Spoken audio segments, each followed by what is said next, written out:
Livingstone yali ku sign language bannaffe abakozesa amaaso. So Maxensia, please come and lead us. As Michael Joy gets ready.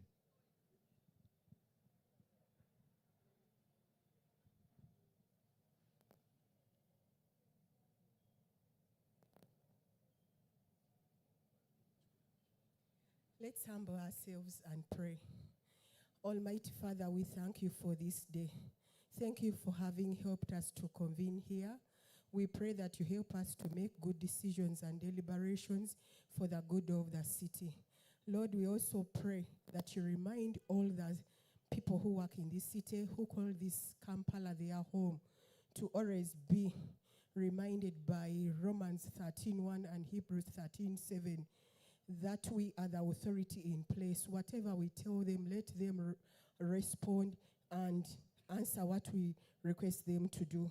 Because at the end of it all, we have to give an account. Lord, we commit this day into your hands.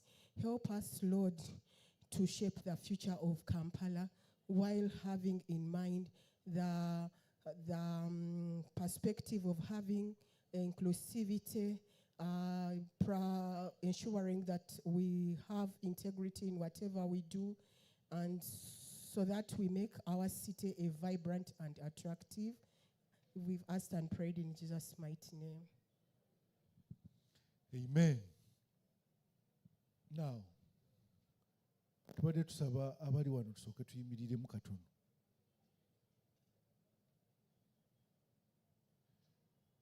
Mwebale kugoberera biragiro. Omuzindaalo nga guba n'amaanyi. Tubasaba olw'okubanga bajja kulowooza nti mwe mwakeereye kubanga minisita ajja. Tugende tutuule sayidi eri abali leeti minisita ajja ategeere nti no be baakoze eki be baakeereye. Tudde ku sayidi eri ne bwe tuyita wano.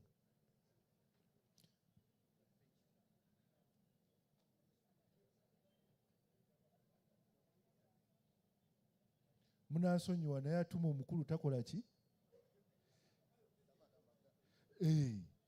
Haji naddala kati gwe wantuulidde ddala wali eri kuya wali.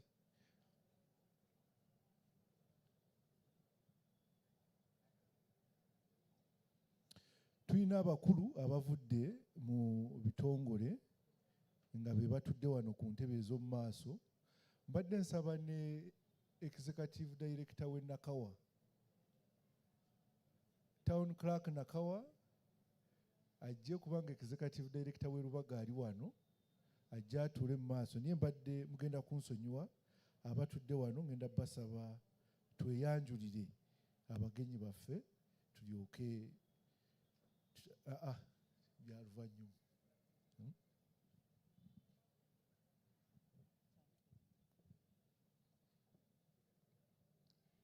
I'll use 2 languages. Morning, ladies and gentlemen. Is it still morning? Good morning, ladies and gentlemen. My name is Miriam Lawino Sembatia. I'm the chairperson of the Architects Registration Board. Mwasuze mutya nno bassebo ne bannyabo. Amannya agange nze Miriam Lawino Sembatia, chairperson owa Architects Registration Board, abo abakuba pulaani ez'amayumba. Mwebale nnyo kujja.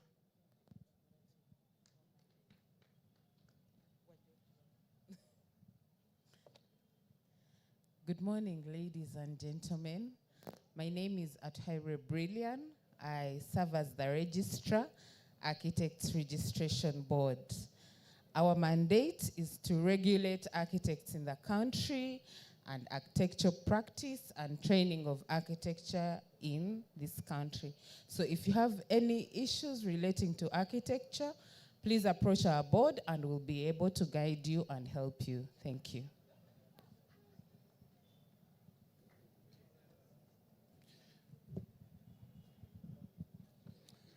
Assalamu alaikum wa rahmatullahi wa barakatuh. Mwasuze mutya bassebo ne bannyabo. Amannya agange nze Kajiiko Imam Shafi nga nkiikiridde Mufti wa Uganda Dr. Sheikh Shaban Ramadan Mubajje on invitation. Thank you. Thank you, thank you.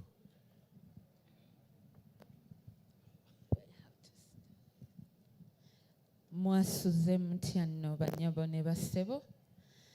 Good morning, ladies and gentlemen. My name is Catherine Nanteza. I represent the real estate sector. I also sit on the urban development think tank, the Uganda National Urban Forum, Area Uganda. Generally, I represent the real estate. I also have a TV show on UBC called The Property Lane. Happy to be here.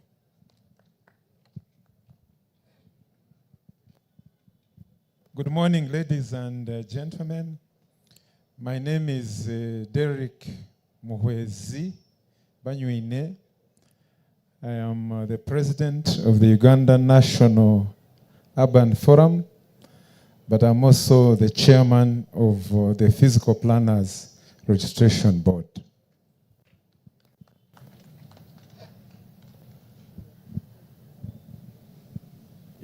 Good morning, ladies and gentlemen. I'm called Vincent Biribonwa Bienda Imira, Director of Physical Planning at KCCA. You are most welcome. Sempa Moses, Town Clerk, Nakawa Division, KCCA. Morning, John Bosco Bashinyora, I'm the Town Clerk, Luwaga Division. Okay. Abo be bakulu betulina wano ekirungi abatukubira zi pulaani weebali, abakulembeze b'eddiini weebali, abatregulatinga oba abatulungamya bonna weebaki weebali. Kyetugenda okusookerako, tetugenda kugoberera puroguramu nga bweri kubanga mu abakulu abazze mwetaaga okumanya ebigenda mu maaso n'ensonga lwaki tuli wano n'okumanya emitendera egy'enjawulo. So tugenda kugenda bugenzi mu programu naddala ey'okusoma tulabe nti ekitulese wano tukituukiriza. Tulinawo ab'amawulire era bwe weeraba ku lutimbe lwonna tofaayo kubanga bagezaako okutuusa bino ebiri wano ku balala enkuyanja abatakoze eki abatasobodde kujja. Now ngenda kuyita omwami Michael Joy Yiga ajje atuyitiremu. Gye bujjako awo minisita wa Kampala agenda kujja twegatteko bw'anaatuuka bwe tunaayimba oluyimba lw'eggwanga lwa East Africa n'olwa Buganda. Naye kati katutandikirewo omusomo guno. Omwami gwe ngenda okukola naye ye Macha yimirira bakulabe. Aha. So, Michael Joy, please.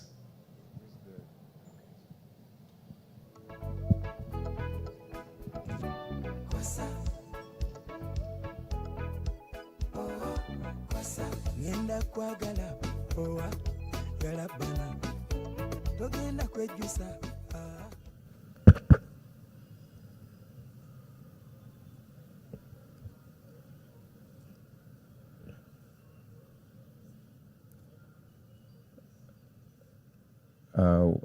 Good morning, ladies and gentlemen. All protocol observed. And I'll introduce myself by, my name is Yiga Joy Mike, and I'm a physical planner working with KCCA, the Directorate of Physical Planning, and I'm the supervisor technical review team. I request the technical team in audience, rather in the DJs to have the screens displayed for my presentation. Okay. This should be the one.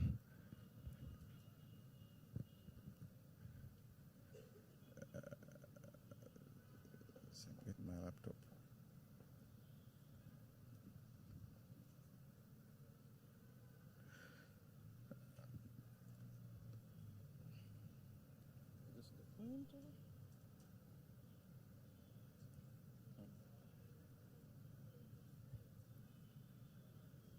Okay, ladies and gentlemen, this morning or this afternoon, the Director of Physical Planning is pleased to present to you a quick presentation. It will take me a few minutes, and I call for your attention, all eyes on the screen, so that we can fly together to see how far we shall go. And briefly, that will be the short outline of the presentation.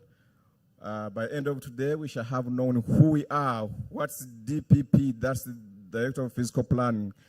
And then we shall look at the 6 core responsibilities of physical planning in the city. And then I want to bring it to you how we have the real impact on your life. Then number 4, how can you get involved with the directorate in KCCA? And before I end, we shall have shared the challenges and then the planned activities we have for the cities. Those of us who may not know, we shall have known what's coming up in the city, at least specifically with the Director of Physical Planning. Ladies and gentlemen, here we are, who we are, that's KCCA, and specifically the Mukulu Mike, yes, Mukulu Yiga. Yes. Sababu uba onyonyola.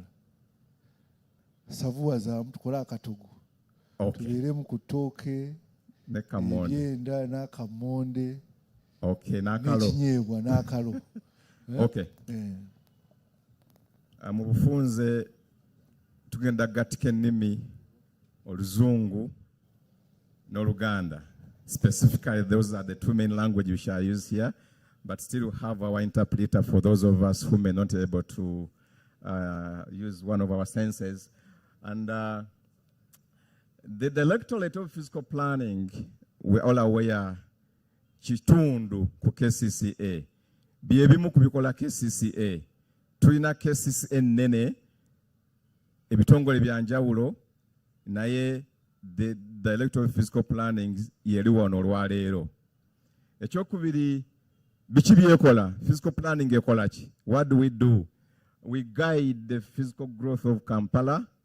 Ffe tuteekateeka Kampala enkula gy'erina okukulamu.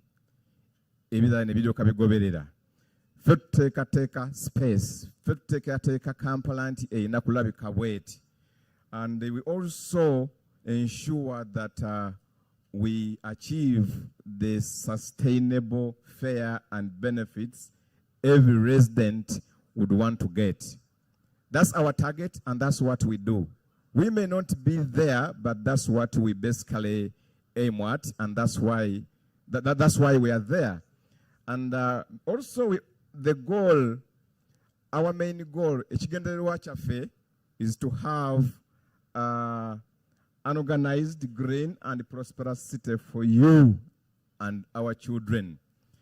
Twetaaga tubenga tulina a prosperous city, a sustainable city, a green city, fe abaliwo olwaleero n'abo abanajja mu maaso by'ebigendererwa byaffe.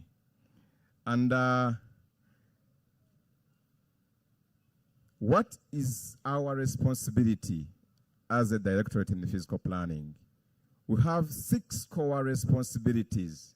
1, 2, 3, 4, 5, 6. Tulina emirimu egy'enkizo 6. Tetukunganya kasasiro. First of all, naye ate ffe KCCA. Tetukola makubo. Naye ffe KCCA. Kati ki kye tukola? Tetukunganya musolo. Are we together? Ekisingira ddala mu byonna, we are doing comprehensive planning for the entire city. Ffe tuteekateeka ekibuga mu mbeera gye mukirabamu oba gye munaakirabamu. Ffe tuteekateeka nti wano walina kubaawo park. Nga bwe tuli olwaleero mu State Square yaffe, buli omu gye yandibadde yeegomba okutuulamu even before this event. Singa banajjawo tent eno park right now erabika bulungi okusinziira nga bwe yerabika. Ffe tu controllinga development mu kibuga yadde ettaka liryo, naye physical planning e controlling ettaka lyo. Oli kulyakulanyizza otya, olina dizimbako otya. That's the development control aspect. And that's a greater responsibility we actually do. Ekyokusatu, landscaping. Landscaping in a sense that we ensure that our green belts are preserved. Kibuga kyaffe kirimu ku bimuli ebya different colors. Walkways zaffe abantu kwe batambulira nti no tuzitaddewo, then engineering nezipavinga. Ekirala tulina kye tuyita technical review of development permissions. Ffe twekenneenya plans zaffe zetuleeta mu KCCA okuziraba nti nno zituuse n'omutindo. We review those plans technically basing on the available zoning regulations and planning schemes. We don't wake up and just say, no, don't build there, don't build here. They are already the documents which we rely on to really make smart decisions. And we also have what we call a Geographical Information Management System. That's the GIS. That's a big component that really helps the institution as KCCA in general to make smart decisions. Decisions must be backed up with evidence, and GIS will tell you that. So with GIS, you can't go wrong. And that function or responsibility is housed in the Director of Physical Planning. And also we do land surveying. Land surveying, ndoza mulufuti fetupunta. Abapunta, fetupunta etaka mukibuga, fetu controllinga abapunta, engeri bapunta mu ettaka lyabwe. Era ebyapa bya Kampala biyita mu KCCA. Ebyapa bya Buganda Land Board biyita mu KCCA. Nga tukolera wamu n'abakugu baffe mu section y'abapunta okumakinga sure ntufuna plot sizes eziri standard. Jeje milimo mukaaga DPP gyekola. Towuliddemu kuzimba nguudo, towuliddemu kugogola myala, towuliddemu kunganya musolo. Naye ate we feed into all those other functions that the institution at large is responsible for. What else can I have talk about? In detail, if I can talk about comprehensive physical planning, what have we done?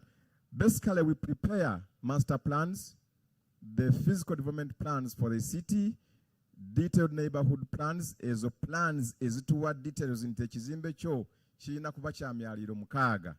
Ekizimbe kyo wano oyagala okizimba kirina kubaawo nga ozimbyeko 10% kiyite building coverage ratio. Nti ekizimbe kyo wano wokitadde kirina kuba kya kusulamu, kya maduuka oba kya warehouse. Tojja kuleeta industry kololo tugikkirize. Tuteekateeka yeyo comprehensive planning era unit eri full-fledged n'abakugu abagikolamu nabo we bali wano leero. Kugamba plans zino ziraga nti wano walina kubaawo ennyumba ez'okusulamu, wano walina okuyitawo ekkubo, wano walina okubaawo akatale, amasomero galina kuba wano ne parks nga City Square Park nti wano walina okubeera. Golooza lwaki City Square Park ekyalo? Because we preserve it. Tebali bajagala gwolowooza.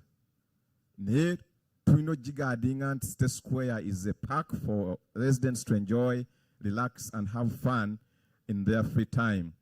And when you look at the screens here with us, we have had previously approved the detailed attendant plans, the 2025-2030. This image here on the lower right gives you the entire Kampala physical development plan as it should look in the next 10 years. That's how it should look like. If we achieve it, if you and us work together towards that, that's what Kampala should look like in the next 10 years. And we have gone ahead to get attendant plans. The attendant plans are those plans that detail different sections. When you look at the Kololo, Nakaselo, Mulago Makelele, they have recently been approved with the detailed plan with the participation of the community. And we have also recently just concluded the preparation of the lakefront. That's the Munyonyo area. The lakefront has been divided into 3 sections. That's the inner core, the middle core, and the outer core. The inner core, in a sense, that's the area next to the lake. And the inner core, that's the one midway in the areas of Upper Buziga, Konge, and all that. And then the outer core as you move trending towards Konge. So have had regulations and then yet operationalize this plan so that development is done according to what has been really approved. And these PDPs are for the next 20 years. They will be expiring maybe by 2040, around there. Looking at the lakefront, that's the lakefront I've just talked about. The development concept is on the right. They have got the middle, the inner, and then the outer, and then this is the detail.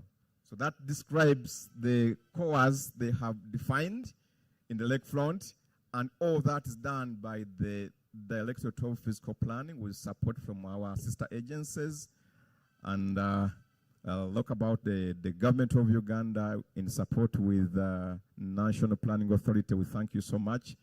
And of course, World Bank gives in effort so that we ensure that the development is done according to the regulations. And next is, okay, these are the details in there according to the zones. The 70% in commercial. If you have a commercial plot in the lakefront, it should be 70%, then 50% should be with the mixed residential. Don't do 100%. There are reasons why these have been defined. So moving forward, these are the things we shall be following in areas of Munyonyo and Konge so that we get the areas well organized for the residents to benefit. Here we are. Technical review of development permission. Technical review of development permissions over okwekenneenya plans zaffe ze muleta mu kibuga gwe mulimo nagwo gwe tukola. Twekenneenya plan ne tugyekennenyeza ddala okuva kungulu oba oliawo paka mu byenda, so that we give you what you deserve that is in line with the city's way forward. We check these, we subject them to environmental and utility provisions before we actually grant you development permission. When you receive a development permission from KCC, be sure you have got it right. Be sure what you're going to do is what is required. If you don't get it, it's not that you don't get it, but we just want you to change a few things here and there so that we move together. To making assurance compliance to zoning and development legislation and planning schemes is adhered to. We mind a lot about your safety and the safety of the occupants of that building. We ensure that your neighbors are catered for. That's why we ask for setbacks and accesses are preserved. The building control ratio, or the BCR, or the plot coverage, and the floor space indices are very specific aspects we pay attention to. They help us control the overcrowdedness, and those are tools we actually use to control development on your land. These are standard tools, and what do you benefit from that? You may say, oh, this is my land. These guys are taking much of my time. I have my money. I want to build. It's okay. You have your money. But we don't mind about you only who has that land. Your neighbors are key. We shall make sure that your neighbor's building won't block your light, and cause flooding. Sometimes you might just build and your neighbor is affected. Because for you, okay, I'm at upper stream. How about the guy who is lower stream? It's also responsibility of KCCA. Okay. Because if you affect that person, we shall also, he will learn to us and we shall get a solution to that person. So we make sure that we tag that ahead of time. We have another section for development control as a core function, and the teams in the house. These are our teams that are on the ground, that are on the division, which usually interact with. The physical planners are on the division, and they do a great job. They go out there to verify that the construction you are doing is in compliance with approved building plans. These are technical people. They make sure bakakasa nti kyoli mu kuzimba oli mu kukizimba nga cases ewe yachukua. Are we together? You and me agree that I may not build plan 100% from day one to the end, but there are those major things which you must adhere to. For instance, setbacks. We shall not allow you to cross the road. We shall not allow you to overbuild your plot for your own benefit. I may not be staying there, but you never know, my child might stay there in the future, so we have to control that. We reduce congestion, and we make sure that enforcement is done for those who are not compliant. And of course, there are benefits. The public, as I put it clear here, keeps roads clear, drains working, and neighborhoods safe and organized. That's not for you, it's for the entire neighborhood. But you have your plot of 100% where you are building, which you must control, so that the neighbors also benefit from your development. So that's the development control function. And then the landscape management. I believe all of you, as you walked in here today, you walked through State Square and you saw a change in State Square. I'm using that example because that's where we are. I don't want to take you far, but at least a change in State Square. The landscape ensures that our green belts and spaces are well protected. Tree planting and protection, flowers and grass are maintained, urban forests and recreational areas. Some of us may not even be aware that if I have a tree behind in my courtyard, before I cut it, I need KCCA's clearance. Ladies and gentlemen, if you have a tree at your back or at your front, you want to build there a new structure, don't just cut it. It might be of help to you, but you may not know because you want a structure which is going to create more heat island. Approach KCC, get assistance, get guidance, and you'll be helped, and you get a permit. So our landscape team does that. They manage our flowers. The few or the more green you see in Kampala is done by that section, and it's also a core function of the electoral physical planning. What do you benefit from that as a public? Rest assured we shall have clean air, cooler city, and then with the competing climate change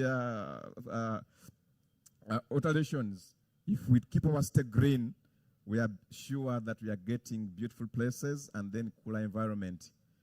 Places to you to relax and enjoy. If this tent was removed and you came in here, you'd have a chance to sit here, go to other parks in the city, and you enjoy the spaces. How about land surveying?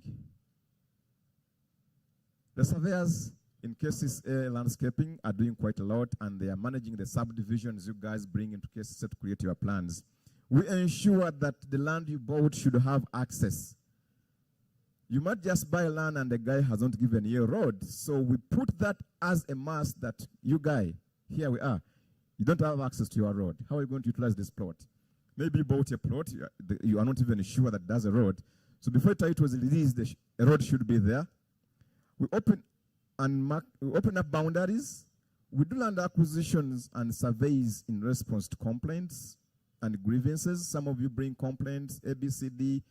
So that's when our survey team is released to come on the ground and check that. But also, we do surveys for land acquisition for government projects. If case of road projects, for example, a recent case is the Buyala, the new Chites. Our team was quite much involved to ensure that the government is getting what it should get.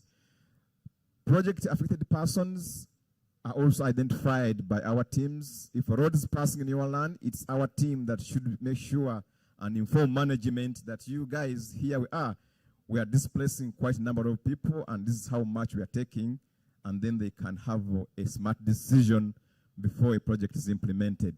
Whether a give and take or a swap or a compensation depends on the project requirements. Now this is a game changer in the directorate, the Geographical Information System. This is GIS, and it's a game changer in the work we do entirely in the city. This is a system that some of you may be aware of, but this is a system that can see even your house when you are not there. They collect and analyze spatial data to support smart decisions so that decisions are made based on facts. We do accurate land use maps and transport interventions, border mapping, tax routes, parks and stages. All the borders which extend the city have been mapped by this section, and we know where exactly this border stage should be. I'm giving it as a case in point. Public health and pandemic mapping.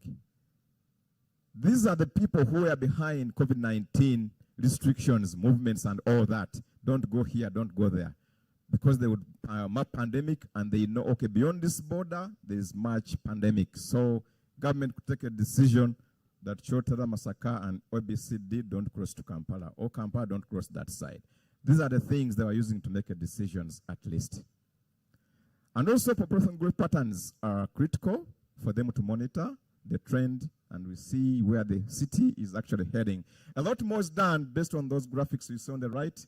When you look at that, it's quite a lot. They do quite a lot of support decision role in the entire KCCA, but physical planning is the one that houses this function. Ladies and gentlemen, the time is now to get involved with KCCA, with GIS. There's quite a lot we do, real-time traffic mapping. We are doing under the Director of Engineering, there's a traffic control center that's going to be real traffic mapping, and there's 3D mapping, and 3D system modeling. That's where we're heading. So get involved with KCCA through a number of ways. On the screen, what you see is the development permit acquisition process. Quite simplified, quite manageable, and the process is very, very clear. When you get it right, rest assured you get your plan approved in at least 28 or 30 days. That's if you get that right. If you get it wrong at step 4 or step 5, it will go back. There's a back and forth. So when you get them right, that's the urgency and that's the speed at which your plan will run faster. But the steps are very clear. Don't be deceived that there is A, B, C, D. Everything is very clear. This is a step-by-step guide to submission of government application to Director of Physical Planning in KCCA. You log in into that website. You'll be right there where you're supposed to pass or channel your application to KCCA. It will lead you to the right direction, and there is a guide process by process until you get your permit approved without involving even a single party in between. You can be here relaxed in your lounge and you get your plan submitted, and in the meantime you get your plan approved and feedback given to you in your lounge without even moving out or walking on the streets or moving in the corridors of KCCA. That's where we are going. We want the public to get involved with us in a smart way, and we have got a number of requirements for development permit particularly. These are the basic requirements. At least before you submit a plan, make sure you have those basic architectural drawings, development concept, search letter for your land, proof of land ownership, ettaka balipunse. Ubanga olina ebyo ebisooka, don't hesitate, submit your plan. Ebisigadde, we shall interact where necessary. We do quite all these applications we are supposed to submit online, and you can get permissions online without moving to KCCA.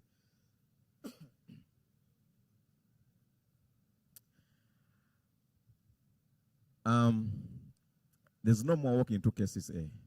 Ladies and gentlemen, wherever you are, some of you are in Kampala, but you reside in the outskirts, you reside in your hometowns, but our properties here, and you always seek for guidance. What do I do here? How many levels can I do there? What space can I utilize? Guys,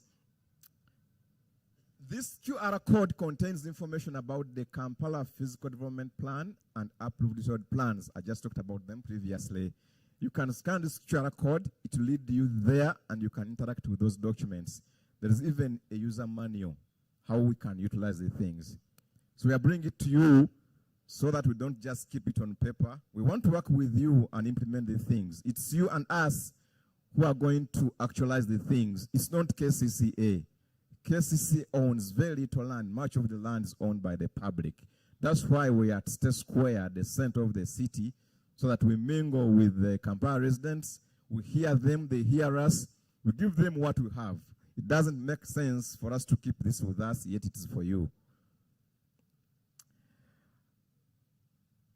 All that said, I want to say that we also have quite a number of challenges, much as we struggle to deliver what we should be delivering. But this is a city we are all aware that it is at crossroads.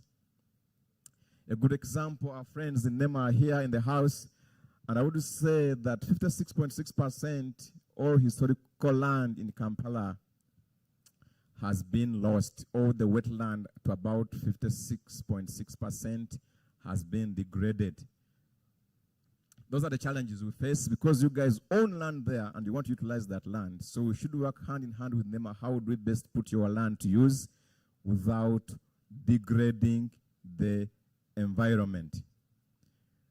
Close to about $100 million is in fact injected into localized flooding management. That's quite a lot of money we put into that. And we must be aware and appreciate or get a solution that much of urban infrastructure is beyond capacity. The road infrastructure is beyond capacity. Much of our buildings, which are built some time back, are beyond capacity. So the time is now to work together, cases and you, so that we bring a better change without depleting the environment. So those are quite a number of challenges we are facing, funding challenges. But all that aside, we can't stop to serve. There's a challenge of informal sprawl. Informal sprawl in the sense that housing now is individualistic. Every person who gets some money wants to build a house, wants to own my house. So there's a lot of sprawling, and we are spreading a lot of urban heat island in the city. Many of us are not yet used to mass housing, are not yet used to apartment housing. We are still in that sense of the US style of having a dwelling somewhere. This is my home, this is my country home. We have that talking. I want to be the country home. I want to be the country home. But there are so many apartments here which are being built and people are shooting high. We're trying to densify development so that we can deserve some land for greening and some space. Those are the challenges. But what are we doing? We're not seated, relaxing, and enjoying AC like some people think. We are really putting the brains to task. And these are the interventions. You have seen the lakefront, Monyonyo. You have seen the Kololo, Nakasero, Makelele. And what's coming up? People in Kawempe, we have not forgotten you. Cases think about you. There's a new project coming up in Kawempe. That's the Kawempe Urban Center, detailed plan and action plan for 10 road corridors.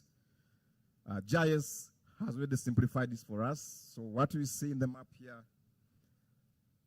this one here is the section which is going to be handled in the next financial year. And this is under the funding of World Bank. So Southern Pipeline, procurements have been approved, and very soon the project is kicking off. And the physical plan is managing that. How about our friends in Lubaga Division? I can see the town clerk of Lubaga is around. This is a take home for our people in Lubaga. That next financial year we have a project in Lubaga dubbed the Royal Mile, the Rubiri Culture and Heritage Center. Cases want to put emphasis on that corridor so that we ensure that our cultural heritage in that area and the Royal Mile is well preserved, properly connecting with our NMT corridor. Someone can easily walk right from Kampala Road, that Entebbe Road, through the city, CBD, connect to Namirembe Road, and ends at the Royal Mile and enjoy the beauty of Kampala. So we want to put it right so that the development there is controlled and regulated. And We are working together with the Kingdom of Buganda. As you can see, that rail mile has a bigger space owned by Buganda Kingdom. That's the Rubiri, there is Kabaka's Lake, and those are key cultural sites, which must be well planned in order to get benefit out of them. How about the CBD, the Central Business District? I want to bring it to your attention, members, ladies and gentlemen. Nti Kampala, over the core heart of Kampala, we are Komeda. We were planning a Kampala in the new physical development plan, Bajigazia. Bajigazia, kakati egende dala paka Bugolobi. Bugolobi is part of the new CBD. Nsambya areas are part of the new CBD. Before the CBD was just a small space here of Kololo, Nakasero, and all that. Now it has expanded because the state is growing. It has expanded. We need to bring these services in the center closer to those neighborhoods. So the service, that's why you are now seeing arena models coming up in those areas. You are seeing quite a number of other unique projects in those new areas. So that CBD and lakefront, the lakefront was partially done. Now I want to switch it and stretch it up to Rizila so the entire lakefront is covered and well protected. So ladies and gentlemen, that brings me to the end of my presentation, and I hope I've given you enough of what the Physical Plan Director does for God and my country.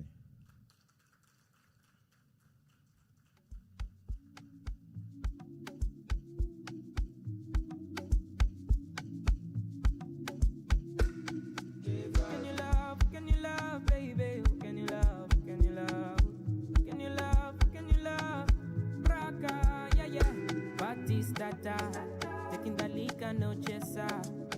Every guy mad over you, they wanna buy you with paper. Only wanna have a good time, so you put a new strain in your Rizla. Tubadde twagala binnyikire kandowooze nti no binnyikidde. Ekyo kye kibuga Kampala. Tekibeerawo buki bubeezi. Mumukubire mu ngalo Michael Joy. Mwandi mwongeddemu kubanga. So thank you. Tubadde tuli awo nga Michael Joyiga ali mu presentation. Executive Director aliwo nga substantively Deputy Executive Director w'ekibuga Kampala Omukulu Benon Kigenyi watusangidde era naye kati wetwogerera ekibuga kiriwa waliwo abaleese ekigambo ekipya nti n'ekibuga kiri Gumite. So Executive Director waali, so tuli mu kintu kati ate si Executive Director kyokka naye yakulembera olukiiko oluteekateekera ekibuga giyite Physical Planning Committee. Ebyo byonna nno mwandi bikubidde mu ngalo bwe mwagala plan ziyite mangu. So munzikirize mpite Director owa Physical Planning ajje era yanaatuyitira Executive Director ate nga ye Chairperson owa Physical Planning Committee. Director.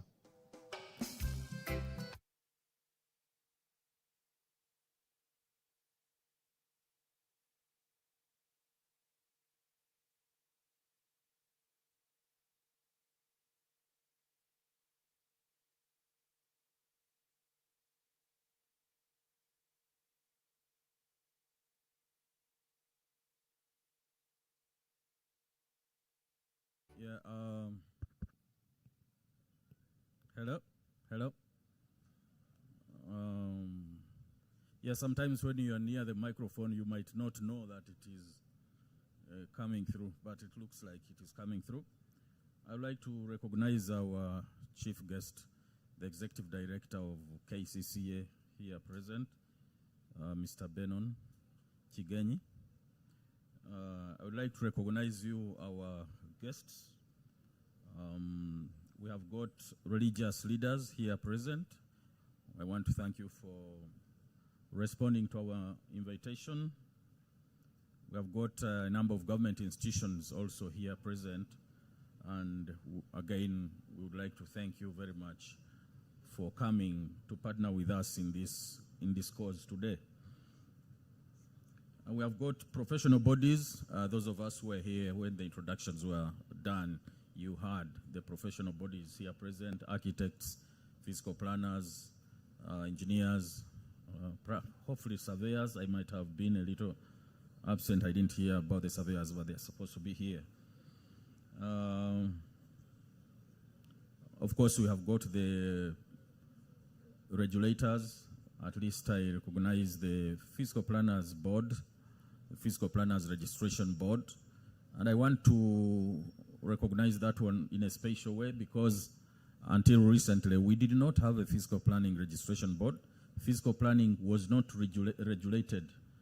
It is at the beginning now, but you will know now, I think you'll be happy to know that the profession of fiscal planning is getting regulated. The fiscal planners, we the fiscal planners are getting regulated, and we have got the chairperson of the registration board here. I would like to recognize my colleagues from KCCA. I can see a number of town clerks here present, deputy directors, colleagues from different, mostly from, of course, the Directorate of Fiscal Planning, and also from the other directorates that are here with us, engineering and others. You are most welcome to this open day, fiscal planning open day. The media, we cannot do without you guys, and we recognize you, and thank you for honoring our invitation also.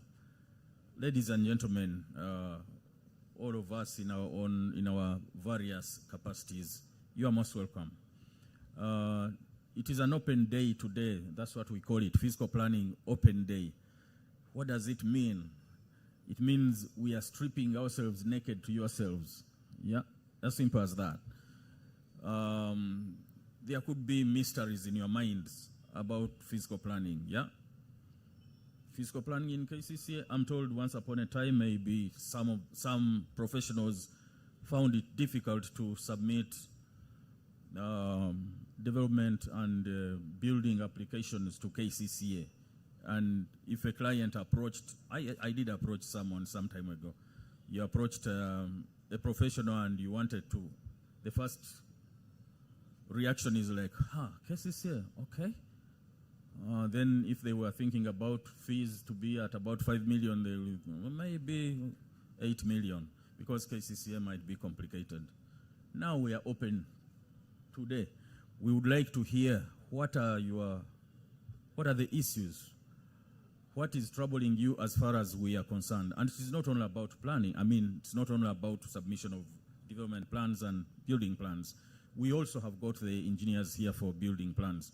But it's not just about that. It's about greening the city, for example. Is our work okay? Is there something else we need to do? Do you know some space that we would rather run to and deal with? Do you know? So it is the whole broad spectrum. That's why we started with this presentation, to make sure that you appreciate what we do, and then you can put us to task in as far as what we do is concerned. So we are, we would like to be as, we are humbling ourselves 100% today and presenting ourselves to yourselves to hear what you have to tell us for us to improve this city, to become the city that you and I would like to see. So feel free 100% to bring it up to us and let us know. But also, of course, where we have done well, we get energized if you mention it. Yeah, so we are not concentrating on just the bad things. If we have done well in some area, energize us and tell us. And that will also energize us to proceed with the good things that we might have done. So without, I think that explanation perhaps sets the agenda, and without taking more time, we started a little bit late. I would like to request our Executive Director, Mr. Benon Kigenyi, to come and address us and also open this open day formally. He's also the chairperson of the Fiscal Planning Committee, so he will deal with those two things at the same time. Mr. Kigenyi, sir.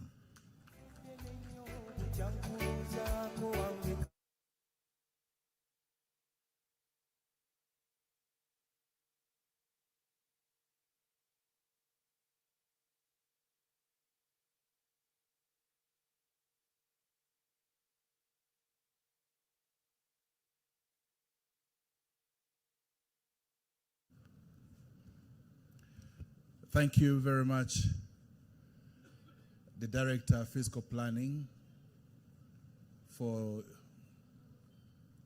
opening the way for me. Our dear guests, on this Fiscal Development Planning Open Day, members of the National Building Review Board, the different ministries, departments, and agencies, the religious leaders and religious institutions, the professionals who support the processes of development planning in the city of Kampala, the media fraternity, ladies and gentlemen, good morning. Good morning.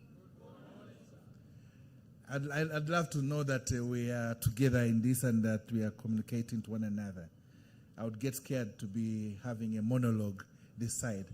I'd love active listening. Friends, on the 20th day of February this year, Kampala, capital city, began to implement the trade order regime in Kampala.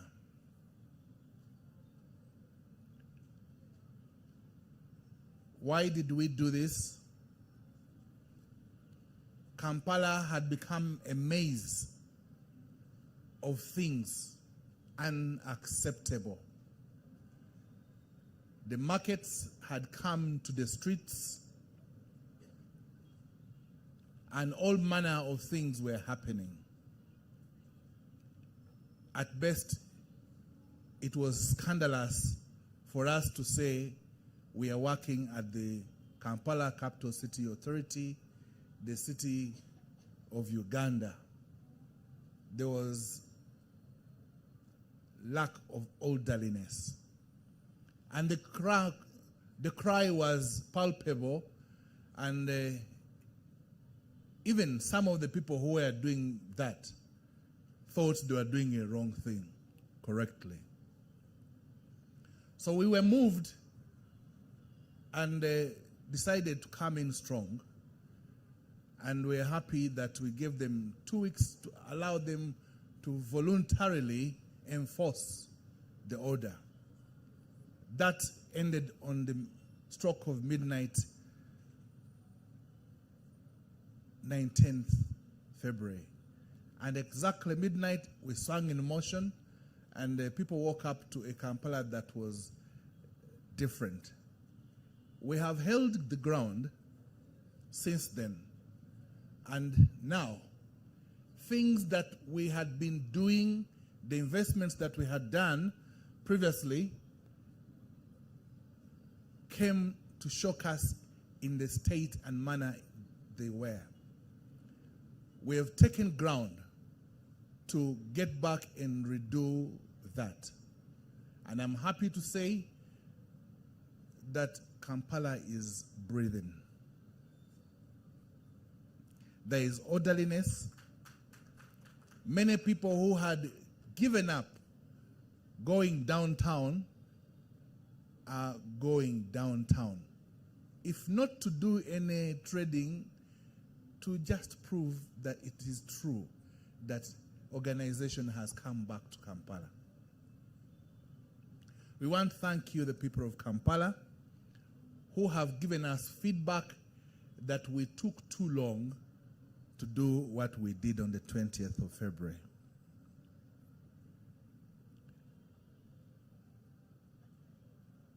I want to also speak about one other thing.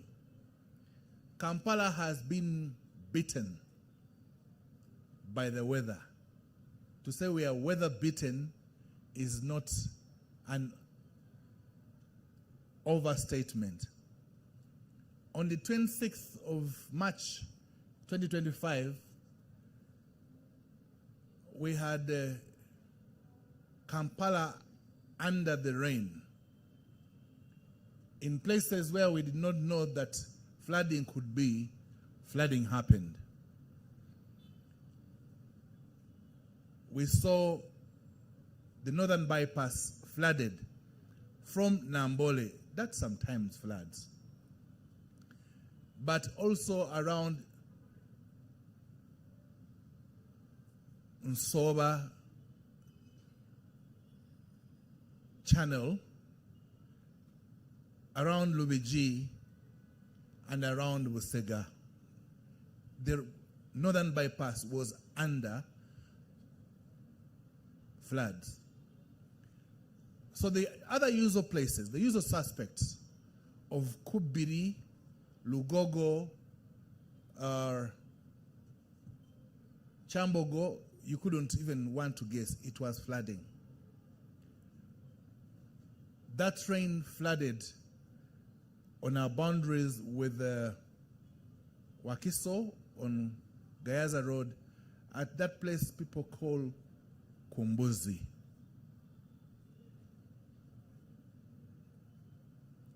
Now, is flooding something that is foreign in Kampala? No. Why? It has come to haunt us, but it was never the case. Why is it happening now? Just to remind you, the place we call Kampala can still be described as an island. If you're coming from Gayaza or the northern part, you'll cross the Walfumbe wetland. Coming through Najera, Nalubaga. If you're coming from Ginger Road, you'll cross Namanve, you cross Chinawataka. You'll cross Lubiji if you're coming from Hoima Road. You'll cross the Mayanja wetland if you're coming from Masaka, which also gets into the lake. You know, to the south we have the Lake Victoria. So you find now Kampala in between water bodies. We're certainly an island. The water table, no need of guessing, is high.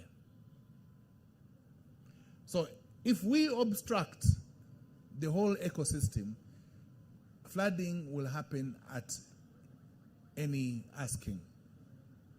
If you see around us, the green Kampala has been fading. We now have a lot of concrete, a lot of tarmac, giving the rains a highway.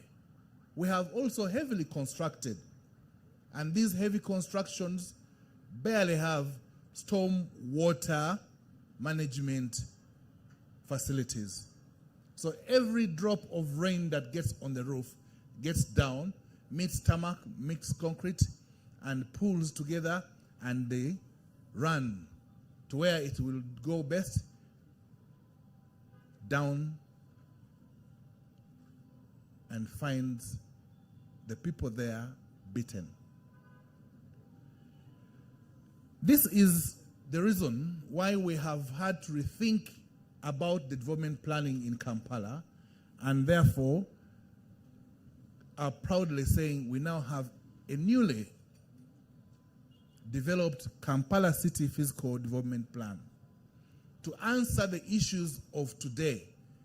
The development plans of yesterday was probably not looking at the issues as they are now, but we are now saying with microscopic exactness that the trend of development has opened us, has laid us bare, and we shall be weather beaten many more times if there is no intervention.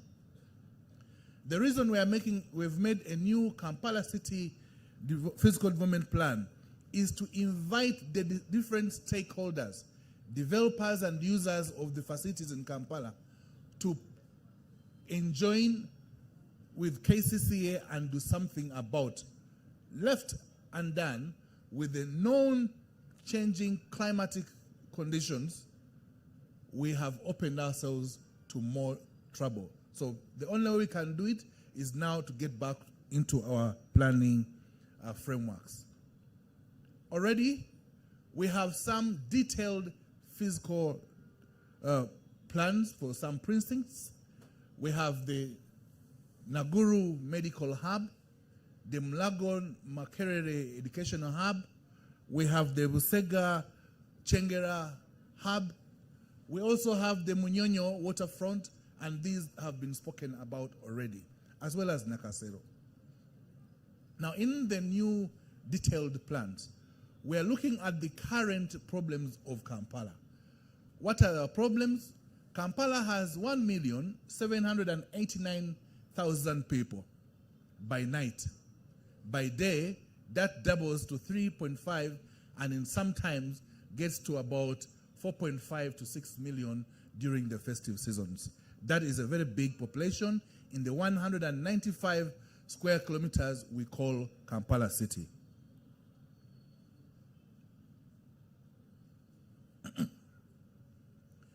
So, these detailed plans are able to tell us where can we put what. And at the Physical Planning Committee of Kampala City, we have now come back to remind every developer that that green is not a luxury, that green is a savior. So whoever is coming, Joy Mike was telling you that everyone who comes, one thing that you must note, you don't have to go putting wall and mortar cement onto every square foot of your property. Leave something. Have something left. That is for circulation, that is for the greenery, that is for foliage. So that even within your own development, you can begin to put the brakes to this rain that is running and causing us the floods. We are becoming more cautious because we want to declutter the city of Kampala by insisting that areas which were previously exclusively for residences can take on the extra population that is coming. This city, formerly of 7 Hills, now of 23 and counting, used to have a population of under 400 until the 70s. Now we're speaking about 1.7 million people. And in a short while, we're projecting the population of Kampala to become 10 million by 2030. The space is not increasing. So what will happen to this? It means that if we do not become conscious, informal settlements will rule. Already, Kampala City has 62 high-density areas, call them slums, with acute problems of planning. Now, there are places that you may not call slums because they have buildings that look a little fair, good if you want, modern if you like. But by the nature of lack of planning, they are indeed slums. I'm happy with the people of Muyenga. Muyenga used to be called the rich man's slum a while ago, but they have taken on to planning, and they are quickly throwing off the rich man's slum tag. But many places in Kampala would easily pick this tag if they avoid listening to the requirements of development planning that we are bringing on forth within the new Kampala City Physical Development Plan and the detailed plans that have been made. Join us in making sure that we declutter Kampala, we plan Kampala, we make it more organized, and it will be beautiful living for everybody that comes down here. There has been something said about the reason why some areas do not, or some people do not seek development plans. Largely, that the length of time it takes for a physical development permission to be granted is maddening, too long for people to be patient and they act within the game of planning. I am here to comfort you. And I'll say it without batting an eye, that the development planning process has been reduced to answer the legislative requirements within 30 days. There are plans which have actually come out before the 30th day. Why? We have gone onto the IRAS system, a system that is been tested with the revenue processes of this country. Therefore, our addition of the model of planning has not been a difficult one. It is being used by the people of LIRA, IRAS. Why would Kampala not use this if it gives us an advantage? So since we adapted the IRAS E model, we have reduced the lead time in planning and approval. So do not allow your neighbor to lie themselves that they will not process the development plan because it's going to take forever and ever. That is not true.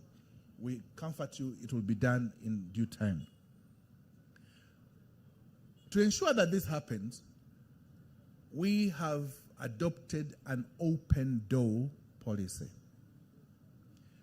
If your plan has taken longer, come and ask. Give us your reference and we'll tell you who has it.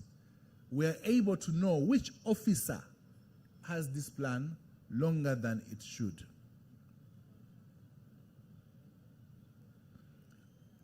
Do not fear the coming to KCCA. We are saying it's an open door policy. Come in and make this inquiry. Why is my plan delayed? And we'll tell you. Now, we have noticed a new problem, and I must tell you on camera.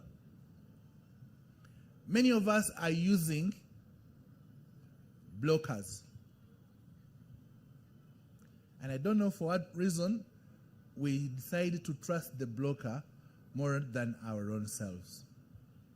Even at the urging that you can do it yourself, people trust that blocker to give them this plan faster.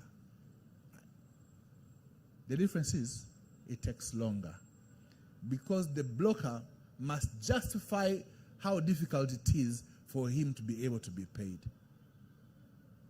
Don't fall prey. We have even noticed another one, that professionals sometimes stand between the developer and KCCA. When they have made an application for development control, they do not add the contacts of the developer.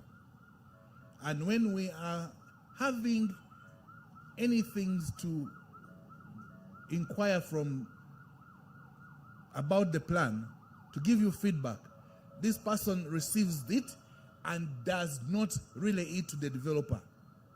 Okay? It creates a vacuum, and that vacuum is for more pay. And then some of them crooked people ask for more money. Our assurance is that it is not necessary. And let me also say it, that wrong is expensive. Wrong is expensive. Why? For you to get development permission for your residential house, what is the cost? 100,000 shillings. No more, no less. For you to have a development permit for your commercial product, it is 150,000 shillings. Now I'll ask, how much is the common man paying for them to get the development permission? That's where the line is, and that's why I'm saying you wrong is expensive. Come through. The law allows you as a developer to ask for this in the comfort of your house, because this is an online platform which has been shared. So I would like to encourage the people of Kampala to get online, seek these permissions, and you'll get served in good time. It is more, and get me right, it's more when upon being granted development permission, you are seeking a building permit. Those two things are different. Okay?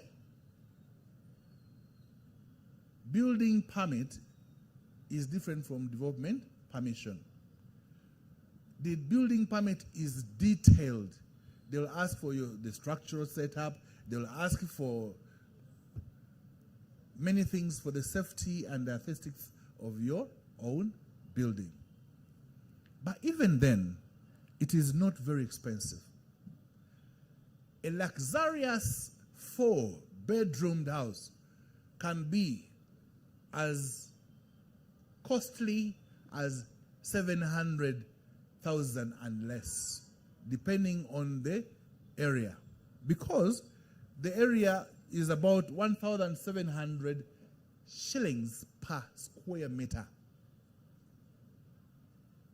So it is even possible for you to give us a commercial unit of 4 stories, having about 12,500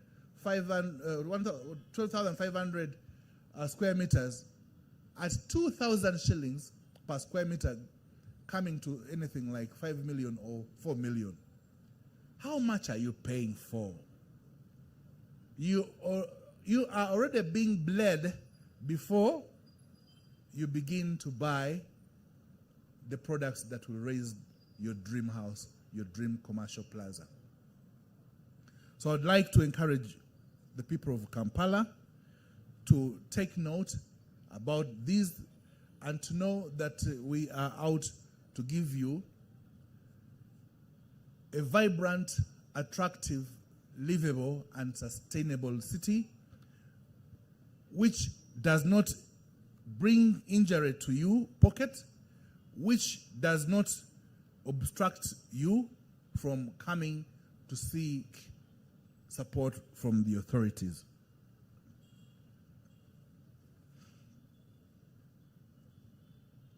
It is our intention, and the reason we have come up with this open day, that we allow you to enable us pollinate the ideas of the authority to make it a better product.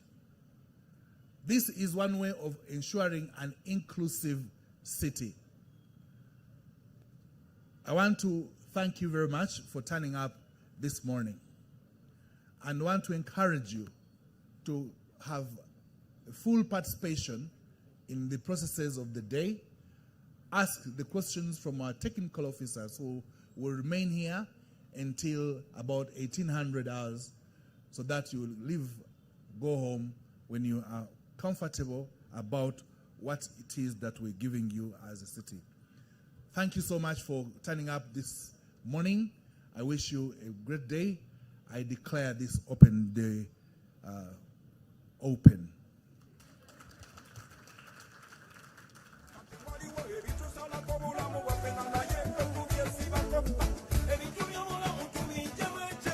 Kindly, another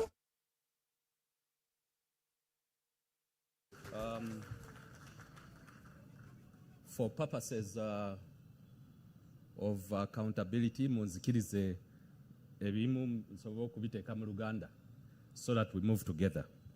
Kakati, in summary, omukulu atwaniriza wano ffenna n'atwebaza okujja.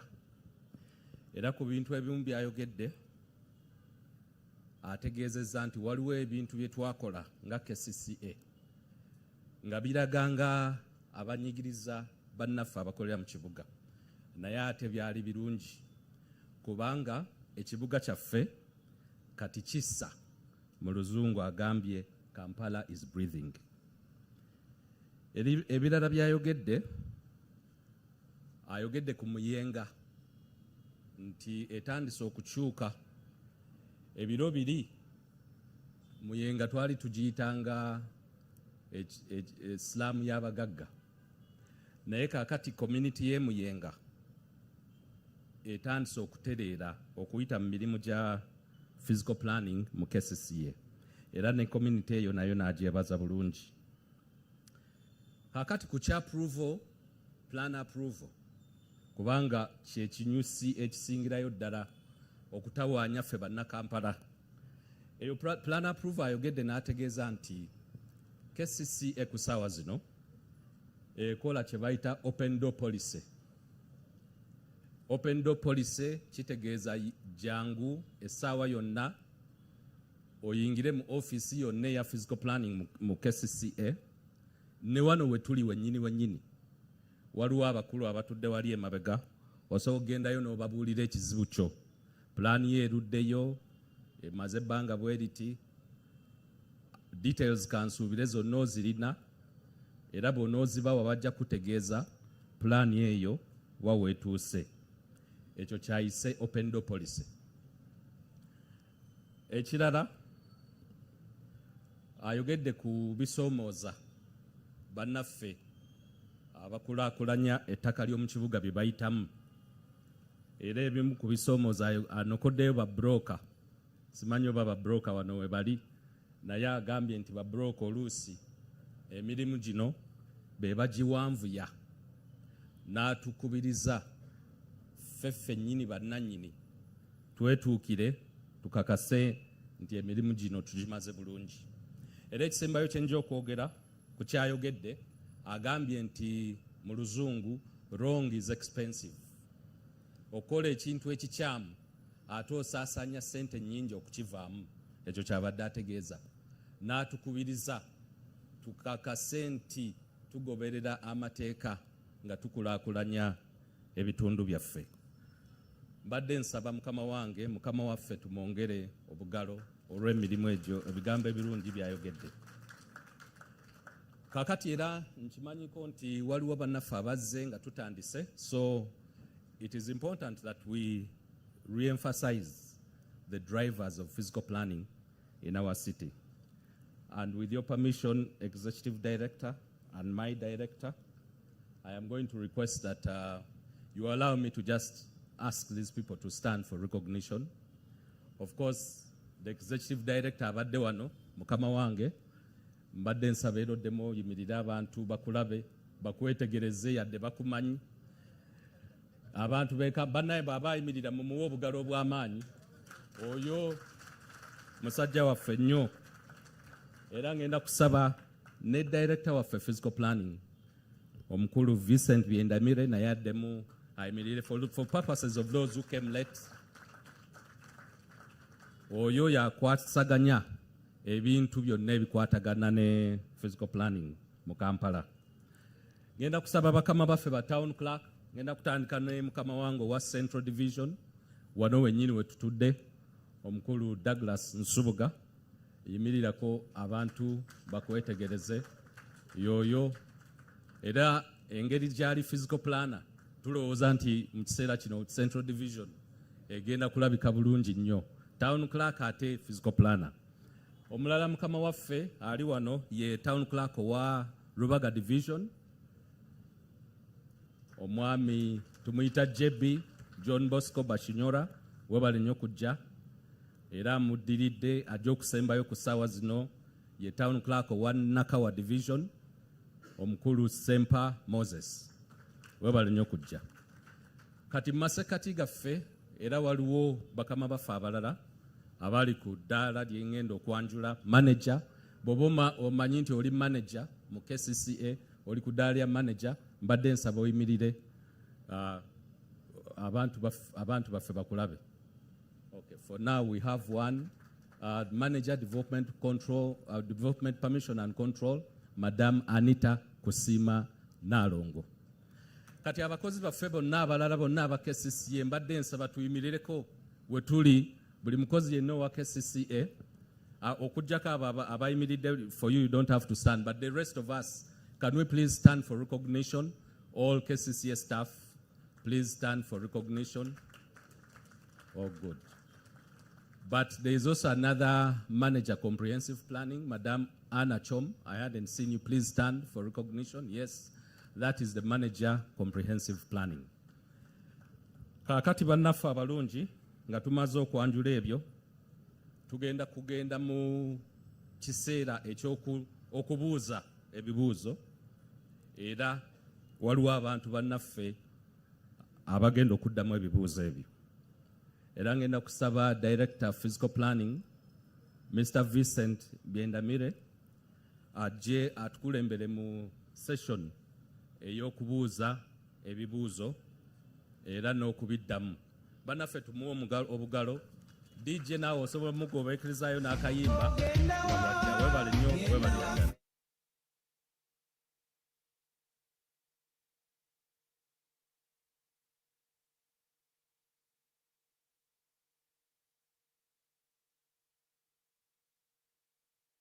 We have any question? Anyone with any question?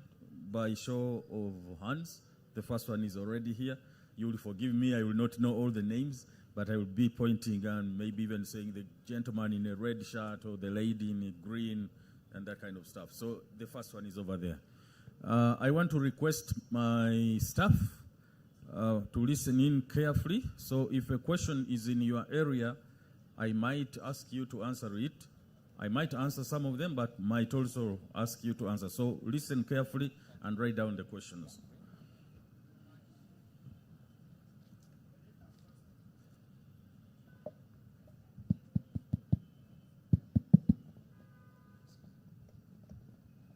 Yeah, thank you very much.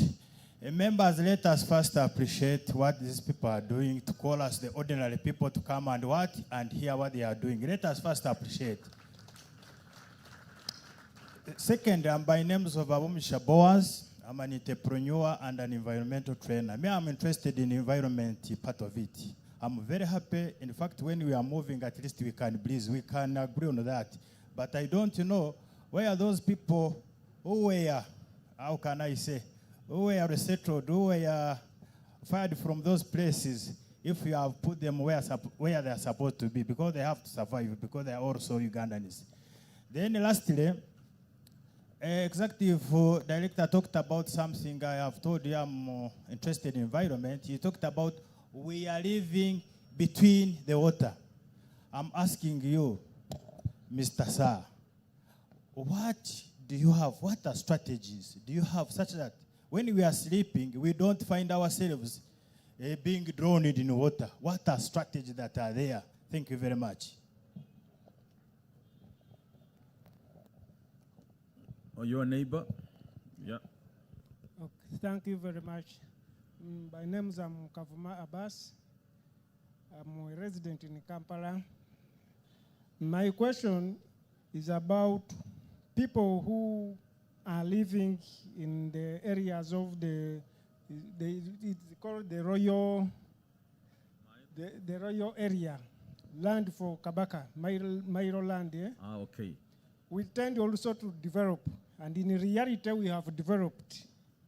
But when it comes to planning, we might be having the ability to make that planning. But in KCCA, you don't allow to approve plans from those people without leases. And for us, residents, some of us, or I think many, they prefer not to get leasehold titles. They just say, let me build. Because I have nothing to do. You take the plan, they can't approve. And you go to Kabaka, the Buganda Land Board, they will tell you, first get a lease.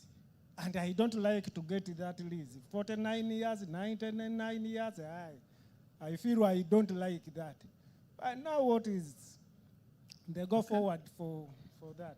Thank you. I'm glad you have asked that question. We shall clarify alongside, as far as that question is concerned. Let me start with him, then I'll come. And was Tomuita Koyo.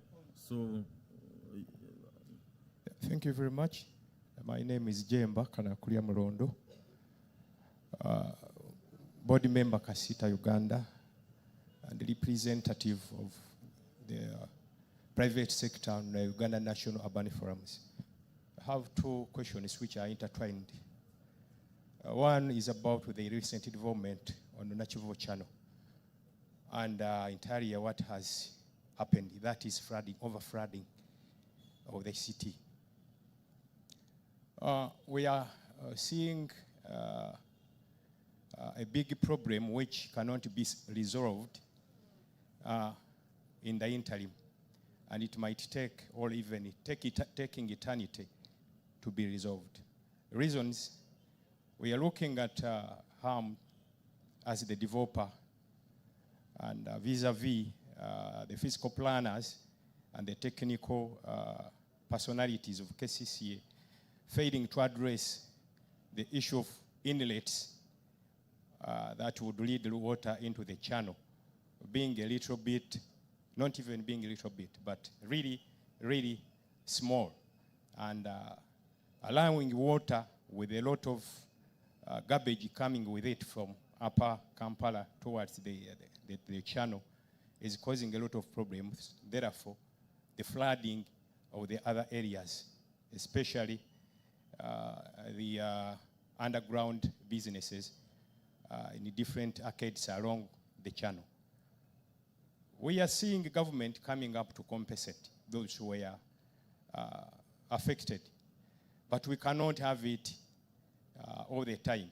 It can be done for the first time, it will never be done for the second time. What is your advice and guidance to the people who are working from the basements of different arcades? Then secondly. Oh, I thought they were already two. Yeah, no. Okay, secondly. Secondly, we understand and we appreciate how much you have done, but we realize that not really much that would affect or assist when it comes to the developers of the different arcades to be guided by your offices, that is KCCA. And we are having developments coming up with basements being utilized for business or premises, which could be unacceptable, especially given the nature of Kampala being in some kind of swamp. Thus, the flooding, most especially when you move along Nachivo Channel towards the lake, you realize that a lot of developments have taken place, and that curtails the water from moving freely towards the lake. And a lot of garbage being carried by the channel. We would have expected KCCA to act and do something better, especially when it comes to guiding the developers before they start developing. I would have loved to see what happened at Nachivo, that is Ham Place, along Nachivo War Memorial Stadium, the kind of shopping arcade where there is no basement in that case. I would have expected the same to happen in different areas, especially along Nabugabo and other arcades, and even that is Channel Street, where there are basement premises which could be more helpful if nothing was allowed to be done underground, and therefore averting the catastrophe of flooding or the same. All right. Thank you very much. Good, thank you. We'll have another maybe 2 or 3, then we can have some responses. We still have time, we'll certainly deal with more questions coming. He started putting up his hand from the very beginning, so I propose that he gets the microphone. Sebo mbadde nyina ekibuuzo kya ebibuuzo byange Sebo. Aliwo abuuza? Sebo ndi wano mukama wange. Buuza Sebo. Sebo ebibuuzo nyina 3. Ekibuuzo ekisooka bibeere bimpimpi kubanga olina bingi. Ekibuuzo ekisooka Sebo ze basaidize Mengo. Ekindeese wano mwagamba amannya Sebo Zeti Bakanya Robert. Ekibuuzo ekisooka mwagamba nti mwagala kumenya amayumba gonna agatali ku pulaani kati abantu abasinga abadde beeraliikirira. Twakigambira bwekyo. Bwe kyekindeese abantu era kyekitambula. Okay. Ekibuuzo ekyokubiri Sebo. Nsonyiwa okwogera kino. Ndabye mwewaana naye mwewaana nga sikiraba. Ekisooka mu Kampala wano mwe muli bapulaana ebizimbe ebizimbibwa byonna tebiriko parking, naye ekizimbe nga Amba House kyazibwa mu myaka gy'enkaaga kiriko parking. Abantu bazimba mu kkubo nga mulaba, bwe muvaawo nti ate oluguudo kati munaalugaziya mutya nga bazimba mulaba. Sebo byebuuzo byange. Ekisembayo kale Sebo nsonyiwa nga mwe abatambula, nze naliko natambulako ne ngendako e Nairobi wa, naye wano muzimba ebizimbe ebiri wano tebiriko pulaani.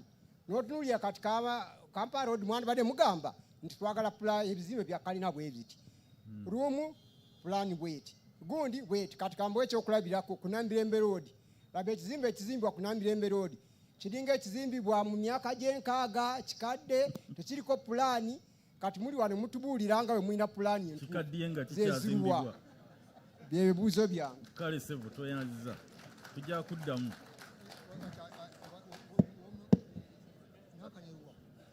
Kulamusizza nnyo ow'ekitiibwa. Amannya gange bampita Honorable Kondo Ibrahim Kibuyetu, ndi makanika ekibuye.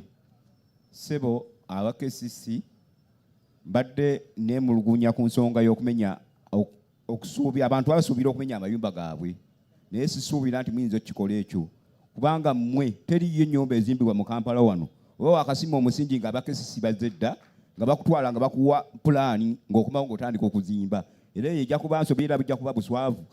Buli kimu kesisi ekimanyi era ekikola. Abantu bonna kesisi ebawa olukusa okuzimba amayumba ago. Ekirala tukanikirawo ku muganzirwazza ekibuyaawo kukubaawe watyo abaana bwe tubadde tubayigiriza okukanika, naye kati mwatoye order temukyayagalawo bantu awo mu kkubo, ate nga tubadde tukanika mmotoka zammwe mwe abakesisi mujja ne tukanika emmotoka zammwe. Kati mutwekyangirako, kati twagala mutugulire ekifo, tetujja kujemba kuvaawo, mutugulire ekifo wetulaga. Twagala kufuna wetulaga nga mutugulire kesisi gavumenti. Twagala mutubuze muli gavumenti mutugulire ekifo weekiri ffe tuveewo ekibuga kitambule. Bye bigambo byange ebyo nsanyuse nnyo, mbaagaliza bye munjagaliza. Amannya Sebo? Kansala Kondo Ibrahim Kibuyetu. Kale Sebo. Yes. Eno ndowooza nsooke nveeyo nzire eri. Sebo erinnya eryange nze Kasaga Andrew, omu ku bakulembeze b'omutanda byasiima bakole ku byobulamu nabugobosawulyako ng'ate nkulira emyaka 18 mu byobulamu. Mukama wange ensonga ezinza okundeeta wano abantu abasinga balwadde tuyogedde ku pulaani ya byabulwadde n'akamu. Ku pulaani yaki? Ya ttenti z'ebyobulamu mu Kampala Central.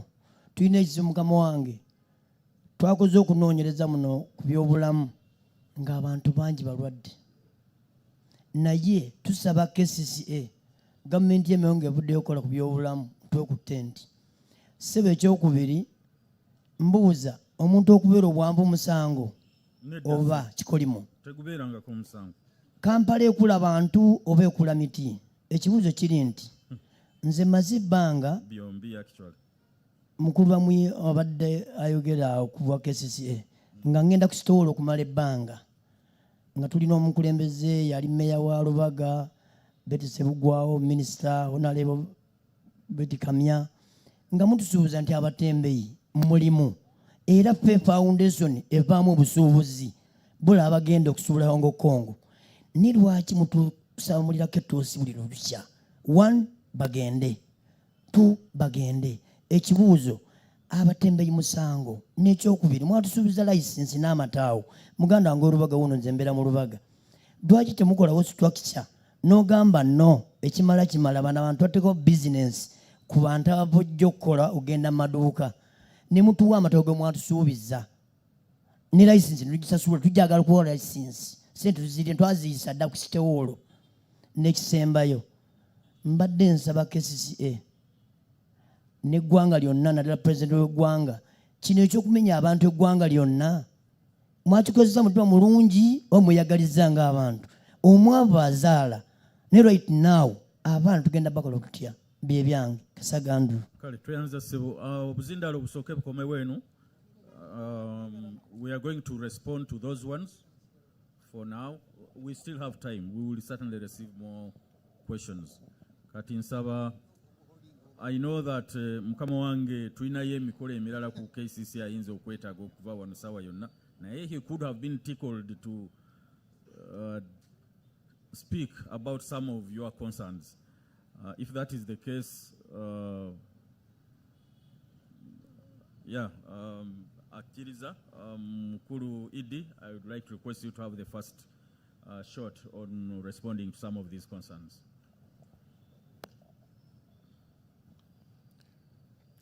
Sebo omukwanaganya wa program y'ebibuuzo neyanziza okumpa omukisa guno okuddamu ebibuuzo ebimu. Ebibuuzo birimu eggumba kituufu.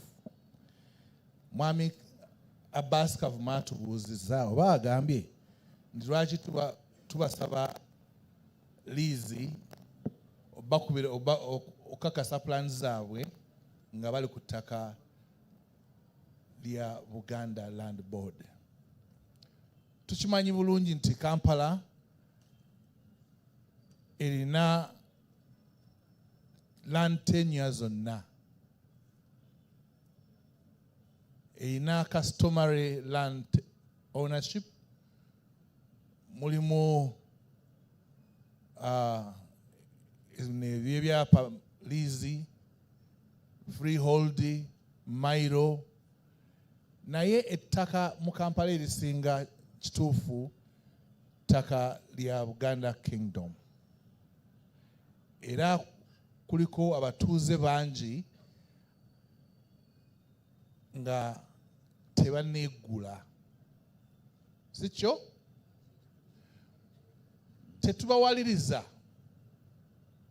Tetubawaliriza kufuna liizi kubanga mu biseera ebisinga ne Buganda Land Board si kyekirubirwa kyayo, wabula ffe mu Fiscal Planning Committee omuntu bw'aleeta ebbaluwa ya landlord we Buganda Land Board nga emukkiriza okulaakulanya ekifo kye, obwo buyima bumala era omuntu oyo tumukolako ng'omulala yenna alina liizi oba freehold oba ali ku ttaka lya bwannannyini. So Sseruganda tobaamu nkenyera, tewali akuwaliriza, n'ebbaluwa yokka emmala. Bwe tunaafuna bbaluwa ng'evudde ewa amataka agasinga ga Wagundi bwe nalinnya bwakuwa ebbaluwa nga ffe tukola ki? Namasole nga tukola ki? Tukuta. Tufuna buzibu nnyo taata. Naye waliwo n'ekibuuzo ekirala ky'obuuzizza ekikutte ku Nakivubo Channel. Nakivubo Channel tumanyi nti kituufu ogizimbako yaleeta ebintu bingi muko mu ndowooza zaffe nga bannakampala. yali nsobi oba kikyo. Saagala kubuuliriza oba waliwo ensobi oba nedda, naye twakolawo ki okulaba nti ebikyandibadde ng'ekizibu ekiva mu kuzimba ku mwala guno kitottolwa, obuzibu tubukendeeza. Twasaawo akakiiko, Interministerial Technical Committee, okukubiriza developer okulaba nti byakola byonna tebituleetera buzibu. Era nsuubira nti emabegaawo abali ku Allen Road ku Sebaana mwalabanga KCC etema ekkubo okuteekamu emyala ng'ate emyala gy'essaamu minene gya diameter 9 kumpi mita. Amazzi gasobole okuva okusayidi eno gayingire mu channel bulungi ddala.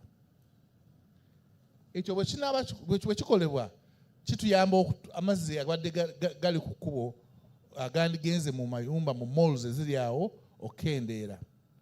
Lwaki malls eziri ku Allen Road ne ku Sebaana ziyingiramu amazzi? Ezimu ku zo ziri wansi, emiryango gyazo giri wansi waki wa kkubo wa luguudo. So amazzi tumanyi bulijjo nti gagenda waki wasinga kuba wansi. So amazzi baba gavudde waggulu ku Luumu Street ne gayingira ku NMT, bwe gatuukawo nga geeyongedde obungi, bwe gasanga awali ekkubo nga lwe luggi oluyingira mu mall, tewalina kyakubuuza, gajja kuyingirayo. Mu mataba agasooka okuba amabi ennyo mu October, ekizimbe ekyasinga okubeera n'okufuna obuvuzi ennyo kyali Sekaziga, kyajjula basement yonna. Naye amataba agaaliwo juzi buno mu February nga 21 mwaka guno tekyagendamu mazzi. Lwaki? Sekaziga yateekawo ki? Yateekawo ebiziyiza amazzi okuyingira mu kizimbe kye. Abalala tebakikola, abatakikola baafuna amataba mu basement, oli yakikola teyafuna buzibu obwo. So kiri gye tuli ffe nga abakozesa ebizimbe bino okuba nti tukola ki? Twekubirizibwa okuba nti tusaawo ebiziyiza okulema okwongera obuzibu bwaffe. Naye na kino kankibagambe,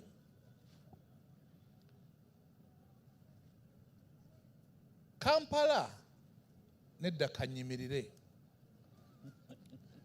Kampala alina sewage system area ntono nnyo. Percentage y'abantu abalina enju eziri ku sewage system eri 15, butundu 15 bokka. Ku bantu 10, bantu 15 be bokka balina ki? Be balina sewage system. Abalala ffenna tulina ki? Tulina pit latrines, tulina septic tanker, tulina soak pit. Sikyo? Aha. Kambuuze. Gwoli wosula ng'olina soak pit, amazzi ago gagenda wa? Gakka mu ttaka. Amayumba geeyongedde. Buli muntu agenda mu kaabuyonjo, buli wagendayo n'akola ki? N'asunda amazzi, asunda lita 5. Lita ze 5 ezo zigenzeewa? Zigenzemwa mu ttaka. Nakyo sipage. So twongedde obungi bw'amazzi mu ttaka lyaffe, nti gano agatonya gongerako bwongezi kwago agaliwa mu ttaka. Kyetuva tuba nti tulina obulabe bunene nnyo nti malls ezirina enzizi era nnyingi nnyo. Malls zirina enzizi. Zirina enzizi ezigendamu amazzi agamu gavudde ewaffe mu binaabiro byaffe, naye ate ne kubeerako ne gano aganaakola ki agava mu bbanga okwongerako ku ebyo. So tulina obuzibu bwa mirundi ebiri. Nkubiriza bannakampala nti bw'oba ozimbye enjuyo toteekamu luzzi kubanga okola ki oyongera ku buzibu. Ekitokera ddala kyangu nnyo okumanya nti olwo oluzzi lw'osimye amazzi si malungi kunywa oba kukozesa mu njuyo, ate nga kituufu ddala bangi bagakozesa agava mu nzizi ezo. N'ekirala kye kino,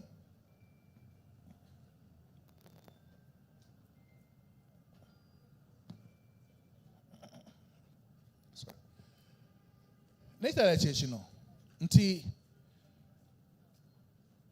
bw'otunula wali ku CPS okukkirira ku Pioneer Mall tewakyali muti wonna okuvaawo okutuukira ddala wansi e Nakivubo. Naye amayumba agali waggulu w'oluguudo luno geeyongedde obungi. Wali kyebadde ngamba nti enkuba etonnya amabaati gaffe gakola ki? Gasolooza amazzi ago ne gakola ki? Ne gagabira ekkubo. Awo ne tuba nga tukoze ennyanja emigga mu Kampala, nti bwe tussa kasasiro mu drainage zaffe tuba twongedde kutubira butubizi ate. Kuba amazzi tegayingira gaba gajja tambulira kungulu galyoke gagendere ddala wansi. Bannaffe abali wansi ne bafuna obuzibu.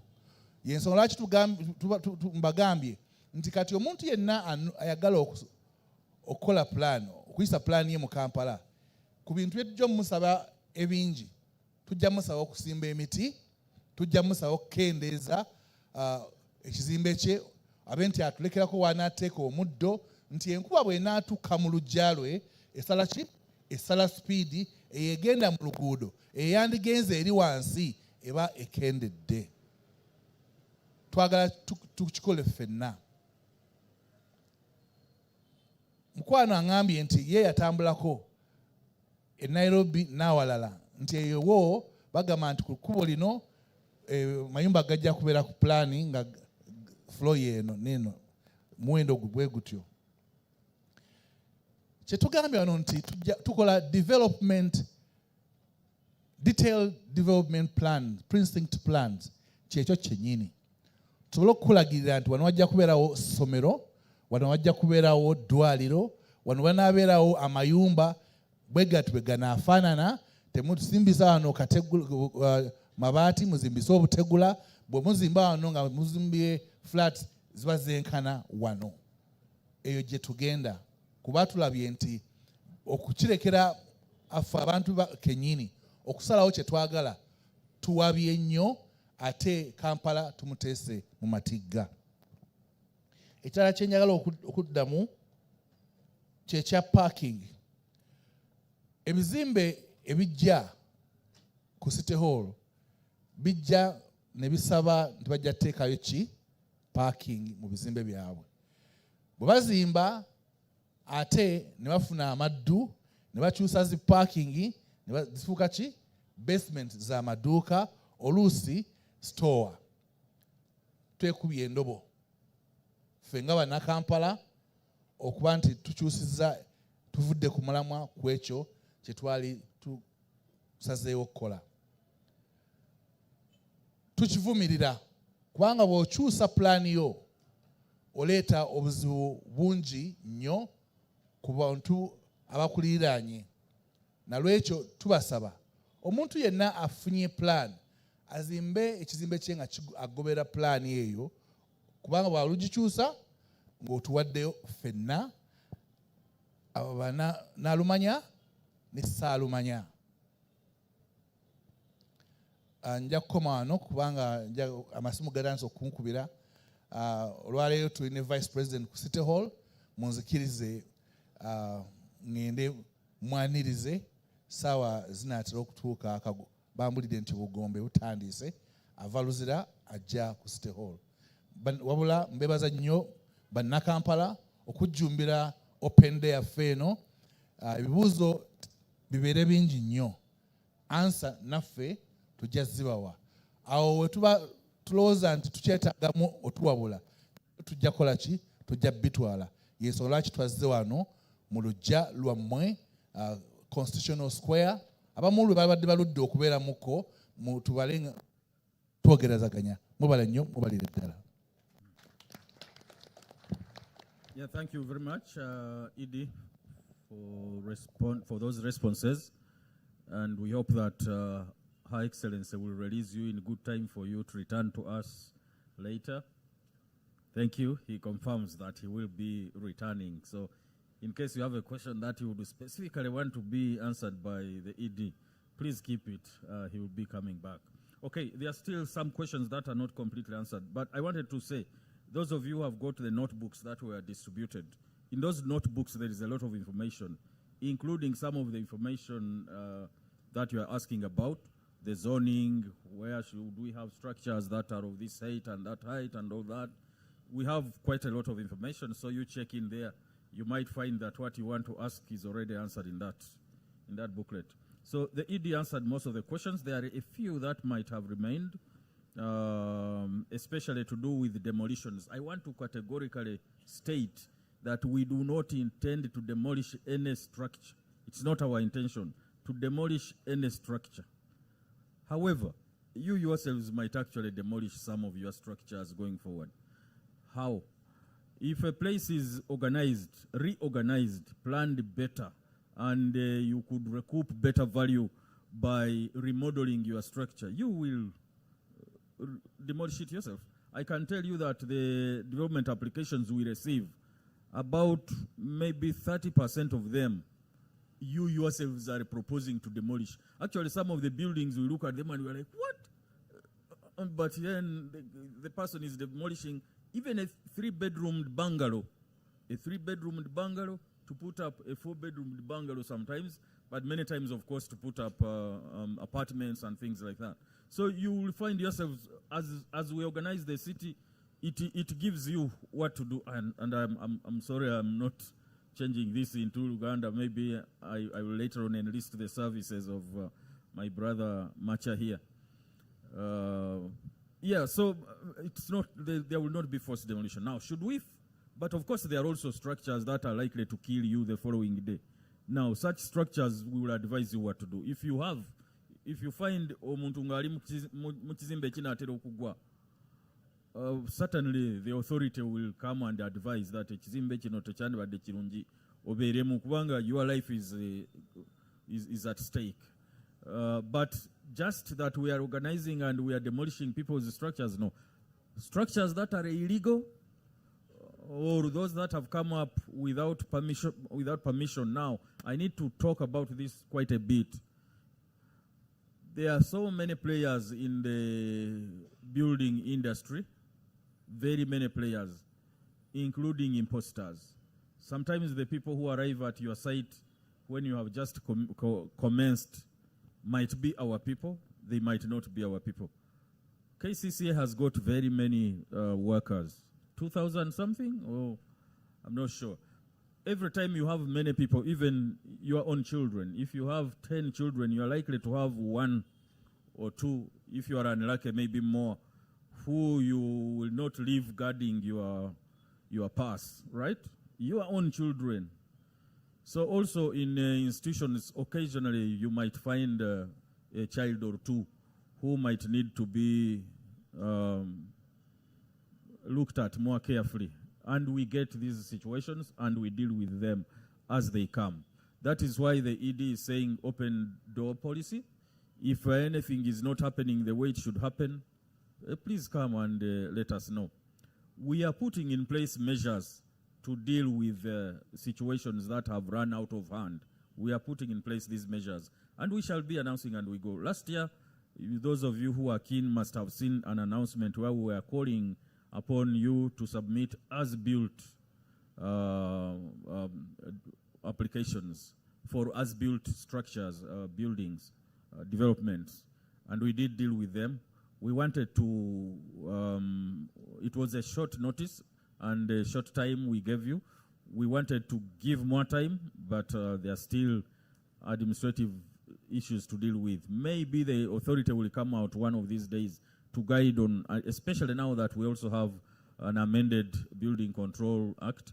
We might come out as an institution, we are still dealing with it internally, to guide how we might proceed. There will come a time when, by the way, if I were you, I would not commence constructing illegally at the moment. Please do not commence. If you already have a structure that does not have a plan, it's unfortunate, but we will try to find a way of dealing with it. However, if you are commencing today, that will be complicated. Please don't commence before you get the relevant permit. So we are not going to demolish any structure that existing anyhow, unless if it really must be demolished. For example, if it is in a road reserve.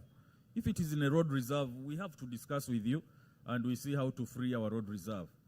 That would be a development that has been put in place with impunity. If it is where it, clearly it encumbers public interest, then we have to talk and we find a way. But generally speaking, we are really not talking about demolishing people's structures.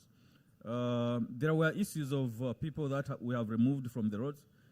KCC is a big institution. There are many directorates. I'm not sure some of the directorates may not be represented here to be able to answer some of these questions very, very well. But the intention of KCCA is order, to organize. Some of you are telling us we should be like Nairobi. Me, I might tell you we should also be like Hoima in some respects. I come from Hoima, and some aspects of the city of Hoima are organized. Somebody else will tell you let's be like London. But how can we be like those if we do not reorganize to become better? When we are reorganizing to become better, occasionally some people might be affected. There might be a little cost at the beginning, but later on we should all be able to enjoy a better city, have better value, have maybe, we all should be better off if we have got a better city that attracts better investments. Are there any questions we have not dealt with? I'm not asking the people who asked the questions. I'm asking my colleagues, is there any question that you felt was in your line and it has not been answered and you'd like to answer it? My colleagues, please put up your hand so that I'm sure.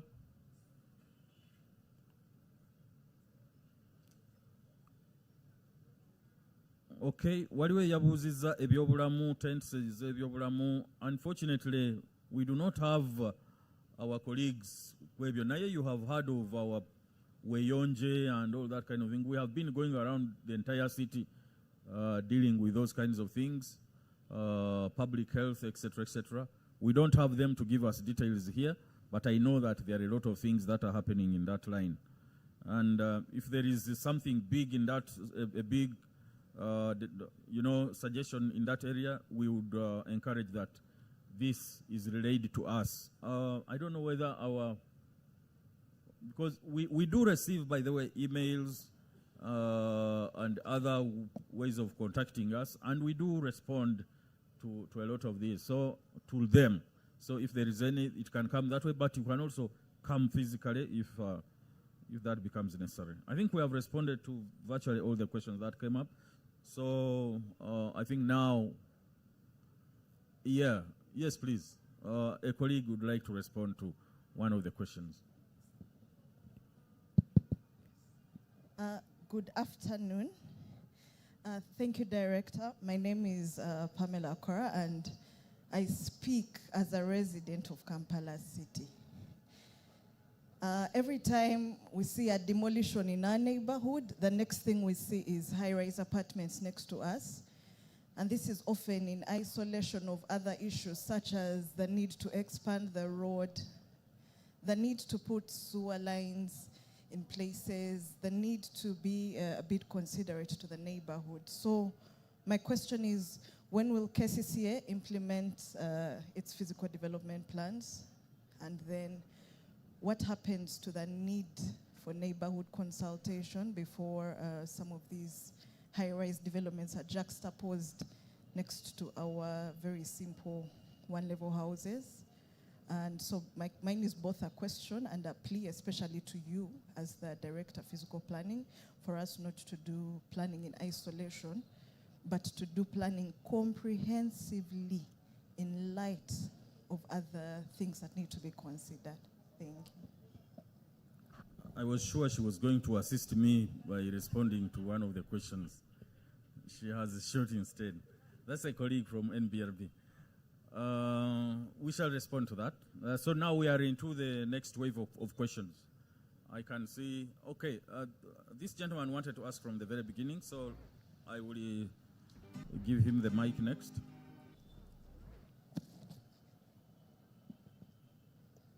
Thank you, Director, and thank you to KCCA for organizing this open day. I'm Architect Kenneth Amunsimire, the President Uganda Society of Architects. And I had about 3 issues I wanted to get answered. One is about the IRS system, the one that handles development permissions. We need to look at it a little bit more because we are having challenges as professionals. Many times we are asked to endorse developments which we don't even have an idea about. I don't know how our identities come to those applicants. And so we are requesting that before we get issues of identities being hacked into, let there be a way of verifying whether a professional has actually done the work or not. Then about the workflow, the aspect, I think it was item number 4, after you have done the application, the site visit. That's our most painful point because it takes long sometimes to have that site visit done.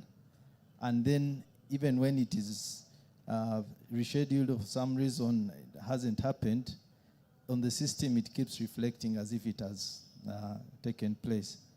So we would like to have that corrected so that when a site visit is not done or it is rescheduled, at least the system should be able to update, because we are not the only people using this interface. Even our developers need to know what's going on because it's a public domain. The other issue is mainly with BIMS, which is another directorate, so I may not get into it here, but we also would like to see them improving how you can get an e-permit at physical development level. It would also be nice to have an building permit on the system, obtainable from the system, instead of walking physically to City Hall. We are grateful that you are also realizing the challenge that brokers have caused in the city. And as Uganda Society of Architects, we would like to interface with you more to deal with this issue because it has caused a lot of problems for the profession and even the industry at large. We would also like to offer our support because we have specializations within the architecture professions, and I have noticed there is a lot more emphasis on urban planning, but I've had less talked about urban designing. Yet we have professionals in our midst who are skilled in that area, and we pray that government will consider this, even take it seriously that space needs to be opened up for these professionals to come and do their part in developing a city. Then lastly, we'd also like to let you know that we have an urbanism chapter under Uganda Society of Architects that can help in some of the policy levels, any of the policy needs that you may have. Don't fight this battle alone. We are here to support you, and we pledge our support. Thank you very much.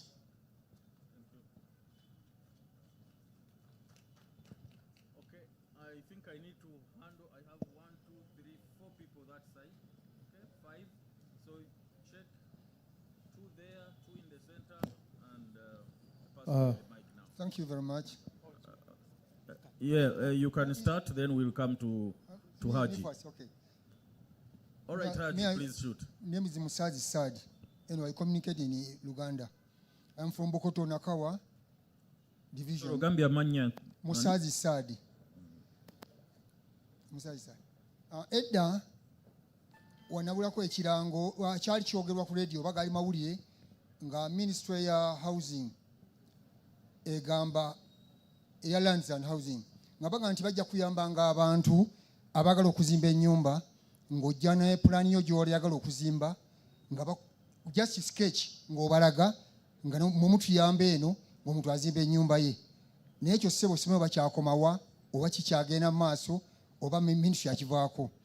Ekyokubiri, omuntu senga azimba ennyumba ye n'ajja n'afuna plan n'azimba ennyumba oba eri commercial oba residential, twabiddewo ekigamba nti omuntu ajja kumalanga kufuna ate buyinza eno bukuyinza okuddamu okukola ki okuyingira ennyumba eyo. Kati omuntu senga azimba ennyumba eya commercial neyekoma wakati weekomyawo n'asente zimugwako, tayinza kuyingizamu bapangisa asigale ng'afuna ssente ze, oba ya residential negwako kalugebenga apartment naziwa yakuzimba oba 3 oba 4 netuuka wetuuse n'aga nti kati awo nyingizeemu abantu ekisoboka. Ekyokusatu, waliwo olugambire ku green areas. Kati green area mu Kampala tuyineemu eno Constitution Square eno, ate era situgibeeramu bagitugobamu wano ebeeramu balala ffe bannannyini oba bamugandi bannannyini offe subiramu. Kati tulina green area ey'emmanga eri ku yaadi eyo yali engazi ennyo mwaginigirekitinga, kati abalala ne bayingirawo ne bagirivelopinga n'ebyabwe. Kati ffe tunaabeerawo bannakampala ate ng'ekintu bwe kitera okisanga senga ogenda Nairobi ojja kusanga kumpi n'ekibuga ova ku maduuka amanene beegati ennyo otuukira ku wali nga weebaka oba ofaanana otya oba otya otwa butuuzi kubanga kyererezi kiri awo kiyonje ekitali wano. Yeebale nnyo ssebo bali eddala. Thank you. Check. Yeah. My name is Sanjeev Patel, a businessman in Kampala. My family's been here 100 years, so I'm just only letting you know. One thing is I should acknowledge the fact that KCC has been more approachable nowadays than what was before, so I really would like to thank you all. But obviously there's a long way to go yet. While I understand all of us are very concerned about our buildings, what's happening with the traffic, with the one-ways, which will reduce? What is happening, why I'm saying this, is in return because of the traffic, now people don't want to come and shop in Kampala, don't want to come and have meetings with us in within the city. Sadly, roads are not marked well, so the police take advantage. You know what I'm talking about, the traffic police. They make us victims of no signs around, lights not around, and ridiculous speed limits, which does not make sense. You give a name called Lugogo Bypass, which is supposed to be at least 50 kilometers, you put 30 kilometers there. Really, why give big names? Give it the right name and people will abide by it. It's not that we want our city to be beautiful, we want it more convenient. I'm sure all of us over here have somewhere faced traffic problems all the time.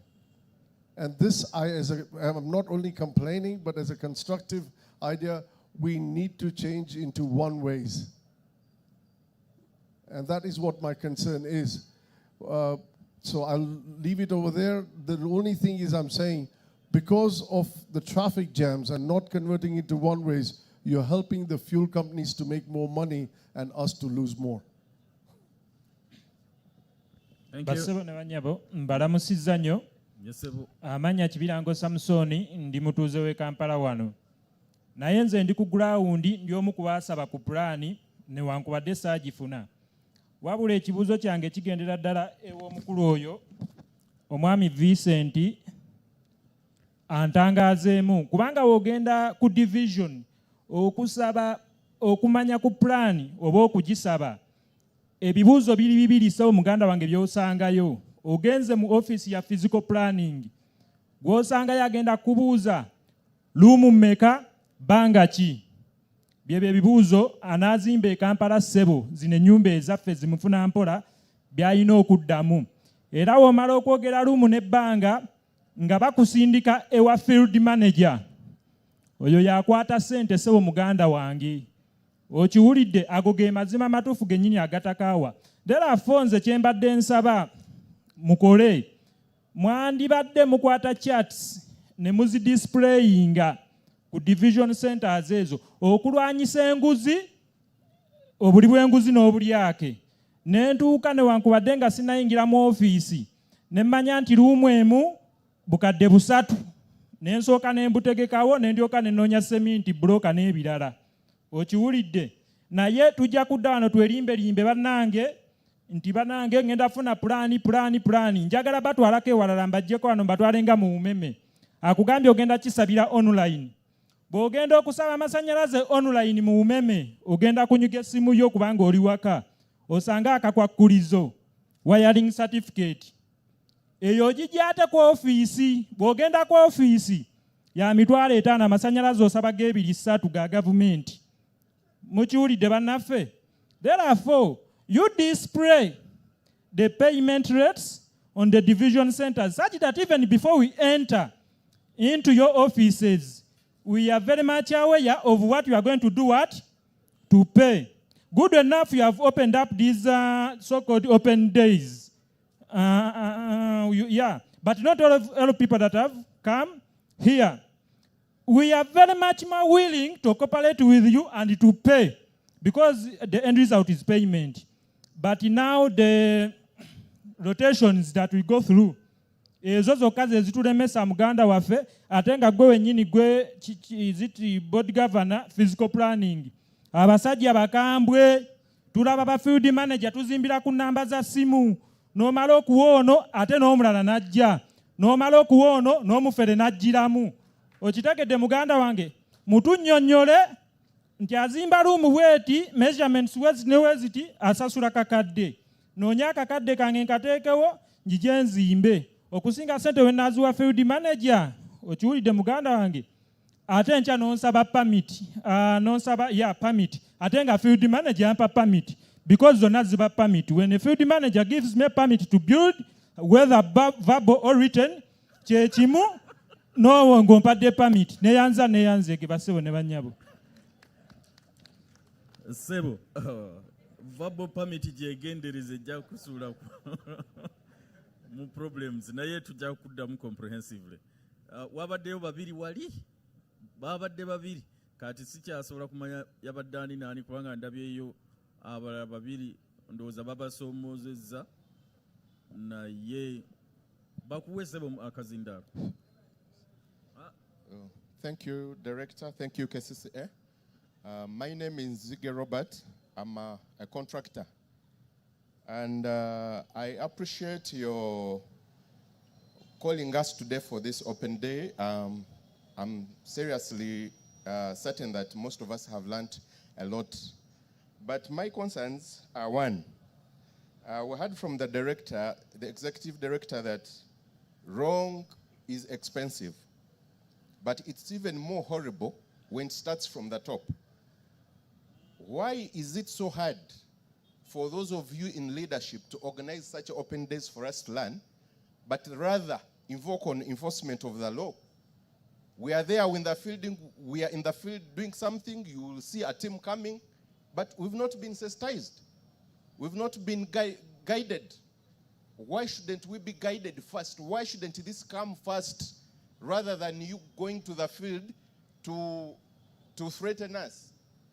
There is National Building Review Board. I wish I had a word from the National Building Review Board, because we are hearing them from all over threatening like Goliath.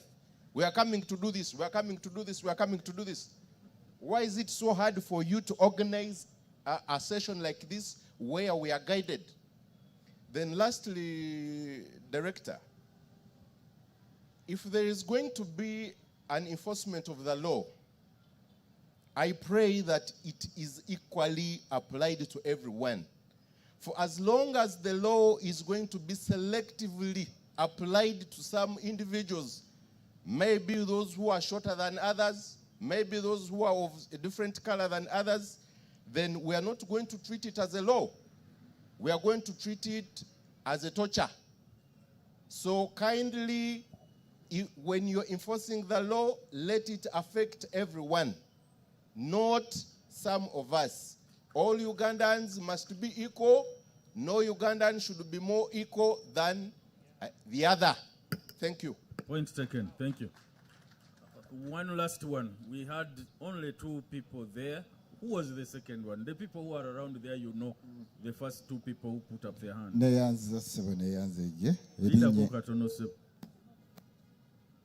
Omukulu n'alabika ye yasoose okuwanika omukono.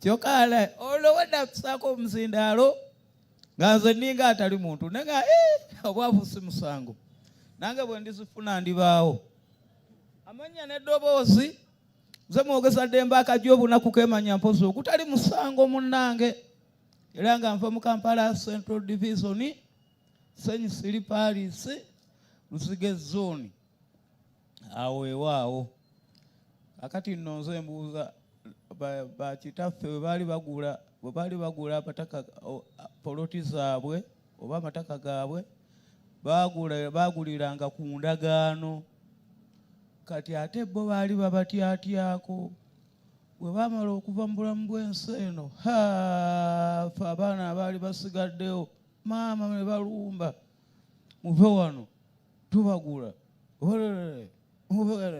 batugoba bwe batyo awo tusigala nga tugiraba kaakati ekyekirala Buganda Land Board kitongole kimanyikiddwa bulungi nnyo kyetongodde gw'ogamba otya ati mukolagana ne KCCA kasese ekitongole kyayo ate gekwatagana kitya ne Buganda Land Board ekirala ekisembayo kansuubire ekirala ekyo ekisembayo ekisembayo nguze ekyapa kyange nina ekyapa kyange nga njagala kuzimbamu ennyumba yange ya French Cat muŋŋamba mu mwagalawo kalina bwe mba sizimbyewo kalina mbuveewo nze mwogeza Dembe akajja owangaale nnyo maaso moja kale webale mwogeza Dembe wabaddewo abalala babiri abasoomozeddwa bawulirize. Thank you, moderator. I'm called Mr. Omoro Bob. I'm a police officer from Makindye Division, Wabigalo Parish. We still have a problem with the landlords because me, I'm a Kibanja holder. Certification is the problem. When you are requesting the document to support you to go to physical planning, to get a planning, it is a problem. So how are you going to help in that?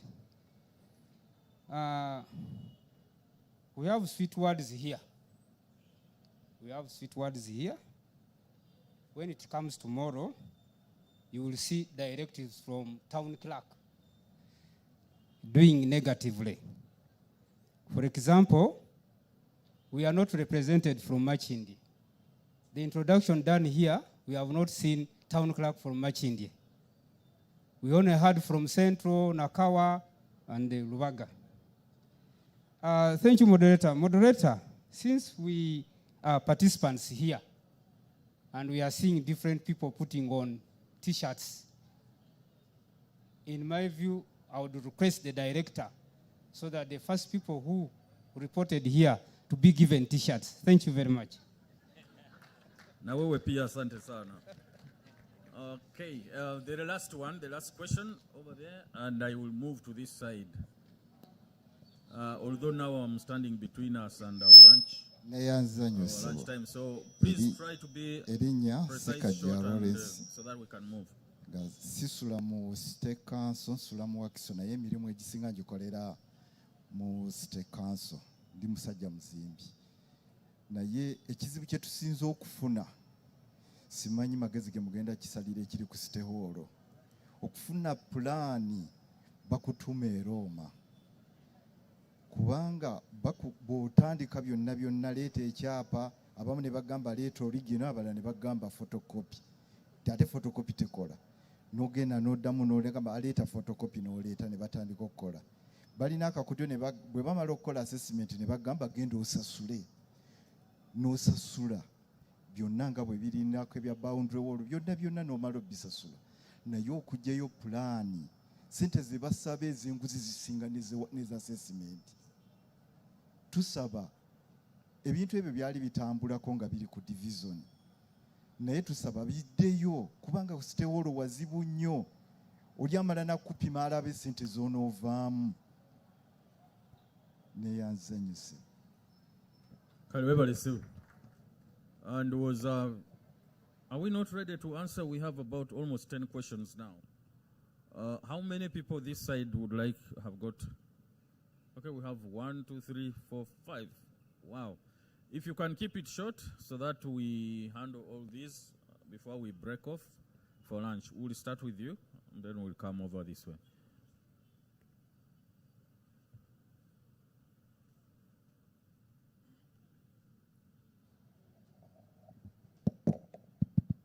Thank you so much, Director. My name is Robert Chwanka, and I'm here to ask 2 questions. The first one, how do we, as developers, know when a NEMA certificate is applied to apply for a permission and when it is not required, and which areas are gazetted for such kind of a need? 2, it's also very expensive to process one, and it actually takes long. So it's very important that the developers know what costs are required for them to pay for such certificate when they are submitting their plans for requests. And that's my question. Okay, thank you very much. I will request our NEMA colleagues to be ready to respond to that one. Right? Okay. There are more for, I think people wanted to ask here. Hello. Amanya gange nze Nakintu Jalia. Ekibuuzo kyembuuza ssebo. Nze nazimba dda mu mwaka gwa 96. Era wembeera. Naye nga sirina pulaani kati mba ngifuna ntya? Tujja kuddamu nnyo. Thank you.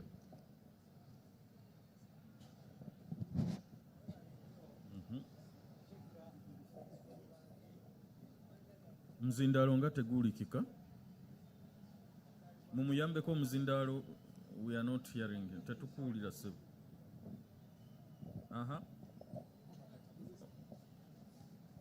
Mwebale nnyo bakama baffe okutegeka ensonga nga zino. Nze Kabugodde Gracious Kizito nazaalibwa mu mwaka gwa 1937 n'ennyingira Kibuga omulundi ogwasooka ng'ennaku z'omwezi 3 January 1971 nga ne Field Marshal General Field Marshal Idi Amin Dada tannaba kuwamba yawamba nga 25 January sibe guli mu nsonyiwe bye ngenda okwogera nze sibirumamu ensi yanyigibwa dda. Twogera ku nkyukakyuka abamu twogera ku nkyukakyuka z'abakulembeze kituufu balina okukyuka naye enkyukakyuka esinga yandibadde mitima gyaffe kinoomu kubanga ngenda n'ensaba essaala Mukama nsonyiwe n'abali wano mu nsonyiwe nti ffenna mu Uganda gye mmanyi obulungi senga Mukama atusaanyaawo n'atonda abantu abapya kubanga buli wamu buli ne masinzizo ne bitongole ebirala waliwo ekinneewuunyisa tulonda ababaka aba palamenti kuteesa ne baayisa amateeka gayisibwa naye gagobererwa. Twali ekyokulabirako ekyaba bodaboda wasanga waayita ebitala bimyudde nabuuza owa traffic nti tebibakwatako yaŋŋamba nti kamera ng'ate weemuli physical officers betuweera omusolo kaakati nga nzira ku kya physical. Omwami yannyonnyodde natuuseemu nga buyiseeyiseemu nensanga alinga nnyonnyola physical planning kiki kitegeeza mu nsonyi oluzungu lumanyi n'ennimi endala ng'olurasa naye kanjogere Luganda. Kaakati bwe tuba nga tukola enteekateeka eri physical omugendera n'okuzimba, abamu mu mawulire bwe bawandiika bagamba nti ekibuga kyategekebwa nga n'abazungu bakyaliwo ne bakitegekera abantu bwe bati bonna nga tebamanyi nti tulizaala, nga tebamanyi nti ekibuga kirigaziwa. Ekirala naliwo wano ng'owino kuba gye twalyanga emmere naddala ng'enkuba etonnye ng'ebisooto ebitoomi abantu tebagenda bifo abaaliwo naddala ba student.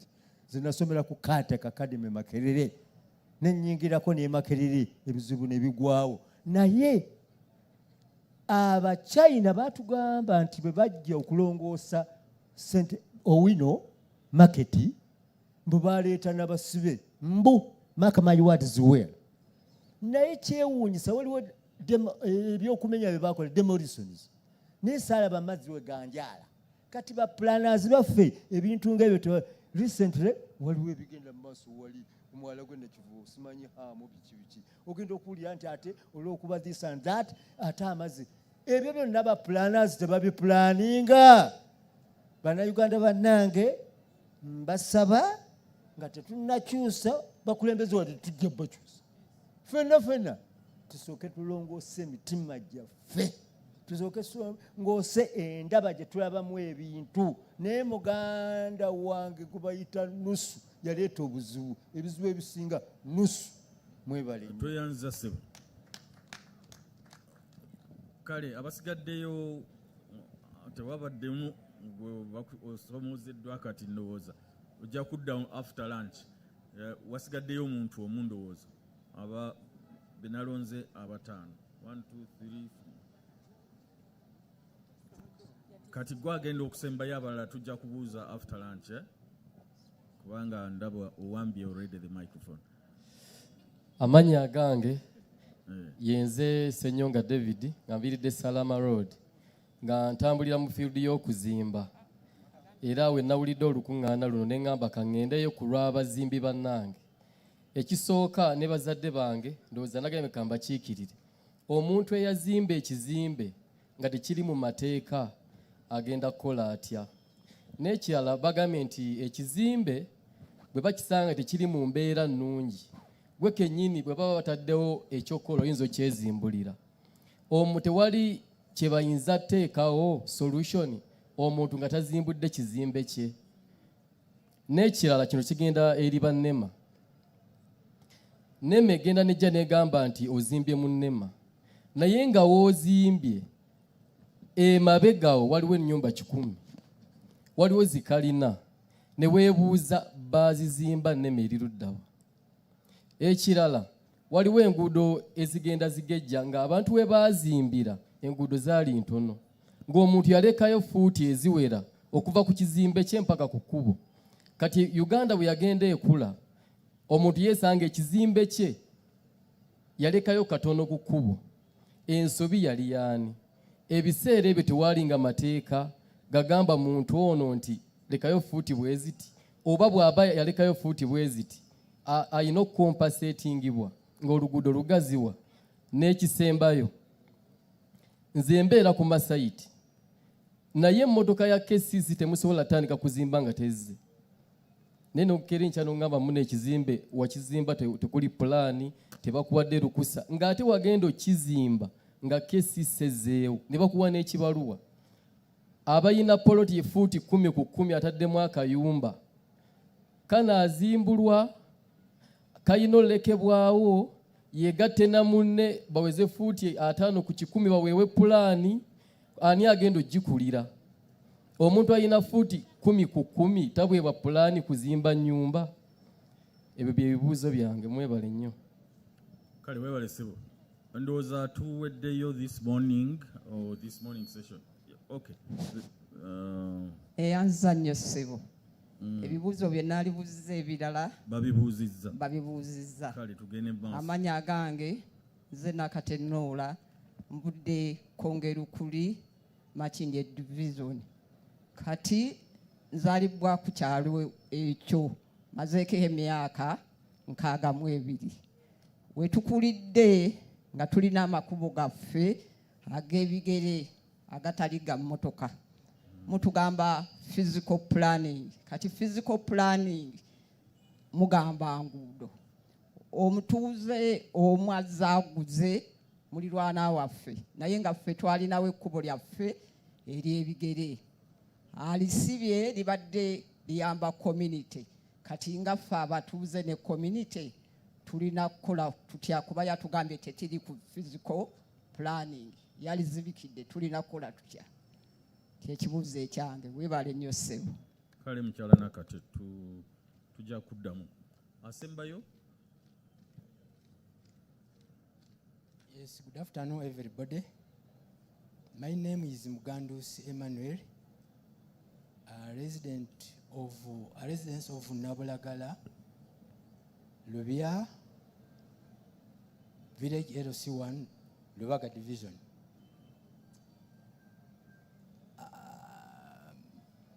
My question is,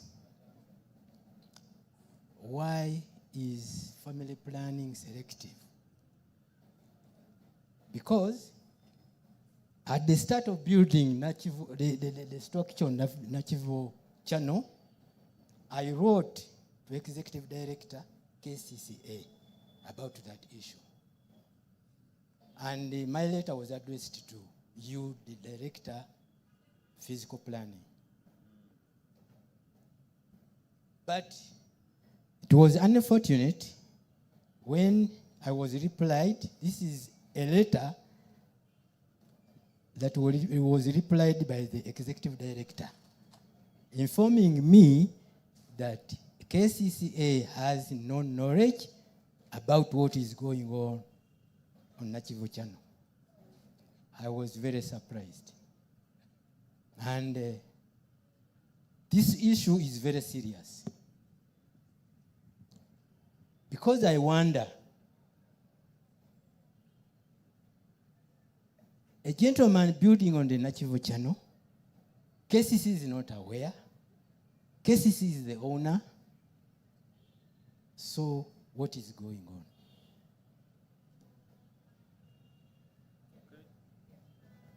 Okay, thank you. That was the last question. Okay.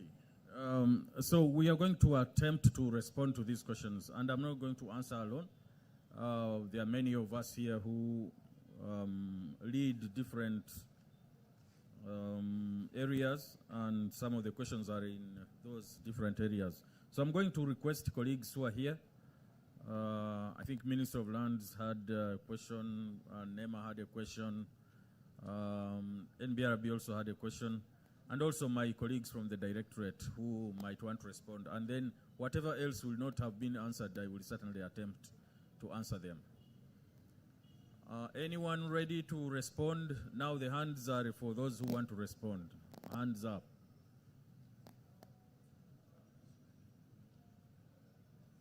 Okay. Yes, NBRB, you would like to respond? You asked the first question, so you can make the first response.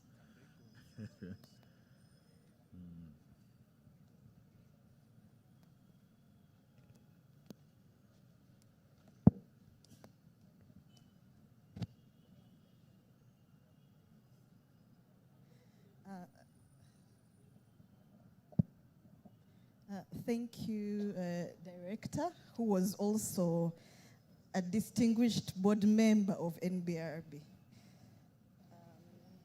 So for National Building Review Board, which is NBRB, we had mostly 3 questions. And just a brief introduction, NBRB is mostly handles the building permission side. As the Executive Director mentioned, there is development permission and there is building permission. However, most of the challenges we encounter also have an implication on physical planning. There was a question asked in regard to occupation. In case I am in a structure and I rent out only the ground floor, how can I get an occupation permit for just my section? So the Act provides for what they call partial occupation permit and also temporary occupation permit. So for example, if you're in a building, you can get an occupation permit only for your restaurant, which is just a section of the building, or only for your shop, which also just takes up a part of the building. But that partial occupation permit is valid for only 2 years, and that is got from your building committee. Much as there is National Building Review Board, please note that your application goes to KCCA Building Committee. Your approval is done by KCCA Building Committee, not National Building Review Board. Translate after? Yeah. Okay. Then there's also, I think there have been a number of questions of, if I am in my house that was built in 1996 or built in 1990 and I didn't have an approved plan. Now, much as there is the law, but the law is also reasonable to an extent. The law is cognizant of what it has to deal with. And there's what they call bringing your building into compliance. So what that means is your house that you built years ago, you can still make a submission to your respective local councils, which is KCCA, but also before you go to the building committee, you still have to get, for example, physical planning approval. So for example, even if you built your house in 1990 and is seated on a drainage channel,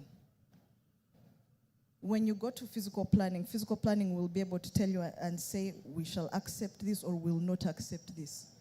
Then when physical planning has cleared you, you will proceed to get your building permission. But also, when you decide to bring your house to compliance, ensure that it fits within the existing legal framework.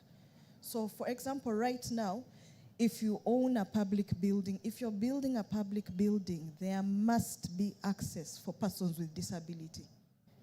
If you're building a school, if you're building a public office, there must be access for persons with disability. So for example, if you built your commercial building in 1990 and you bring it for approval today, we shall tell you first put the ramp, first put the toilet for persons with disability, first make sure your corridors are wide enough. By the way, even parking for persons with disability is a priority. So this is what is required of you. And then, I don't know if there was anything else. Yes, but also National Building Review Board has a desk there. If you have an application that might be stuck, you don't know where that application is, how long it is, we are there together with the building committee. Please come and follow up on your building permit application and also know about your building application fees and know what you need to have. Thank you very much.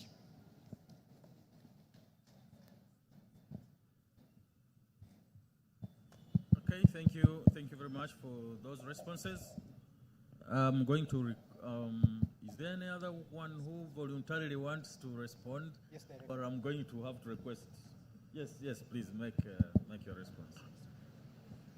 Yes, thank you, Director, for the opportunity to assist you in answering some questions. There was a question that was asked on parks, and specifically was saying that we have only 2 parks. This one and some of them restricted. That is not true. We don't have only 2 parks. We have quite a number of them. Though, out of the number of parks we have, 90% are found in Central Division. That one is for sure true. Then the other divisions do not have public open spaces and parks. But there is discussions ongoing. How can we expand and provide these amenities in the other divisions? Opportunities are there and are currently being explored, and some of them is looking at our degraded wetlands and how we can restore them to act as wetlands and also functional spaces, so that some of these open spaces are available in the other divisions. For example, currently we, as an institution, piloted the restoration of Walfume wetland in Chanja, and so we are looking at expanding that pilot from the success story that we have with it. So we are aware of the shortage, but plans are along the way in trying to resolve it. Thank you very much. All right, thank you very much. Meanwhile, I would like to recognize the arrival of one of the great educationists in this field of spatial planning, Professor Sengendo. You're most welcome. Okay, I'm going to have to request my team to specifically to answer some of these questions. We have a question. The very first question was on tall structures coming up next to humble structures and things. I'm not sure whether Manager Comprehensive Planning is here. She should come and respond to that one. If she's not here, we will move. I also want to prepare Mike to come and respond to issues of IRAS, challenges of being asked to endorse drawings. But is this on IRAS? I think this might be on BIMS, because on IRAS for development permits, we actually do not require professionals. It is not a requirement that we have an architect or any. The law says this will be submitted by fiscal planners. There are still challenges around that. So we do not require any endorsement on development permission. However, on BIMS, the professional is required to accept that they are the professional. So if somebody puts your name and you don't know the plan, you reject, and then that plan cannot proceed. At least that's what I know. That plan cannot proceed until when the necessary professionals have all accepted. I'm going to ask NBRB to come and again clarify this, because that's what I know. That if a person puts me as the engineer, the structure engineer, or the architect, and I do not accept on the system that development, that application will not proceed. That's what I know, but it looks like what I know perhaps is not right. Would you like to respond to that? Have you got the question? All right. Thank you, Director. Director, I think that this is twofold. I believe that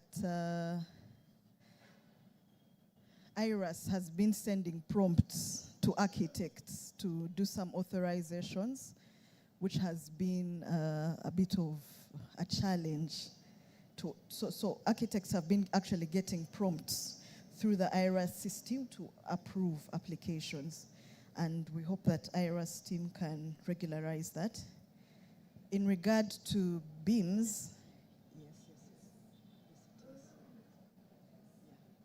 yes. In regard to the BIMS is the platform through which building and occupation permit applications can be made online.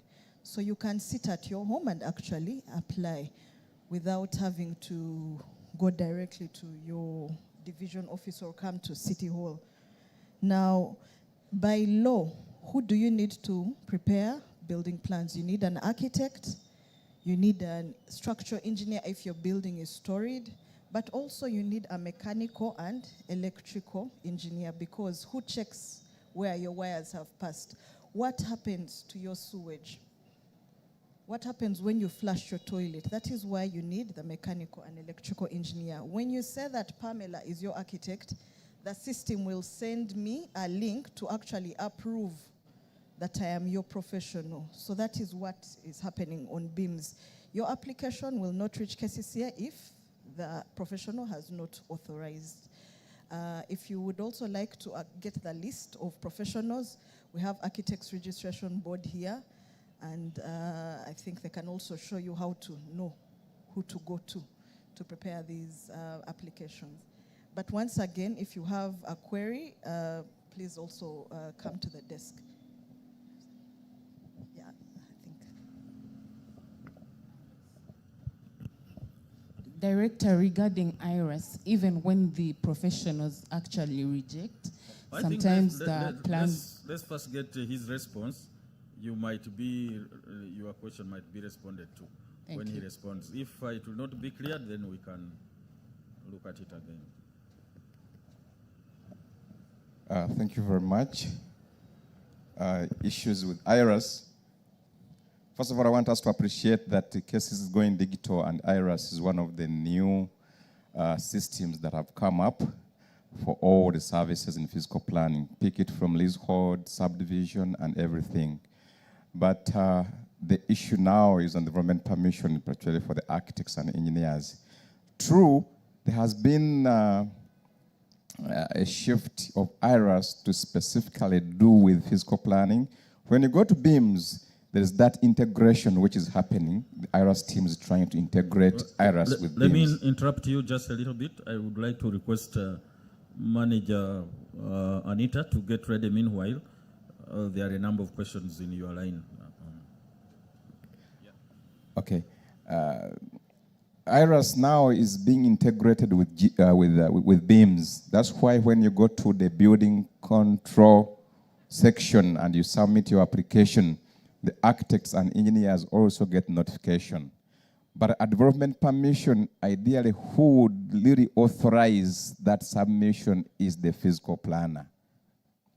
That's why we're asking for a concept.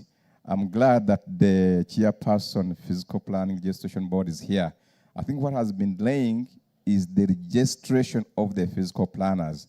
The moment the board rolls out FLE and the planners are FLE registered and recognized by the board, which is recently formulated, and the chairperson is here, Mr. Mkwes Derek, we are now going to be requiring physical planners because we expect them to be on top of the game in regards to the physical development plans for the city.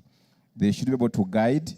They should be able to guide architects, because architects usually come to office and ask, how many floors can I put here? Can this thing be allowed? That has been a very common question and challenge to the designers and draftsmen. But all that done, planners in private practice should be on top of the game, that they know where the city is moving and they can interact with these other disciplines. So the worry why we proceed with, currently, we can proceed even without an architect with development permission, because now we expect to be dealing with the developer himself. The architects, when you design your building, you can give the developer to do the submission. If he trusts you to submit for him, no, he's bearing your name. And at this point in time, we don't have any contract with any architect at development permission. We would have a contract with a physical planner who would submit something in a wetland, yet he's very much aware this is a wetland. Who will submit or authorize a submission of a 10-level building, yet he's aware that the floor space index for this space is about to 250 or 200%. Then you bring us something that goes beyond 700% and all that. So those are the checks and balances we have to do. Then the architects and engineers can be more required at the building control section. I don't know whether I've answered that thing right. We are still available. In case of any question, we are still able to respond. Thank you very much. I had one more question, I think, Director, regarding the delays in development site visits. I request the team to display the second slide that has the step-by-step. The delays in site visits. First of all, we apologize if those things have been happening, but with the coming of IRAS, this is real time, and we can see who has done what at what point, right to the level of the ED, right to the level of the director. They can easily tell that this person has delayed with this application for this long.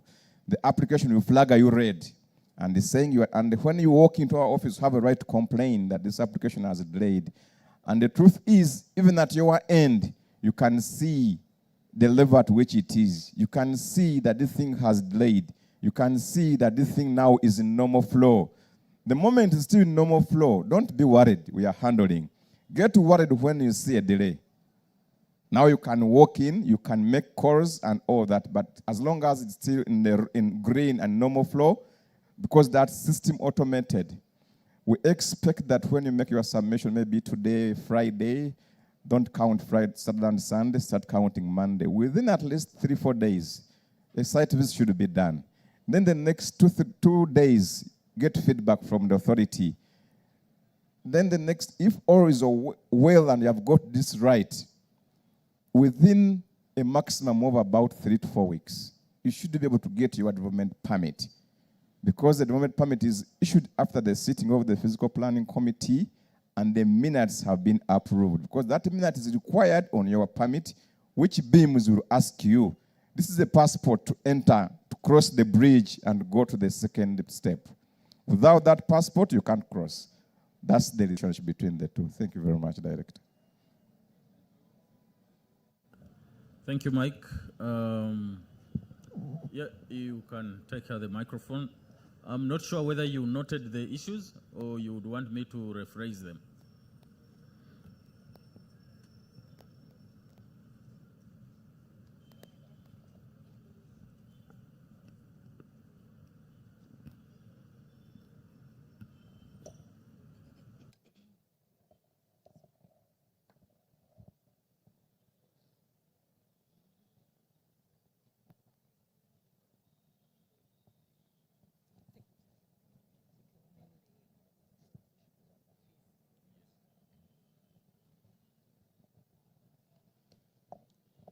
Good afternoon, ladies and gentlemen. My voice is a bit hoarse because I have a cold, but I'll try to be audible. We have some gray areas, especially on areas of field inspection. It is true that we have teams that are across board in the different divisions, the 5 divisions that we have. But you'll find that we have different staff that are attached to the division. So we have people we call the ward administrators, and I think formerly they were the parish chiefs. They are still parish chiefs in other local governments. We have enforcement officers. These are also in the divisions. We have building inspectors, and then we have physical planners. So you'll find that all these have a different role when they are in the field. But the only people mandated to actually come to your site and ask about what it is that you're building are the physical planners and the building inspectors. Over time, we have had staff turnover, so you'll find that we have impersonators in the field. So because they are aware of the processes, they will come to the site and actually approach you as a staff because they are aware of the process. So as KCCA, we have introduced a CID department at City Hall, 4th level, and it is open to all complaints. But you can also raise this to the office of the division town clerk, and every division also has a physical planning office. There was another question about why is it that we do not display the different fees that are attached to the cost of acquiring permission to build. So you'll find that we have transitioned from the Physical Planning Act being the sole legal framework.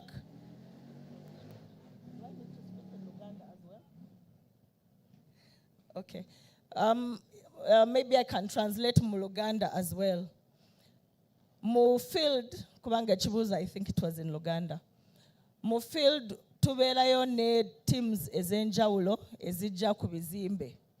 Waliwo be tuyita abawaadi, waliwo ba enforcement, waliwo ba engineer be tuyita ba building inspector, muteeke empya kati beba assistant building control officers. Then tuyina ne ba physical planner.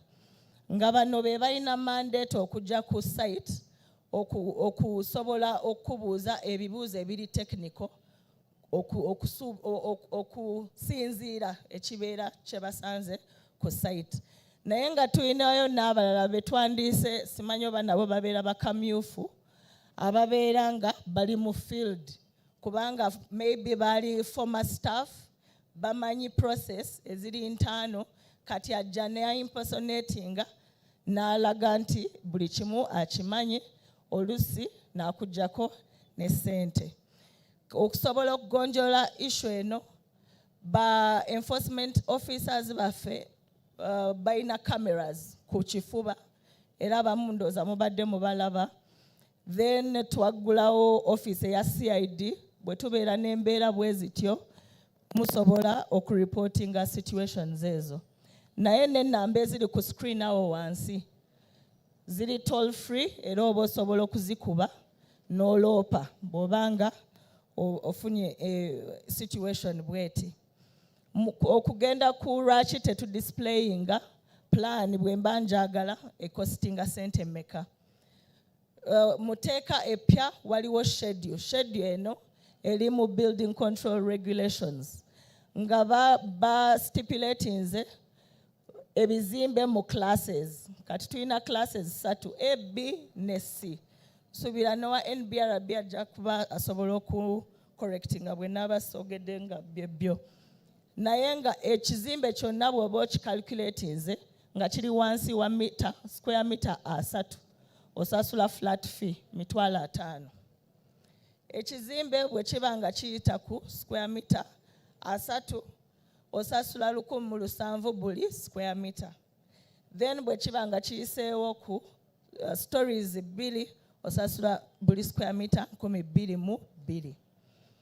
Zino waliwo ne annual inspection fee. Annual inspection fee bulijjo ebadde nga teriiwo era nga kati mujja kulaba nga baba bilinga okusasula annual inspection fee. Zino fees nga KCCA twafulumiza client charter era ng'eno client charter esobodde okubeeramu transparent okulaga costs eza okuzimba. Then ne service delivery standards. Twafulumiza service delivery standards.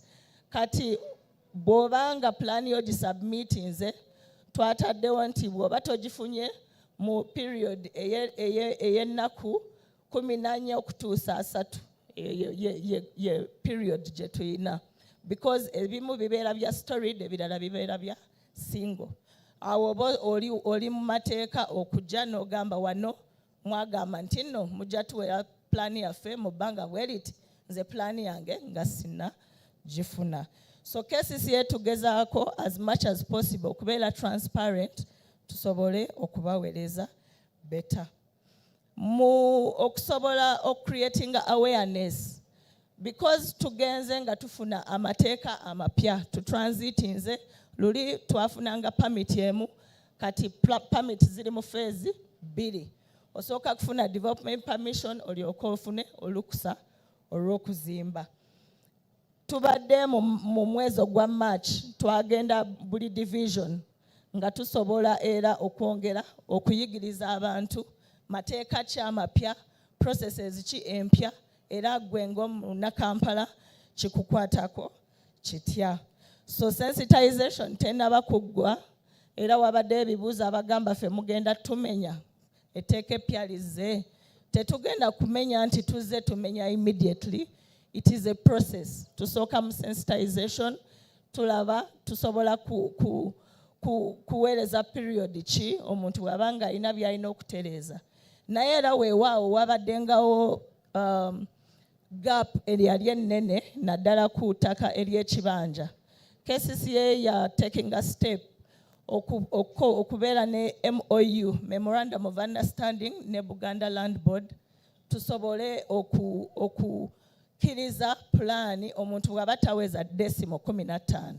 Era nga nsuubiza abangi basobodde okufuna security of tenure kubanga obeera olaba nga minimum requirement okufuna plan ate weewaawo oba olina kufuna ki ekyapa oba clarification nti gwe nanyini.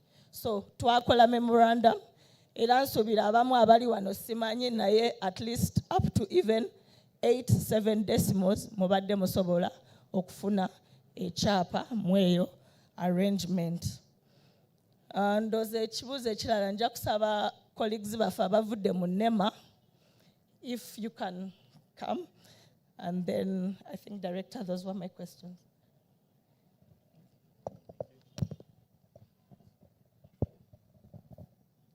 Yes. The lady to respond to the question about tall structures next to humble structures is here.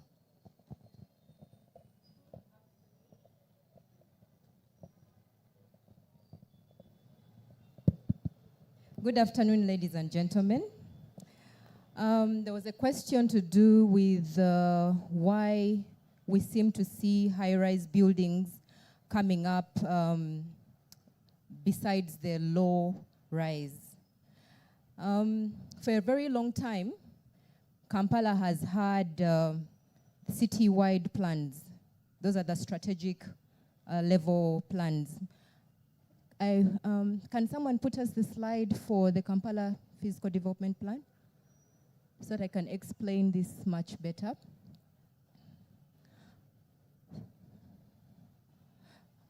Among the first slides. So the Kampala Physical Development Plan will show smaller detail and also give regulations or zoning instructions at a very large scale, at the citywide scale. So it will tell you, these are the wetlands, these are the developable areas, these are our roads, this is our connectivity. It gives that strategic direction. Now, what is happening when we ask ourselves why we are having the high rise alongside the short rise, the low rise, is because for a very long time we did not have the plans that give instruction at the site level, at the street level, at the block level. So this is the one that we have had for a very long time, since 1994. We've had also the 2012, and now this has been updated to the 2026 to 2040. So what we are now doing, we are trying to resolve that problem, that at your neighborhood, we work with the community and define those heights according to the instructions of the larger plan. So the larger plan will tell you, for example, in the CBD, it will give instructions of the development rights in the CBD, but it will not tell you what should happen, for example, along Kampala Road. So we have to develop that with the community. Within the bounds of what is provided in the Kampala Physical Development Plan, you develop instructions with community to develop the detailed plans where we have detailed regulations. Next slide. We have detailed regulations on the street and at the, so this is the one for Munyonyo. So let us go to the next slide.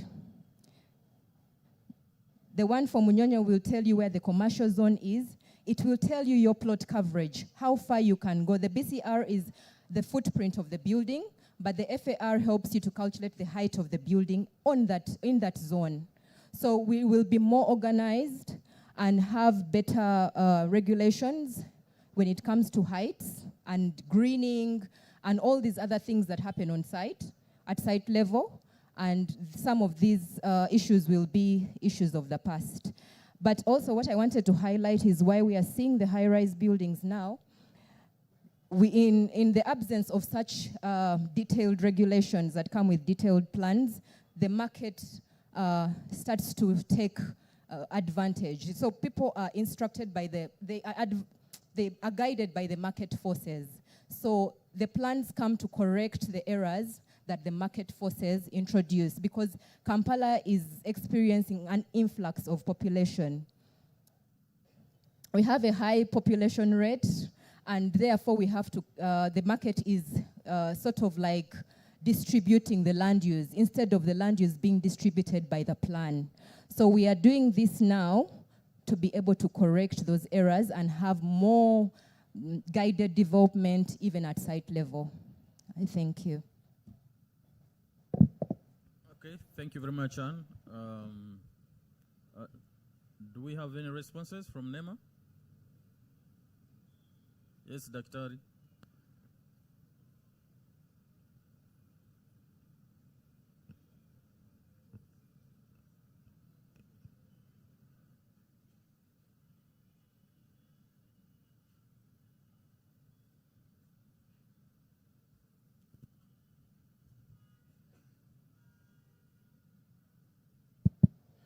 Okay, so I heard of 3 questions that were raised for NEMA. I think the first question was why are EIAs expensive? Right? That the cost of doing EIAs is usually expensive. EIAs are not conducted by staff of NEMA, they are conducted by practitioners registered by NEMA. And the law requires that they do, in the process of doing their work, they work with developers, and the agreements that the developers make with the practitioners are really based on their contracts, and so contract law applies. So you negotiate. If you are lucky and the cost of the EIA that is billed on you is small, you're lucky. If you're not lucky, but in principle, what drives the cost of EIAs is basically the scope of work that's going to be done. Think about it this way.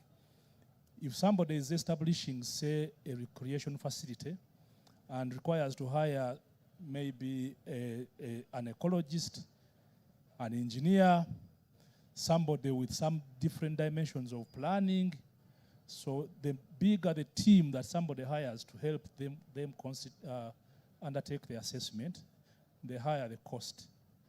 Compare that with somebody who is going to do an EIA for a petrol station, for example. A small petrol station, maybe 2 or 1 person would be sufficient for that effort.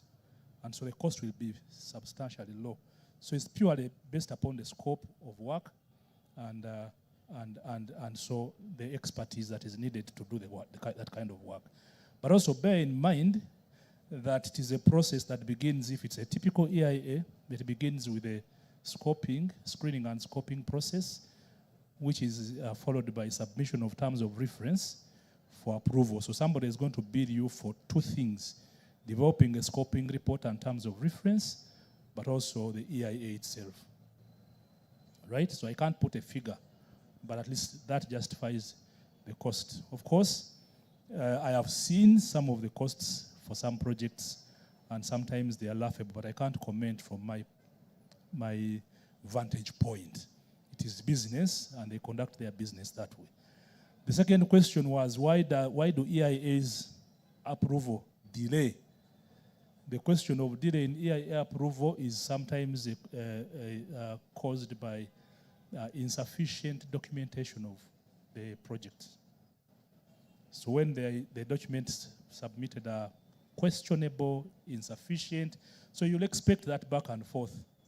But the timelines are entrenched in law. It takes 90 days, for example, in law. It is statutory to conclude an EIA review. While it takes about 60 days to conclude a project brief, it takes 21 days to conclude a review of terms of reference and scoping report. I think that is on EIA. The other issue I had raised was why do enforcement teams that are working in wetlands remove this one and leave the other, isn't it? Somebody is removed, this one is left, the other one is removed, one is left. Again, we follow rules.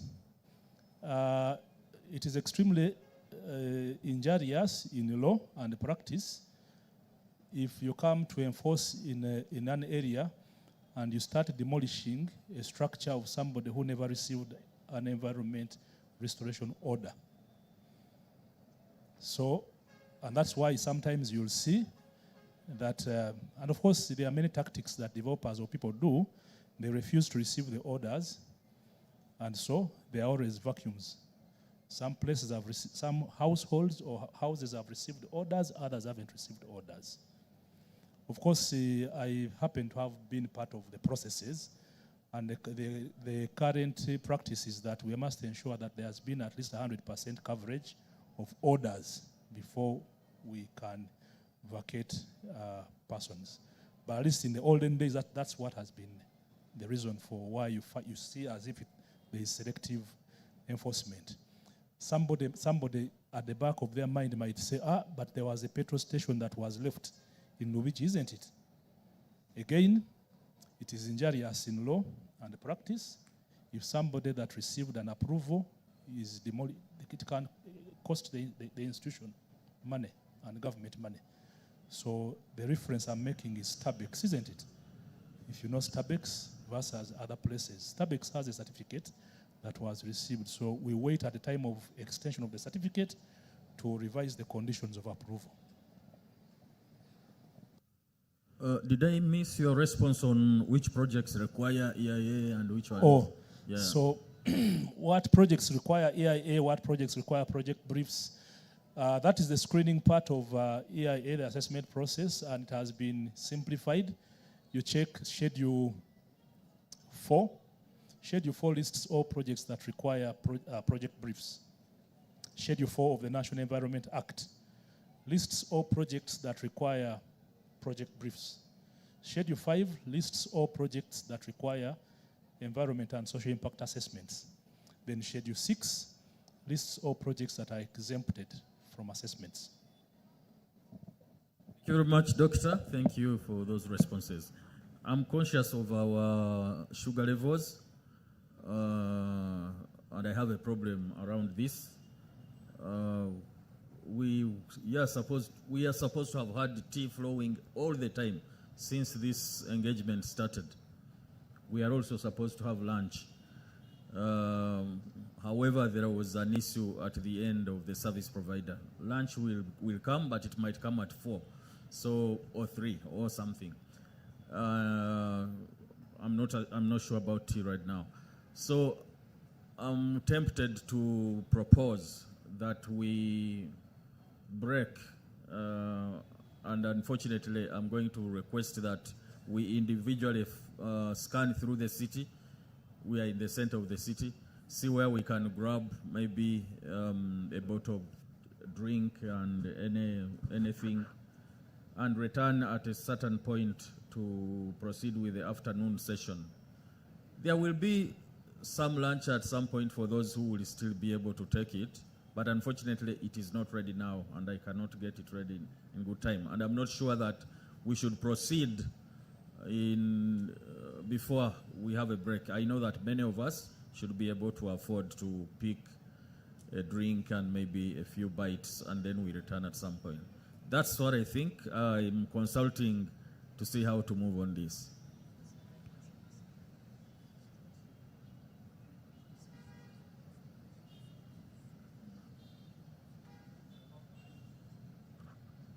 So we are supposed, there are still some questions that are not answered, by the way, so make no mistake. It's not like we have forgotten those. I have written down every question that was asked, and I will respond also to others that are not responded to. But we also have a panel discussion that is supposed to come after lunch. So there are proposals that either we could stretch and get into the panel discussion. I'm hesitant about that because I know that sugar levels really are dropping. There is a possibility of breaking for just about 10 minutes and we resume. Or we break for longer than that and we resume. What is the consensus?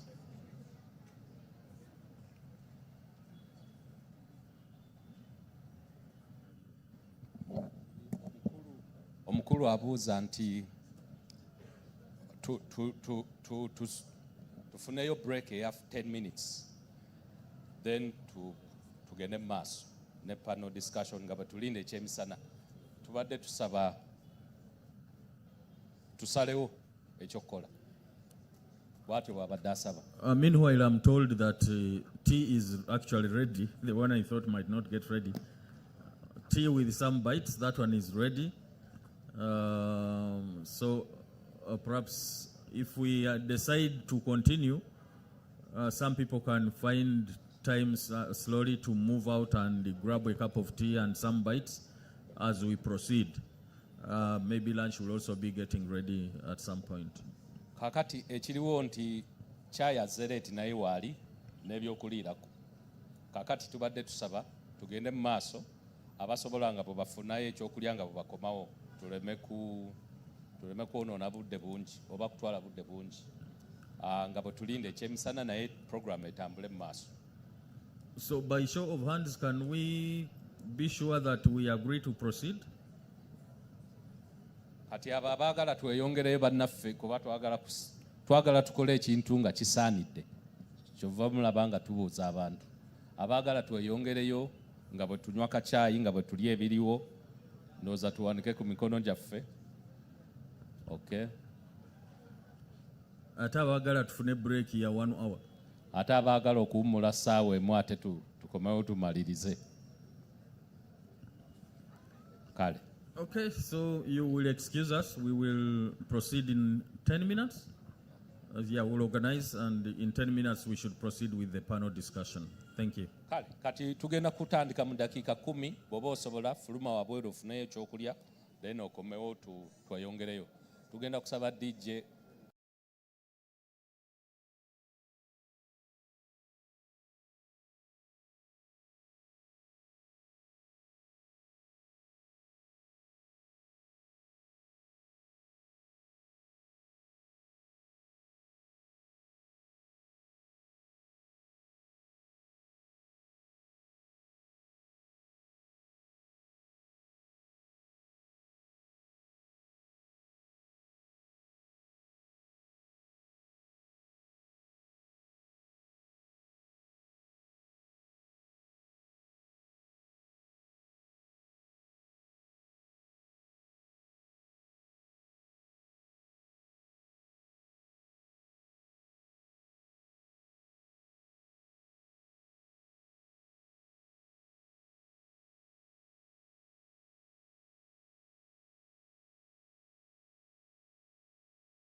Yeah, thank you. Thank you very much, Bwana Macha. Ladies and gentlemen,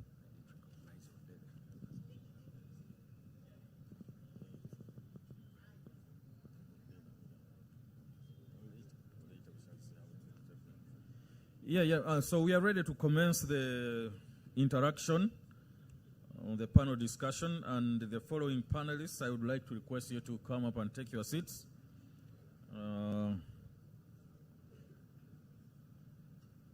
The first panelist, who doesn't seem to be here, but I want to check whether he has sent anybody to represent him. I know that he's conducting another meeting right now, but the first one was Engineer Justus Akankwasa, Director for Engineering and Technical Services. Do we have anybody who has been instructed, who has instructions to represent him? Okay, I suppose not. We have from Makerere University, Mr. Charles Nyakwebara Arali.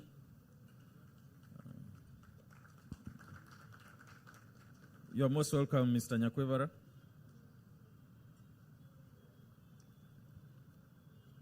Mr. Nyakwebara is also an educationist. I introduced one educationist earlier today. He's a lecturer in the Department of Urban and Regional Planning at the School of the Built Environment,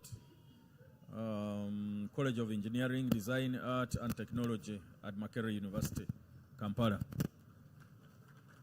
And when you hear somebody is a lecturer, then you know that the qualifications are very heavy on his head. So I will not go through them. Next, we have got panelists from NPA, Planner Dr. Kasaija Peter,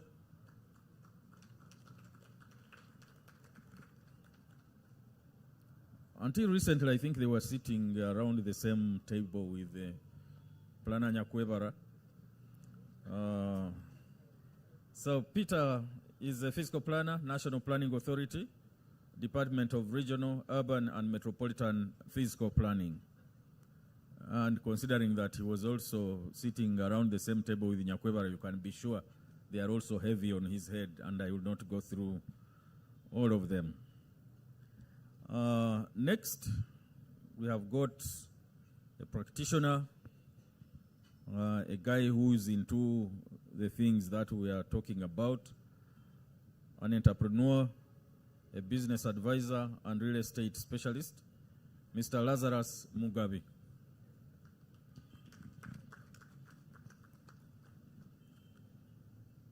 You can give them a little more clapping, but especially a guy in private practice to get time to stay with us since morning is serious. And finally, there is one from Minister of Lands who is not here. I will go to them, but finally those who I'm sure are here. We have got a gentleman, natural resources management specialist, soils and land use at the National Environment Management Authority of Uganda, Dr. Jerome Sebaduka Lugumira. I should also let you know that he was once upon a time a member of the National Physical Planning Board, and he was very instrumental in putting in place some of the initial thoughts of that board. The other one was supposed to be Mr. Joseph Pade Walter, Commissioner Urban Development from Ministry of Lands, Housing and Urban Development. I would like to know whether he has sent somebody to represent him. Okay, it would seem that no, he has not. So you will allow me also to take a comfortable seat, and I fire some questions to these gentlemen. Unfortunately, there is no lady, I don't know why.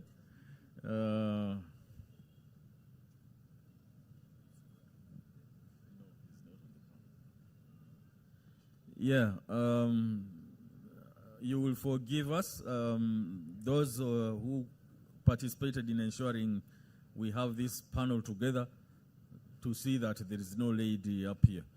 But I can have a volunteer and I can find a question for them. If I have a volunteer lady to join the panel, since I have at least 2 spaces that are not occupied right now, I would welcome one So if I have one, and then you'll give me the responsibility of coming up with a question for you.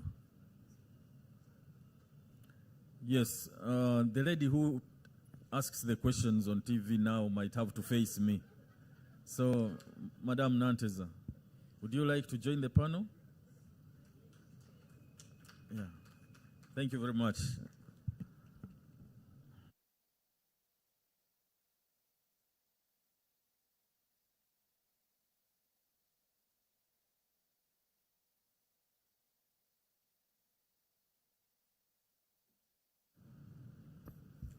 All right, thank you, especially Catherine, for agreeing to join this panel last minute at short notice. And gentlemen, thank you very much for accepting to come and be part of this panel. So I will start with the gentleman from the National Planning Authority, the apex of spatial planning in this country, and so I would not start anywhere else. You are aware that recently, Doctor, recently you did carry out assessments of physical planning in the country, of all entities that carry out physical planning in the country, including KCCA. We would like you to briefly let us in on how KCCA performed in that performance, in that assessment, and what major challenges to an orderly Kampala you found when you carried out that assessment. What are the major challenges to an orderly Kampala that you stumbled on when you were carrying out that assessment? Thank you.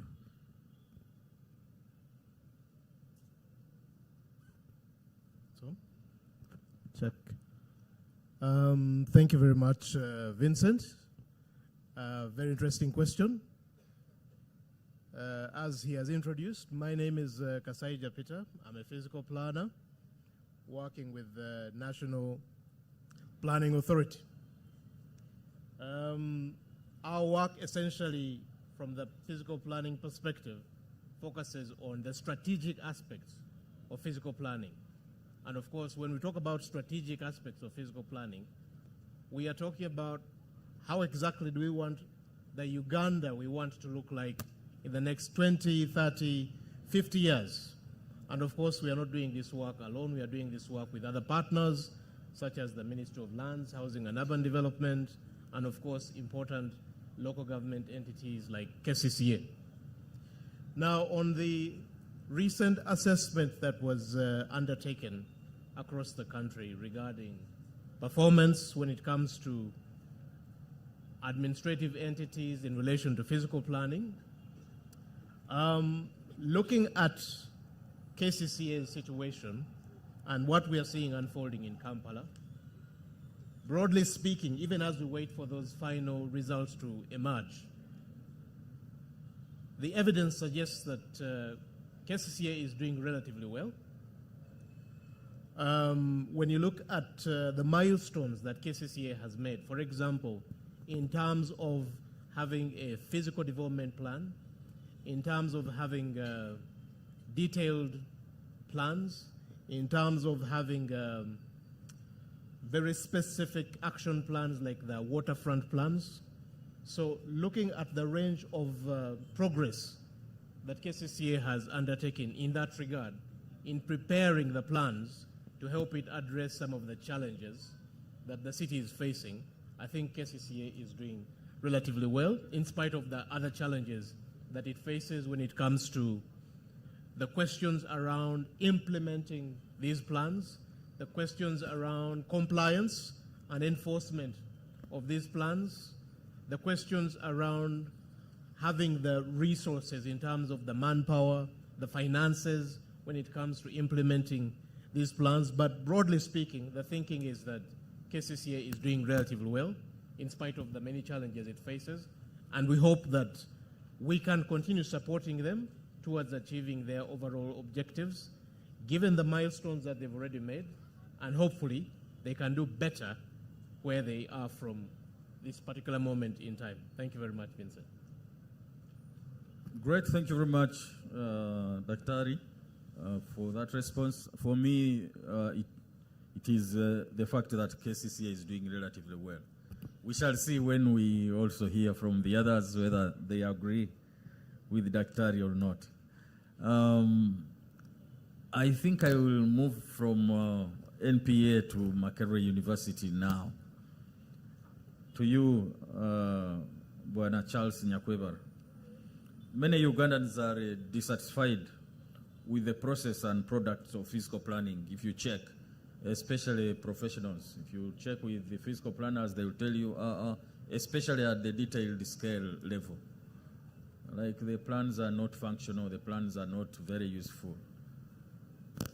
Is that a training problem, or is it, where do they pick the bad planning skills after they have been given the good planning skills at the university? And what can we do to make sure that we have got more functional plans, especially detailed plans? Mr. Nyakwebara, thank you. Yeah, thank you very much, Director, Mr. Moderator. I have always had the concept of bad planning. Through the different fora, the practitioners, when they choose to criticize each other, they can say one is a bad plan and this is a good plan. But at training, we are doing our best to equip the learners. And indeed, I'm proud to say that I'm working in an institution where over 90% of the current planners in Uganda have been trained from the same institution and the same school. So where you find the good plans, like what we have seen displayed here from KCCA, they are the same people trained from the same institution. The concept of bad planning may come because of a number of factors. It happens, yes, I don't want to disagree. It happens. Why does it happen and how does it manifest? It happens if a plan is made on paper, it looks beautiful, but there is no effort at all to translate this plan on ground. Therefore, the stakeholders who are waiting to see that good plan which is on the wall in the planner's office on the ground and are not able to see anything, they will have the right to say there is no planning in this town. They will have the right to say there is bad planning taking place. That's the first instance. The second instance is the process through which this plan was made. Currently, for those who have been in practice for some time, you will notice that the current planning process requires participation. Without participation, you have not planned.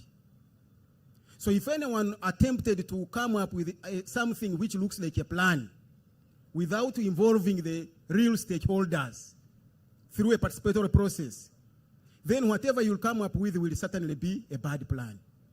Because the people who matter, the people who are supposed to implement this plan, have not been involved in the process. So I will, in brief, mention that at the training level, we endeavor to involve the students through these processes, to inculcate these requirements in them. But the circumstances on ground sometimes may dictate otherwise. We even have programs for internship where we link practice with the training. At the end of each academic year, students are sent out to institutions, local governments, government ministries, and other agencies to learn from its practitioners and be able to relate what they are studying with what is happening. So with that regard, the concept of budget planning may not necessarily be originating from the training part of it. Thank you very much. Yeah, thank you, Mr. Nyakwebara. So it is not the training, it is the people, the planners themselves. Fortunately, we have got the regulators here, and we hope that going forward there will be less of bad planning as the regulators step in. I will stay with planning before I move to the private sector.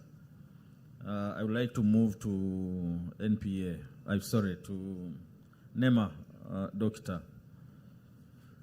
While carrying out planning, as we carry out planning in different places, we stumble on populations in places they should not be, in wetlands and other such places that should ordinarily be reserved for Mother Nature. But there are populations there and things being done there. How can we balance the needs of Mother Nature and those of her children, the people, the population? Thank you, Mr. Moderator, for the question. The question sounds a little bit philosophical, but it will require that we understand the history of settlements. Certainly, some of the people that you find in those places are recent settlers. And I can use this fora, this meeting, to tell you that the laws are not silent on how you occupy space and take up rights, but also use that space.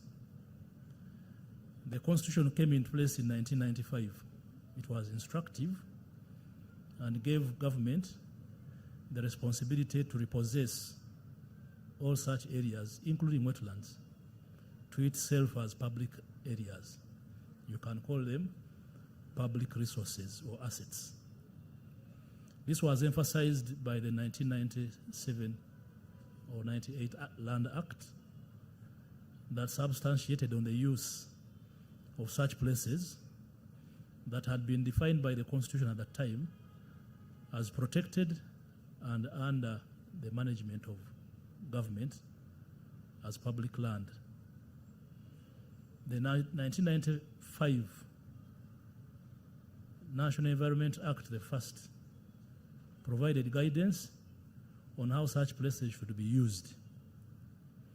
And in 2001, the Wetlands, Lake Shores and Riverbanks Regulation provided very concrete guidance on how these places can be used, separating traditional from all other uses.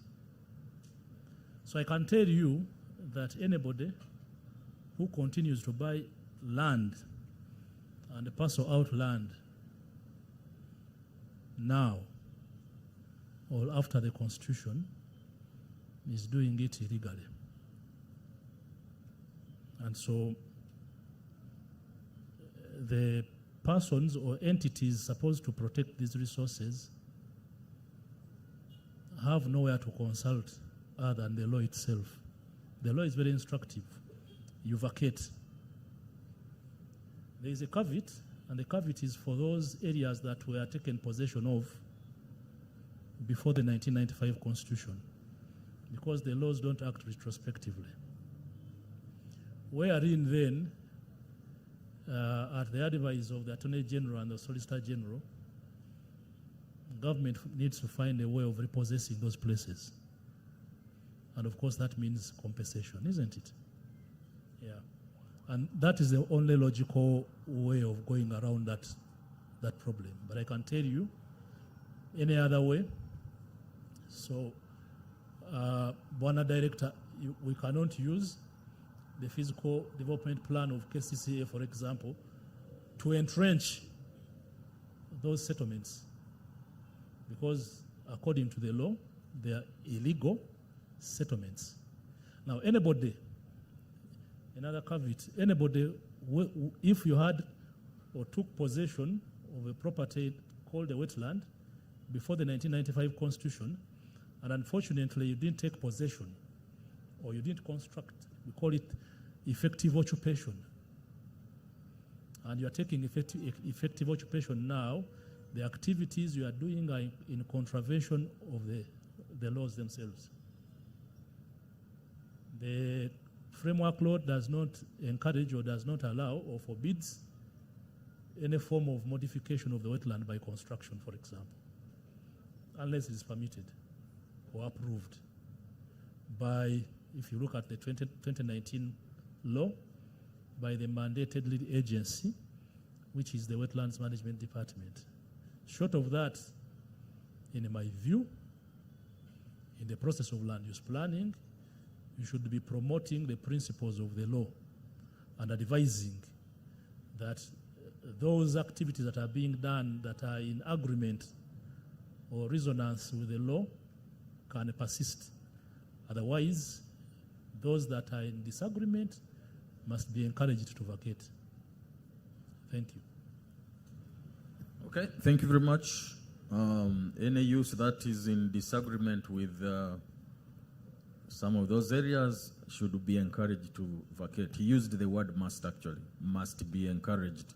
I don't know whether you can use must and encourage in the same breath, but I suppose yes, they must be encouraged to vacate. Okay, thank you very much, Doctor. We will now come to the private sector, and I will start with you, Mr. Mugabe. As all of us know here, and by the way, after these two, we will throw it to you if you have any questions coming from the responses that you have had. We can have some few quick questions, then we'll come back here and summarize and sum it up. So there have been calls in this country for public-private sector collaboration. And the world over really, not only here. It has been said, unless we have that collaboration, we may not achieve the development we seek. There must be collaboration between the two, the public and the private sector. So as a key player in the private sector, would you please lead us into how the private sector might support the public sector in enhancement of compliance this time, because this is one of the issues, and you heard from the questions that we were hearing. Some of the questions were, you could clearly see that this person is rooted in non-compliance. So how can the private sector help us to enhance compliance in development control? Mr. Mugabe. Thank you so much, Chair. Lazarus Mugabe is my name. I work with Serious Mugabe and Kampala Advocates, but also Mission Real Estate and Development. But I'm here in the capacity of the President for Real Estate Agents, which is Area Uganda. And we represent the developers, the real estate agents, the managers, and some other along the ecosystem of real estate. Good question you have asked, how we can support in pushing for compliance.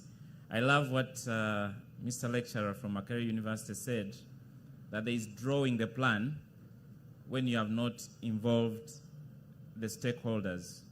I think as private sector, we can easily support if we have been involved from the word go. I'll give an example. In terms of the new amendment that has happened, the Building Control Amended Act, a lot of videos have been going around on social media where I think some houses have been broken and all that. And even this morning we were in a meeting with the rest of the board members and saying that all of us in the private sector would really appreciate a good investment environment. We would appreciate an environment where our investments can really give us a good return. But we cannot have that if there is no involvement. Now, if, for example, you're enforcing the Building Control Act and you are going ahead and breaking, probably the mind is that you want to sanitize, you want to create order, and that's good. But have we sensitized the people? Have they been involved? And so to answer your question more directly, one, I think it's important for us to be involved during the planning, because the plan will be on the wall, but for it to be actualized, it has to be executed not only by government, but also by the private sector. In terms of, for example, the traffic mess in this country, I think we lose approximately 6% of the GDP in this country because of traffic. And so I am thinking, if during the planning meeting, the stakeholders are involved and saying, we are having this crisis of the traffic and we are losing this much per annum, what are you guys in the private sector recommending that would be the solution to this so that we can redeem this that we are otherwise losing? I participated in a project in Kololo, and a design was developed, and then when we invited in the shareholders, we were on Southern Hotel in Kololo, and throughout the night during the meeting, the music, the noise was so loud. And so in that meeting, we resolved to redesign the whole building and make sure that we involve technologies to do soundproofing. Now, when you go and have to do the technologies of soundproofing simply because of a bar that is just next door, it means your project cost has gone high. So how about being involved even in the enforcement of some of these things? Because we are private sector and we have a membership and we can speak to them and they can listen. What has failed some of these policies and laws which are in place, for example, zoning, is enforcement cannot be done only by government. Government needs people in the private sector to speak into their membership and make sure that execution in regards to enforcement is achieved without a lot of collusion or infighting. And I'll end with this. I am happy about the new road designs that are happening where conduits have been created to allow all the service lines to pass.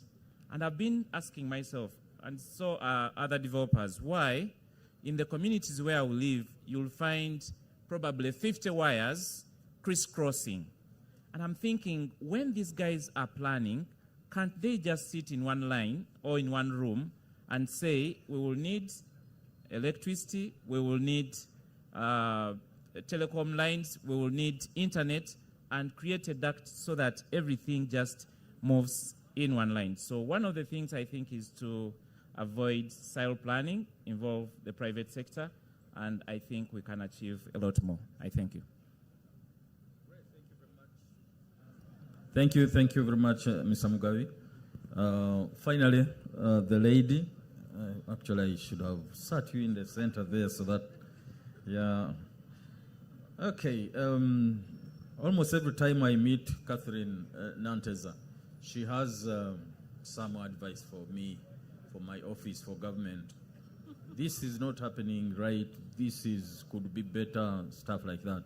Now we have a structured way of capturing some of these, because you know, when you tell me as Vincent, sometimes I might not capture very well, but now we have a whole team capturing here. So what are the biggest asks of the private sector to KCCA, especially in the area of real development, real estate development? What are the biggest asks that KCCA should take care of? Wow. Thank you so much for this opportunity. Like our moderator said, we've been interacting a lot with the government and physical planning especially. The asks, that's a whole buffet. It's a whole buffet, but to summarize it, one would be the fees, the taxes. I think every time I'm sitting with one of our people, they're asking, Catherine, what are you doing? I'm not even government. But I think with the interaction I have with Ministry of Lands and other stakeholders, and also because of Area Uganda, whenever developers have issues, they come to me. But the biggest issue has been taxes. We have too many taxes. I mean, look at from the time you buy land to the time you are renting out that development, the number of taxes involved. There's stamp duty, there's property tax, there's rental tax, there's VAT. And the crazy bit is when you have to pay VAT, on land acquisition. I don't get it. Because imagine paying VAT and you're buying a land of, even if it's 1.2 billion, that is a lot that is added. And we are dealing with different institutions. URA comes, KCCA comes. In some instances, Buganda Land Board will also come in. Can we have one-stop center? If KCCA can champion that, where anything to do with land and real estate development, we enter KCCA and enter a room like this, and all the people we need are in one room. I mean, you walk from the NBRB to NEMA to URA or the revenue collectors. If we can have that one-stop center, that would really make our lives easy. But the fees, and I see they are increasing. During the morning, in the morning you introduced a new fee. Can you imagine? On top of the taxes we are paying. Now when you start construction, there are so many permits, and every permit is a fee. I mean, there's development permit, there's inspection, there's building occupation permit, and now you're introducing an annual inspection permit. I mean, the fees are too many. And we are all developers. So while we are sitting to discuss these things, don't forget that tomorrow you're going to be the one facing these fees. And apart from that, they are curtailing investment. Some of our developers are pulling out from rent because of that fee that is to it that is too much. And now we are trying to reduce the housing deficit, yet we are increasing the cost. So let's strike a balance. Maybe the other ask would be the PPPs, like you had talked about earlier. We need the PPPs. The developers have the money. The land is expensive. And then thank God for the Valuation Act that just got assented to. We hope that will standardize values in different locations, different regions. You say maybe Kololo, Mienga, Naguru, this is the rate. If you're buying a 2-bedroom, a 3-bedroom, let's have some sort of standardization. Of course, in all this, I'm driving towards the real estate law, and I think you can help us achieve that. We've pushed for that law for too long. Even if we had 10 other small laws, but that law is missing, you're going to have issues in implementing the rest of the laws. The valuation law will find difficulty if brokers are still setting values, or if the brokers are not even known, are not tracked, are not registered. So let's have the real estate law. Finally, as my president was talking about zoning, we've gotten the fiscal plans. Can they be detailed? I saw the plan for Munyonyo. I'm just wondering, how are we going to achieve that with 4 different land tenure systems in one area? I mean, if you look at, for instance, Gaba Road, you'll find there is Milo, freehold. There are people who are landlords. There's a big chunk, probably owned by a Haji of some sort. A big part of Bunga is owned by a Haji. Is there a way of synchronizing the land tenure, especially for cities and urban development? I think that's something we need to think about, because it will make developing these areas easy. But most importantly, let's work together.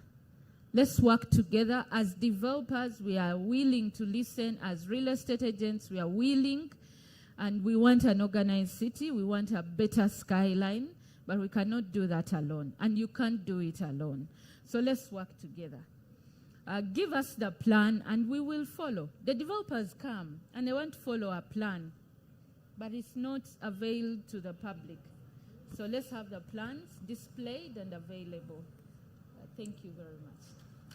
Thank you. Thank you very much, Catherine. We don't want to give you the plan.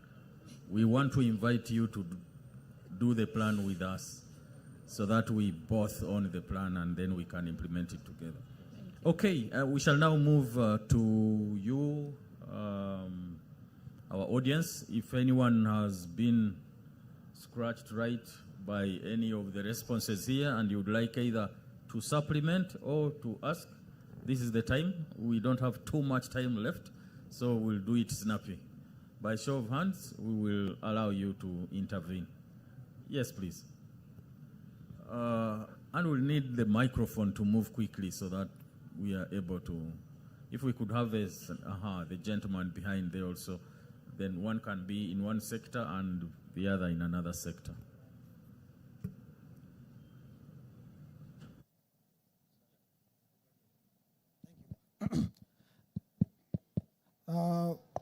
Very nice initiative. We should appreciate this type of interaction frequently. You told me in the last meeting that they are going to organize. Thank you for that. My request to all the authorities, recently Building Control Act has nicely specified the responsibilities of the consultant, responsibility of the developer and the contractor. But still, even today, some of the buildings are happening in Kampala city. When the plans are approved, I think minimum is 2 meters for sides, in front maybe 4 or 6 meters. Still you will find, as we will find, that the buildings are being constructed 5-story, 6-story with 1 meter margin, setback. Now the other building already constructed is 1 meter. The new building which is coming up also 1 meter.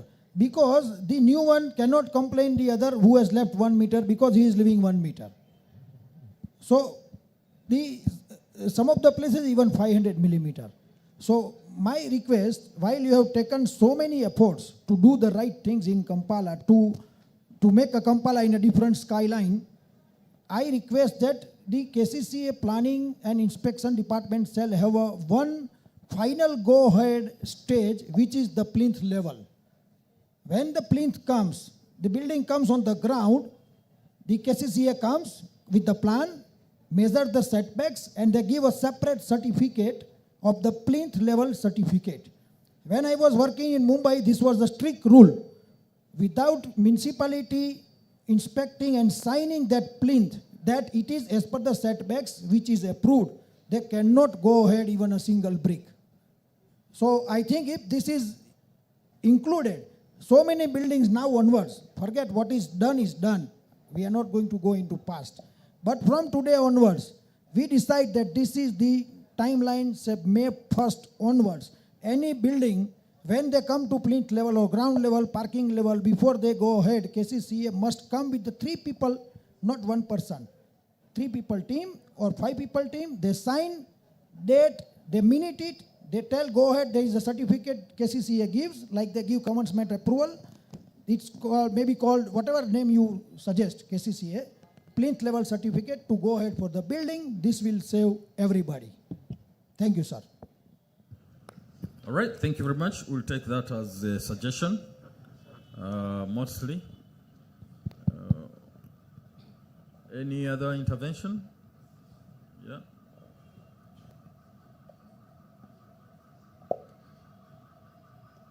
Thank you very much. May I see who is intervening? So I listen better when I'm looking at the person talking. Yes. Okay. Please proceed. Thank you very much, sir. We are very happy that you've invited the public to attend this Kampala Physical Planning Open Day. My concern is about real estate law that they have mentioned about. There are so many of us who are dealing in real estate, but we are not even registered. And the reason why I've come here, we heard there is a new law. They no longer allow plots to be sold like we've been selling 25 by 40 feet. And now we don't have any guidance right now. How soon is that law going to come? And I've seen you've put much emphasis in Kampala, but the city is extending. Like a poor person cannot buy land in Kampala. By the time you complete Kampala, even other areas would have become total slums, because when you are TV nowadays, so many people are buying 25 feet by 40. How soon are we going to get that real estate law? And how are you going to guide the real estates that who are already in business, whom you even don't know, who do not even have an association that puts them together? Thank you very much. No, thank you very much as well. We have the real estate gurus here. They will help us also to respond to some of these. Thank you. Please keep the questions snappy and thank you, related to what we are discussing. Mira, Director of Fiscal Planning. Yeah. I'm very happy to be here, and I'm enjoying the intellectual discourse from our dear panelist here. Subuga Douglas is my name, acting town clerk, but a professional fiscal planner, and I'm working with KCCA. I'm very happy that all the panelists are in total agreement that we need fiscal planning. Indeed, fiscal planning is the backbone of any organized city, of any organized country. We need to do a lot to ensure that we achieve this. And I want to engage more Dr. Kasaija Peter from National Planning Authority. As you can see around the entire city, the entire country, development is moving at a faster pace than planning. Our dear Deputy Executive Director here pointed out in his remarks that Kampala City has about 62 slum settlements. If you move around, if you go to Mbalala, if you go to Soloti, if you go to Mbale, you will appreciate that development is coming up, but it's coming up in a disorganized way. So, as all actors in this industry, we have to take note and do the needful as early as possible. Now, from that strategic level, which you talked about, National Planning Authority was well known for economic planning, but physical planning was also sent there, and it's now merged, and you are the people at the helm, and you have to provide that, systematic process of envisioning the desired future, the plans that you want to see. I want to know the strategic interventions briefly that will involve probably, looking for resources, because at the end of the day, planning is a huge investment, it's intervention that we shall need. We need money to be able to do it. And how are you at that level, the National Planning Authority, going to be giving a hand to the lower administrative units, the local governments per se, KCC as it is? When the budgeting process comes, we need to fight hard to be in cabinet to ensure that we get the adequate resources to be able to provide a platform that is going to be used for these entities to organize their various spatial spaces. I thank you. Okay, that was a direct question and also a little bit of discourse. Thank you. Yes? Thank you. This is Architect Kenneth Amunsimire, the President Uganda Society of Architects. My questions are mainly towards the person from NEMA. Thank you for giving us a good overview of what NEMA is about. But I think sometimes you have the wrong conception by the public about what you do. You're mainly known for enforcing and taking people out of wetlands and such places. I just wanted to know, as an organization, what other positive things are you doing? Like, for example, when wetlands are regraded, what's the process of restoring them back? Do you involve the public? Is there some way that the public can get involved in that process? Is it just about taking people out? And then the other part about wetlands is that some of them have resources that are productive. Like, we have not explored the potential of papyrus in this country. You have lots of them there. Do you allow activities that promote reuse of those wetland resources so that someone can know that it's not just about chasing them out of the wetland, but you can use it for some productive purpose? Thank you. Thank you. That too was a direct question. It will be responded to. We can have another 2 or 3, and we have the responses. Okay. Thank you for the opportunity granted. My name is Mux Kema. I'm a student of land use management at Makerere University. My question, there is really a very big gap between policy, planning, and practice. Planning and practice, because you can plan and it is not put into practice. So how can we bridge that gap between planning and practice? Thank you. I will request NPA to be thinking about responding to that one. Yes, please. Thank you so much, Mr. Moderator. Stephen Muchibi, also a stakeholder who is interested in the same area that we are discussing tonight.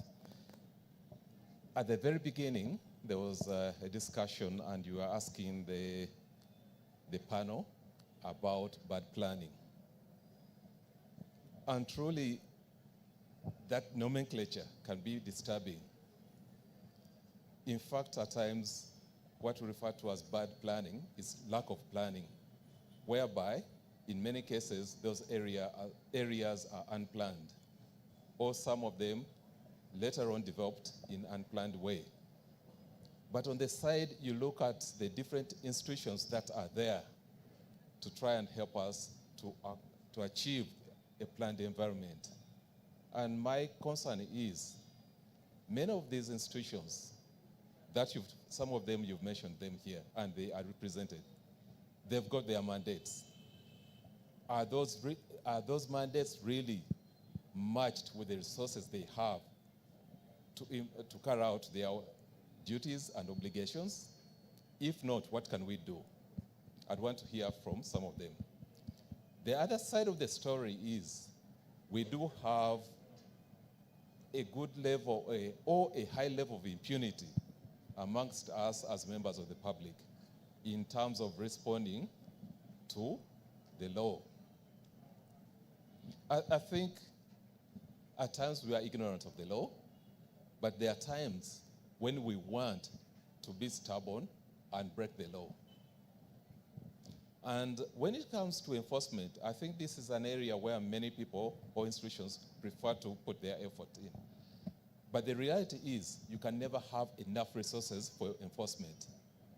How can we, that is my second question, better engage the community to work together so that we have a common interest that we work for, without the community thinking of you are doing your thing, I'm doing my own thing.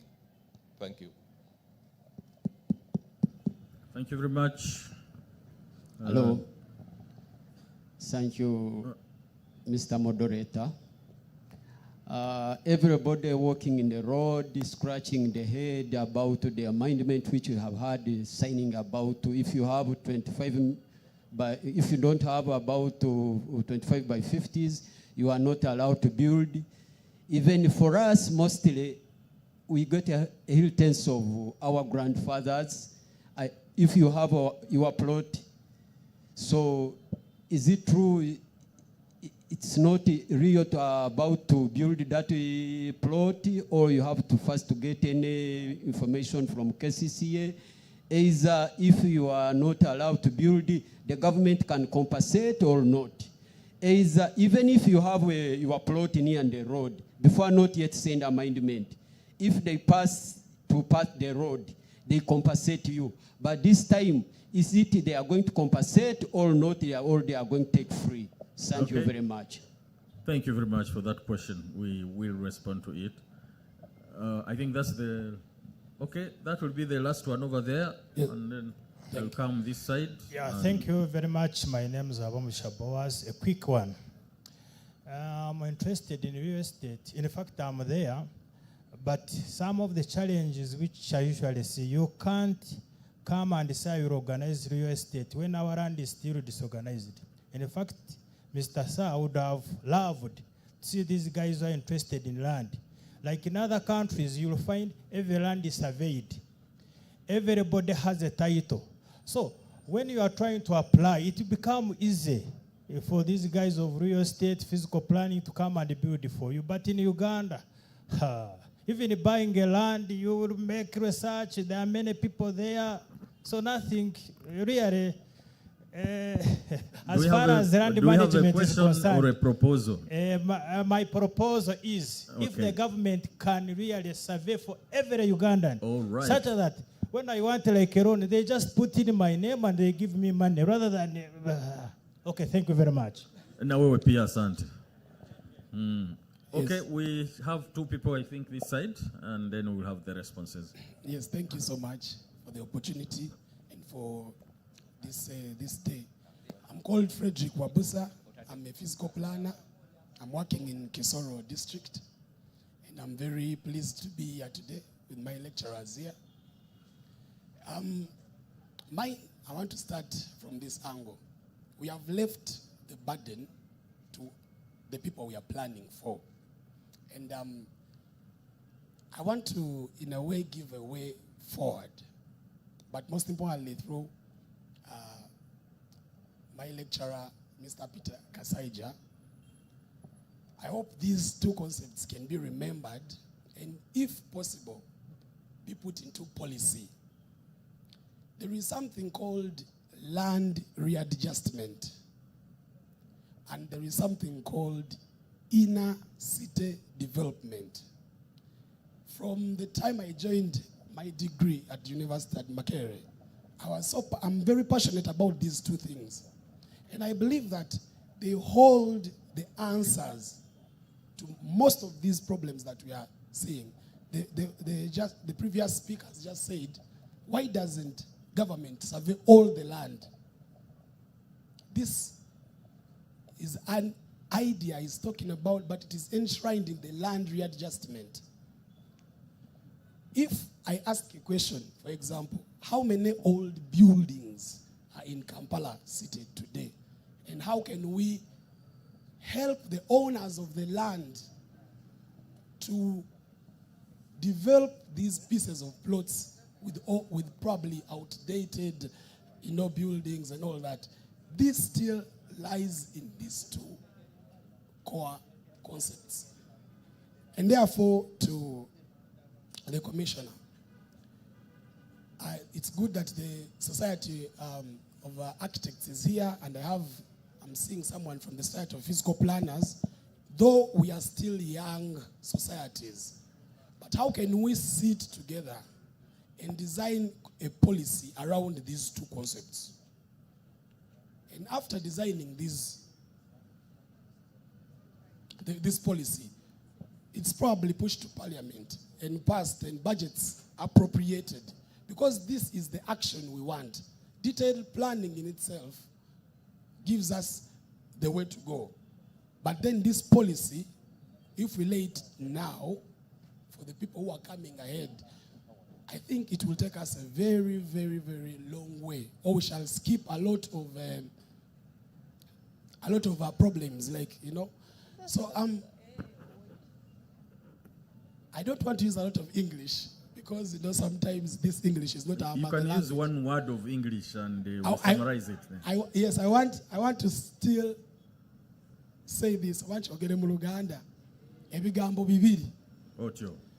Land readjustment ne inner city development tukifuula tutya policy ne tukiyisa mu parliament ne tukifunira budget kasita mukulu wange Peter Kasaija wali wa National Planning Authority tukwate zino concepts tuzifuulemu ekintu ekigenda okuyamba abantu mu bibuga byaffe. Kale webale nnyo. Ab'ebitiibwa mwenna mbalamusizza nnyo mu linnya lya Mukama Katonda. Lindako katono sebo. I'm sorry, Dr. Kasaija, it looks like you have quite a number coming up. That has you have some response to the previous question as well. Yeah. Yes, sebo genda mas. Mbalamusizza nnyo mu linnya lya Mukama Katonda. Amanya gange bampita Honorable Konde Prime Councillor w'ekibuyetu. Nzize waggulu eno okubeebaza okubanga tufunye obukugu. Naye nga nina kye ngenda obawabulamu mu abakugu. Lwakubanze mmanyi ennimi, mmanyi Oluganda, mmanyi Oluzungu, simanyi Luzungu, mmanyi Lujapani, mmanyi Oluwarabu. Naye ngenda kwogera mu Luganda. Munansonyiwa. Mbeebaza obukugu bwe mutulaze. Tubadde tutya okujja mu State Council nga tulinayo n'abakugu nga bano nga tubatya nga tugamba nti ssente empitirivu. Mugenza okusomesa nga ndaba bannaye twafa dda. Aye ssente ze tusasula amata ge tugula agatali mu mazzi ge tugulira bali agatali mu mazzi ate mangi nnyo n'okusinga kye tuyinza okukola ekyalaali. Mbeebaza ne sikwebaza naye ensobi gye mulina mu abakugu. Njagala mukoppe TV ya Bukedde. TV ya Bukedde ebintu ebikolera mu lulimi lw'abantu ba wansi lwe bamanyi. Kyova olaba abantu bajja kulwawo okuyiga. Ffe tutte time okujja wano ne tukukuka. Naye abantu bali baagala mu lulimi nga Bukedde bwekola. Kyova olaba Bukedde abantu bagyeyunulira buli kimu kyonna abantu bakiyize. Obutabo nga buno mubuse mu lulimi Oluganda abantu lwe bategeera ne mulussa mu lulimi Luzungu. Ekyo kizibu mukole research yammwe. Abaluzungu batono naye wansi abantu bamanyi Luganda. Ate nga ebintu bino byaffe bya wansi mwebale nnyo baganda bange mutunule mu nsonga eyo ey'Oluganda neyanzeeke. Tweyanziza ssebe ensonga eyo tujja gikutunulamu era tufune kye tukolako ku ekyo. Amanya gange nze Evangelist Kabunga Joseph. Also allow me to use my local language. I have these observations. I hope not Irufumbira, because we are not many here who might understand. Siruganda, okay. Where I studied at my university, abana bali baddamu in their local language and in English. But for us, we are foreigners. We could write in English. Now, maybe no. This is my observation. We thank you. Abakesis etubeebageza olw'omulimu gwe mukoze ne gwe mukola ne mugenda okukola. Naye walabika tewaliwo kukkiriziganya na kuteesa wakati w'abagagga n'abantu ba bulijjo. Abantu ba bulijjo abo balina ettaka erimu baalisikisa baana baabwe. Naye tulaba nti State Council emabega wayinza okuba waliyo abasindika ng'alina n'emmundu. My father died when he was 33 years, Air Force, Uganda, before I was born. Nti emabega balaba abantu nti waliwo ow'emmundu ajja abasindika. Tewali kuteesa na kukkiriziganya. Abamu bagamba, we inherited land but tetulina ssente zizimba. Naye tusobola okuteesa n'aba KCC Building Department. Ne tugamba kale muteekeewo kalina bwe ziti naye ettaka lisigale mu mannya ga kitaffe. Naye okukkiriziganya okwo tekuliiwo. Kati nganze Mukama Katonda gwe yasindika mu Bayibuli ate nga nasoma management. Nina kyendaba ekirooto kya Yusufu kiyinza okukomawo. Falaawo yaloota nga ebisolo 7 ente 7 zirya. Buno obukovu bwalya ziri ennene. Naye tewaliwo change. Ate the reverse was true. So tusaba wabeerewo okukkiriziganya n'okuteesa. Then ensonga endala, abantu bano baakava mu kulonda balina ebiwundu. In my family, this one supported another one. I supported another one. Nze nagenda okulonda, Mukama yangamba londa ono ne nnonda mulala wali. When we came back, olaba nga family yonna eri bweti ate tulina okubeera wamu kati fe abali mu church tulina okugatta abantu bano. So KCCA, human resource, mutuyamba abantu bano mubagatte nga mukola enkulaakulana eno. Ensonga endala, bwe tuba tuzimba ekibuga Kampala tunaakozesa bricks and blocks. Tulaba ekibuga bakisimaasima wansi. Lumu nabuuza omusajja nga wansi ndabayo kire. Awo tewagonda nnyo. So waliwo omuntu wange ali mu Amerika eyo yandaga okuzimba nga tebazimbisa bricks and what bayinza okuzimbisa metals kati ng'ogwo omwala gwe bazimbye awo tulaba nti bye bataddeko biri heavy nnyo abantu baffe if there is any shake what do you think? Then finally nti ekyo omwami oyo ayogedde ku kyegundi obwo obuntu buno mubuteeke mu nnimi zaffe abanyankole abaganda ffe twakola mix tuli intermarried, we've married these people, they've married us naye kati wetukulembeza olulimi olumu so basebo ne banyaba ba KCCA nze nasoma business management naye mukama n'antwala mu evangelism and discipleship era ku mukutu gwange omulala ebyawandiikibwa sijja byogera wano nja byogera eri baganda baffe abagenda okulagira ku mukutu guli ogw'enjiri tweyanzizza ssebo kama abawe omukisa amina. Okay, we shall get some quick responses now. Sorry? Okay, one last one, yes. Thank you so much, KCCA, for this open day to Zanyo. I have quite a lot to say, but I'm going to summarize to summarize and be brief. But one Thank is you.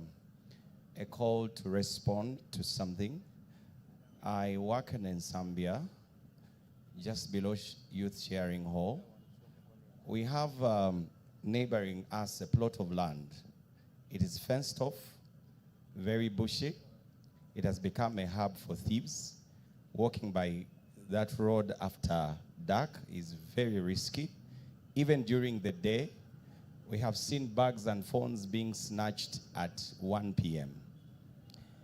As if that was not enough, there is another problem that has just come up, and we have raised it to National Water, but we have not yet got response. We wrote to the division in Machindie, KCCA division, and we have not yet got response. There is a sewer line that has been opened in that particular plot, which is fenced off but very bushy. It is flowing into the open channel, but right now the sewage has started spilling into the road, which KCCA has just finished working. I think we need an immediate response on that. The other, which would be a question, is what is the policy on idle land? How does KCCA manage land that is idle? Someone has land, they have not yet developed it, it's in the middle of the city. What is the policy on that? Thank you so much. Great, thank you very much. We are getting into the responses.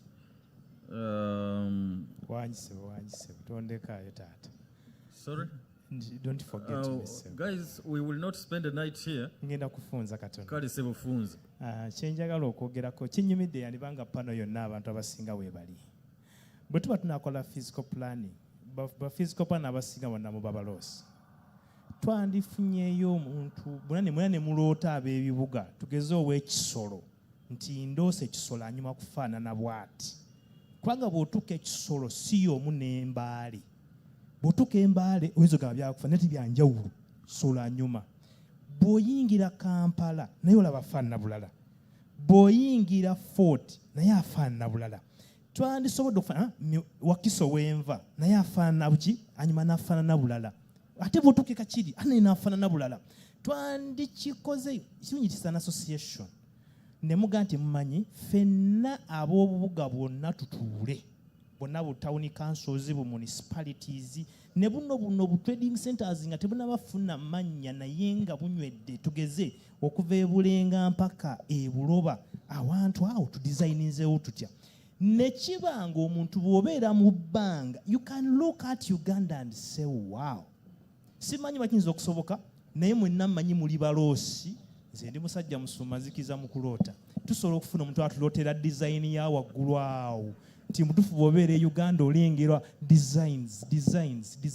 Naffe eno bamufuna mpola ng'oggyeko bano abanyigiza ne bazimba mu kkubo ng'ate mmwe wennyini mubakkiriza naye nga gwe n'omala okuba akakiyosiki bayita baza nakukkiriza naye ogenda okola bazimbire kikati nkuwayo example yitako wali e Lugala. Is it Tosha bakita batya olengeri mu kkubo ezimbwa buzimbwa olengera obuzimbezimbe buli ku kkubo nga buzimbiddwa obuzimbwa naye ffe bamufuna mpola n'omala oteeka akantu konna ku kkubo muganda wange biba biyitirivu nnyo naye maliriza taata nga nzirayo ku kintu kino mulimu omusajja yadesigninga gundi eno bakita batya naalya bweziti ezo gundi bypass eyo yagezaako okuloota olaba kafo yagenda adesigningawo wadde awamu byagaanamu naye tusobola okukikola ne mukitukolera bantu mmwe ne mugaa nti Kampala katukole bwe tuti nga bw'obeera e Dubai era Kampala yanjawulo nga bw'ogenda e London era Kampala yanjawulo nga bw'ogenda e Fort n'ogenda e New York nga still Fort esigala ogamba wow I miss my Fort, oh I miss my Hoima, oh I miss my Gulu. Kyembasabiridde entanda ekyo webaleseo. Yeah, Ndoza kantandike by saying a word or two about that before we get to the panel. Planning is, in Uganda, planning starts at the national level. Like we have a national physical development plan for the entire country, and it looks at all places. Of course, it will not be detailed for Lubowa or any other place. Naye tutandikira wagulu waliwo plan yeggwanga lyonna nga eraga wano kino wano kiri enguudo ziri wano airports ennene zijja kubeera wano ebintu ng'ebyo. Then tulinawo ze bayita regional. Kati one regional tulinawo gye bayita Greater Kampala Metropolitan Area Urban Development Master, Integrated Urban Development Master Plan. Kati master plan eyo ebyo ebifo byogeddeko byonna ebiri kumpi ne Kampala era erina kyebyogerako. Actually, tulinawo n'endala eya Jinja Kampala Mpigi corridor nayo nga erina byesengeka along those corridors z'oyogerako. Then of course ne tujja wansi ne tufunayo plans endala eza wansiko. So plans tugenda tuzifuna kati kyova olaba kati tutandise n'okuva mu planning ne tudda mu bino okutegeera tutambudde tutya kulaba nga na plans zibeera implemented you know, that kind of thing, because we need these kinds of engagements and others in order for us, and also of course resources. Unfortunately tulinawo a Ministry of Finance wano naye ndowooza era omukulu Kasaija ayinza okuba nga alina kyayinza okwogera ku nsonga eyo. Mukulu Kasaija, ndowooza you have many questions. The floor is yours now. Thank you very much for the interesting questions. I hope I'll give satisfactory answers to those questions. The response you have given speaks to the question he opened the floor with. The question around how are we envisioning our country 20, 30 years from today, particularly from the urbanization side, where cities are growing, towns are growing. That is inevitable, because we expect, I think you've all seen the figures, tusuubira nti by 2060, 2050, abantu abasinga mu nsi yaffe eno bajja kuba emirimu gyabwe bagikolera mu bibuga, basula mu bibuga. Now, from that perspective, as NPA, remember, I started from the point of us focusing on strategic planning. So strategic, we are thinking 20, 30 years from now. We are not thinking about today.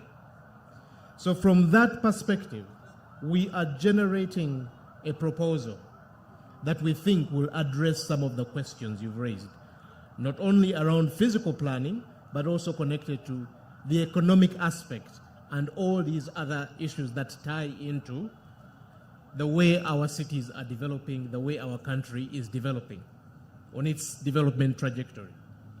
So one of the proposals we are crafting, and hopefully the plan is to have it out maybe within a year, that is being very optimistic, is a strategy that will consider several growth poles across the country. So it will no longer just be the Greater Kampala Metropolitan Area, but we are looking at proposals for alternative growth areas or nodes across the country.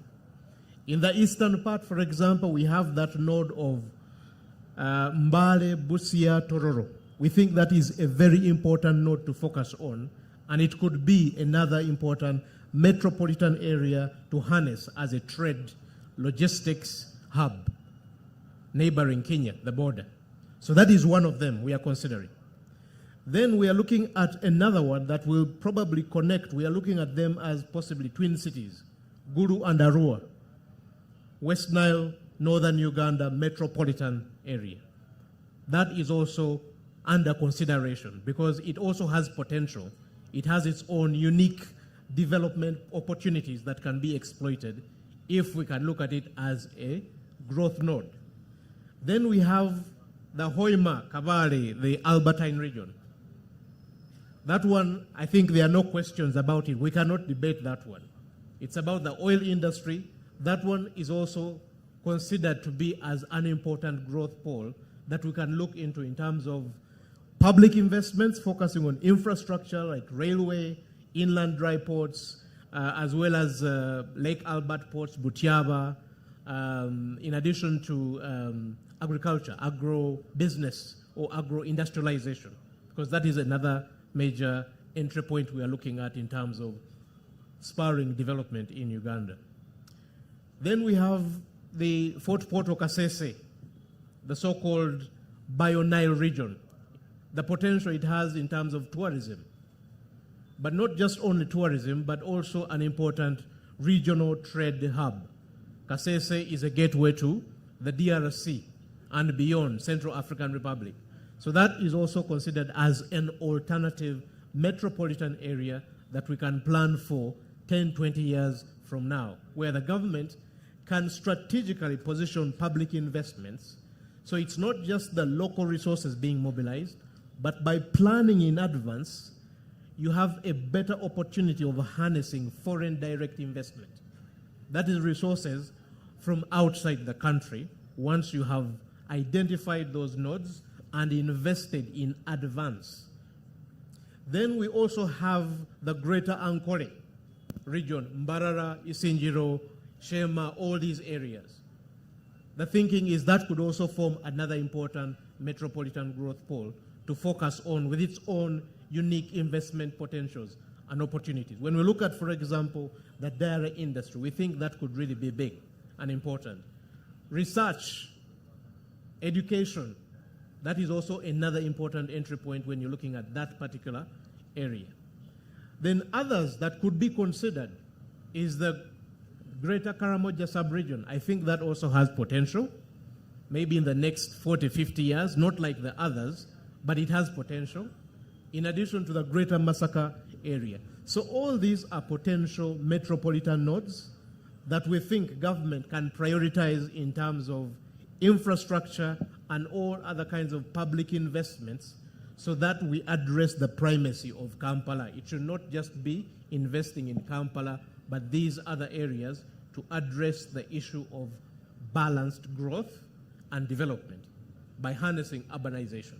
So that is one of the strategies we are working on, and we hope it is successful, it can come through, and we can lobby government, Ministry of Finance, to make the relevant public investments in terms of infrastructure, housing, and all the attendant requirements to change the development pathway that this country is on, so that not everything is about the GKMA. And I think that responds to the question that you've put forth and his question as well. Because in projecting that alternative polycentric growth pole strategy, the thinking is that we can envision a very different Uganda away from just Kampala. Then there was a question around bridging the gap between policy, practice, and planning. From my experience, there's been a lot being done by some of the planners we have in these very obscure towns and cities. Someone in Chisoro, they're doing all kinds of things. So I think the first entry point is to take an inventory, take stock. What are those planners doing right? While there is a lot that might be visible that is negative, but they're also doing a lot that is right. I realized that from a visit we undertook recently to Mukono, Namataba, when they were discussing their detailed plan, that there is a lot of local knowledge, local expertise, amongst the local actors, like the planners there, that we need to harness and bring to bear so that we close that loop of policy, practice, and planning. But I think for me the most important one, it's about embedding and grounding planning in the people whom it actually affects. And we think that the key entry points are people like LC1 chairpersons. These are very important auxiliaries in the value chain, but unfortunately they've not been well involved in planning processes. We think that by extensively engaging them in the process, they are the ones who are going to help us close that bridge or that deficit between planning, policy, and practice. LC1 chairpersons have a lot of knowledge of who is doing what and at what particular moment in time. The best example I can give is one slum we visited some time back in Katogo, that's Katogo, Gaba. We found out that the chairman had one very simple rule for new developers or new people moving into his settlement. Build a latrine, and then you can do whatever you want. That is a very important entry point, because what you take away from that is that he has valued, or he has been taught to value, the relevance of sanitation. And I think that entry point is important in terms of grounding them in the principles and the benefits and the value of planning. Once the LC1 chairpersons are well involved, fully involved, I think it's relatively easy as one of the entry methods to address the issue of closing this deficit. I wish closing I could policy translate those things into Uganda as well. That's a lot of information you're giving us. I don't know whether Macha at some point will give us at least 2 or 3 words in Uganda of those things that you are saying right now. Yes, you still have something you are going to? No, I think that's it from my side. Oh, yeah. Great. Thank you. Thank you very much, Dr. Kasaija. You have really taken us through policy things and what government is up to, and on another day we shall certainly get into the details of how government is becoming more serious as far as planning, infrastructure development are concerned. Mr. Nyakwebara had some direct questions from Town Clerk, Central, and others.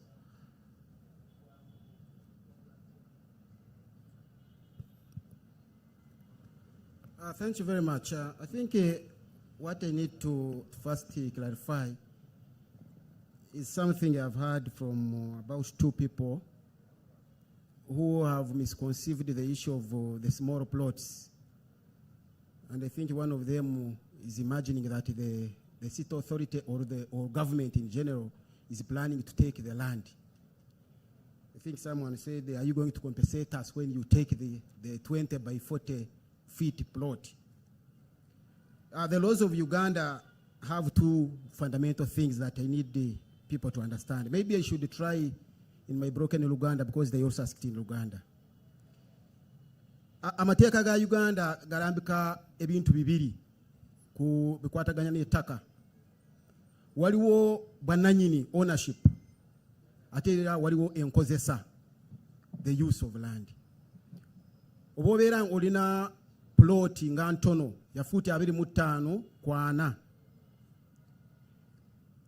oba kugamba nti toyinza kufuna kyapa oba toyinza kukirizibwa okugikulaakulanya ku lw'amateeka aga development bwe gagamba, tikitegeeza nti ettaka eryo bali kujjako.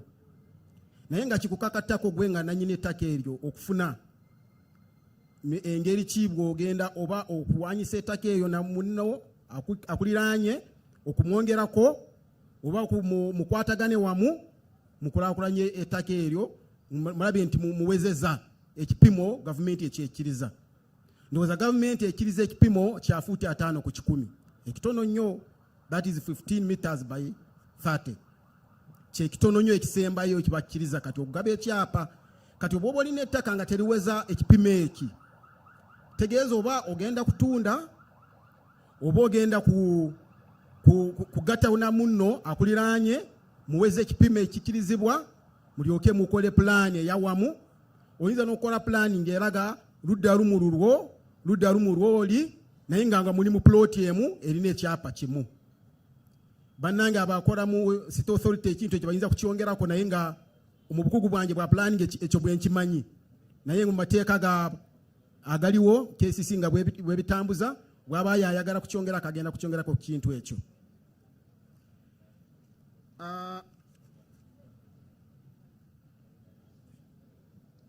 Waliwo ekirala, something I've noted, especially from someone who talked about planning towns, and he gave an example of quite a number of towns at regional level. I think his understanding is that each town must be planned basing on its unique advantages, unique topography, unique potentials. And I think he's absolutely right. Era omukulu oyo naye yabuuziza mu Luganda. Okukola plan oba okuteekateekera ebibuga nga bw'ogambye Kisoro, Mbarara, Fort Portal, Arua, Gulu n'ebirala. Era sigamba nti ekyokoze Kisoro kyogenda kukola Gulu oba ekyokoze Arua kyogenda kukola Mbale. Buli kibuga okiplaninga kusinziira nga bwe kyakula, kusinziira ku bwetaavu, kusinziira waliwo ekituyita projection oba okulengera wala nti mu kibuga muno mujja kubeeramu abantu bammeka, mu kibuga muno mulimu mirimu ki. Fakiti omukulu Kasajja bw'abadde ayogera wano era abadde akoona ku nsonga yeemu nti oba okola pulaani y'ekibuga otunulira nnyo ebiki ebibalina advantages, uniqueness, byebikuwa ekifaananyi kyogenda kujjayo mu kukola pulaani y'ekibuga ekyo. Naye ekizibu ekitubeera nakyo era nakyogeddeko kusooka wano nti tukola plans ne zigwa naye okuzissa mu nkola we tusanga obuzibu. Oluusi bannaffe nga tebaagala kukwatagana bulungi n'abaana b'ebiyinza ab'obuyinza, that people don't want to work with the local authorities in the implementation of the plan. It is an open fact that when you are implementing a plan in one way or the other, you will be inconvenienced. Because that small road you have will be expanded, and when they are expanding it, your boundary wall will be affected. But for the broader good of the town, but because you don't want that wall to be broken to expand the road and have a better road, then you do to ground. And forums like these ones are very important in making people understand why planning is good. And we hope that probably with time, we shall start to see unique towns coming up with unique advantages, like that person talked about. Thank you very much. Okay, thank you very much, Bwana Nyakwebara. So I'm going to request the remaining panelists to actually give their kind of conclusion on what we have discussed. And as they do that, they can touch on any question that may have come up in their area. But basically, we expect to be concluding, to give our concluding kind of remarks. Starting with the lady nearest to me, and we will proceed to Mr. Mugavi, and we end with Dr. Lugumira. Thank you so much, Director. Well, as I give my conclusion, I also wanted to ask a question to Nema, and I was hoping I go first before he responds. Fortunately, he's coming after you. Yeah.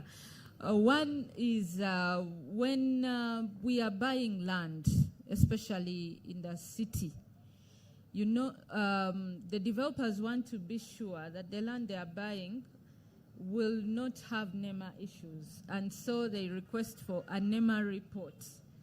And that report, there is no clear way of getting it. Is there a way NEMA can help us?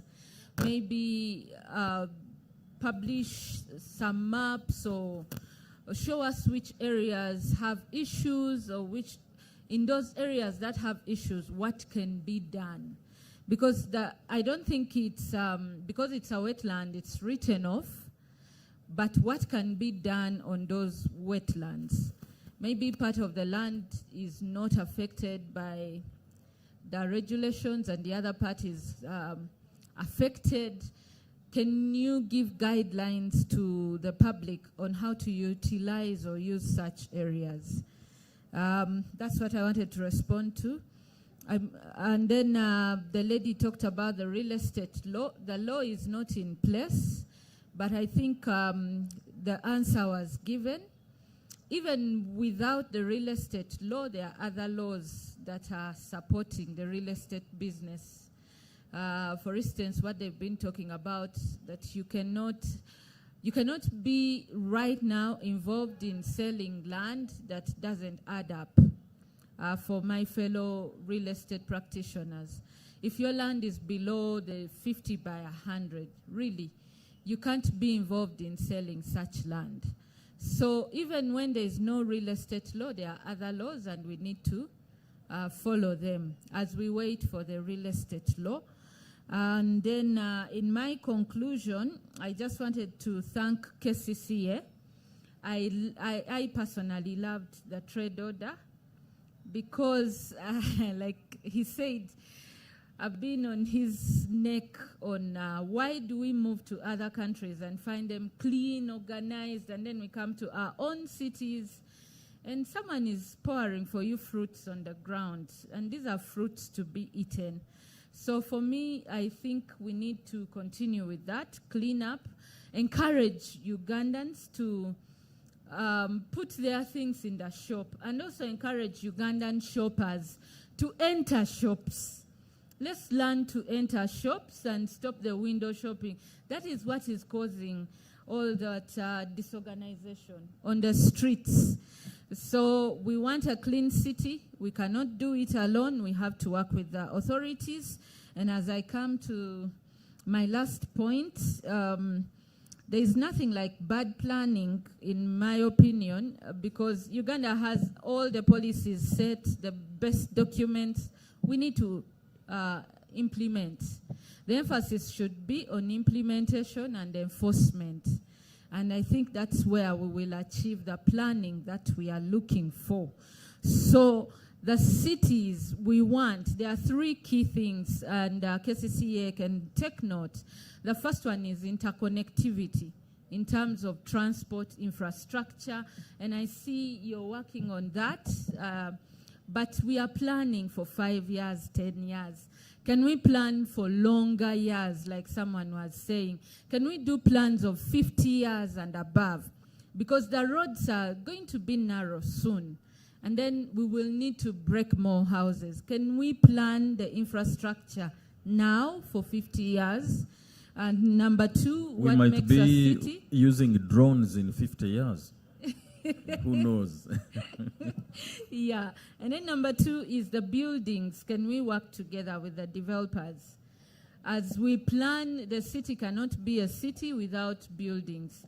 And then the physical planners, we need aesthetic in our planning. Not just buildings, but the beauty of the city should also come out, the beauty of the buildings. You know, you find one house facing this way, the other one facing that way. This one is tall, this is short.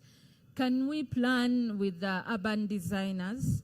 And then finally, what makes a city is the economic aspect. And can we make the formalization of companies or businesses as easy as possible? KCCA, you're asking us for trading license when we are just registering a company. I mean, we need to sit down and talk about some of these things. But for now, that is it from me. Thank you very much, Catherine. We will straight away go to Mr. Mugabe. Thank you so much, Director. I think I'll appreciate you for having us on this panel. And in my parting shots, one, I know that there are those, the plans, the physical development plans. And I think out of the 10 new cities, probably there could be only 4 that have approved plans. So it is important, in my view, to go ahead of those cities that have been created and have their plans approved and rules or policies enforced before we end up in the situation we are in Kampala. Secondly, I think Kampala has a quite a number of problems because of, again, the population pressure. I mean, statistics shows that about 4 million people are housed here during daytime, and then close to 2 million drive out. So I know that with the current population growth, which is 5 point something, almost 6%, that problem can only increase. So in my view, I think planning needs to happen as early as now to think ahead and mitigate the would-be problems. Noise pollution in the city, I think, is still a challenge. And I think that enforcement needs to happen. For developers that are our members that have projects in prime areas, including Kololo, you find that the value of their development goes down because there are people that are not going to buy properties or developments near noise spaces. So I think we need a lot of help around that. And the general rule is that the investment environment should be really attractive to any investor. I'll give an example. I think what Rwanda did was to set the standard of the developments that they want to see in their city, in Kigali. And I'm thinking, while government here is not heavy on doing development, the private practitioners can be really empowered to do model cities, especially in the cities that have just been created, so that if I am going to Mbarara, I have this model city that I look at and I can only replicate in Kisoro, I can replicate in Kasese. Now we can do all the infrastructure in terms of roads and power and all that, but until there are standards that are clear, that are visible, a developer who is not well-traveled will not know what you mean by standards. They need a model that they can see and say, when they talk about a model city, this is what exactly what they mean. And my last point will be in regards to the ease of movement. The ease of movement. I think a lot of locking up happens because of, again, the planning gaps. I live along Entebbe Road, and up to now, I ask myself the relevance of the roundabout around Katwe. In my view, if that roundabout was eliminated and be like the way it is on Ginger Road, that traffic will easily move. So we can do the roads, we can improve the infrastructure, but there are those soft decisions that need to be made so that I can quickly enter the city and quickly exit before we think of other modes of transport. I thank you. Good, thank you very much, Lazarus. So I will skip the two gentlemen in the middle, but as I request them to be thinking about their parting shots, I proceed to Dr. Lugumira to give us his parting shots and to make any responses, including the question from my neighbor here. Thank you. Thank you, moderator. By way of comment, when I used to teach, I would say to my students, good environment management rests on good land use planning. So without planned areas, certainly environmental conservation or management in general is weakened. And so the approach and the initiative to have comprehensive plans actually plays and eases the work of all lead agencies who have something to say about environment management in the country.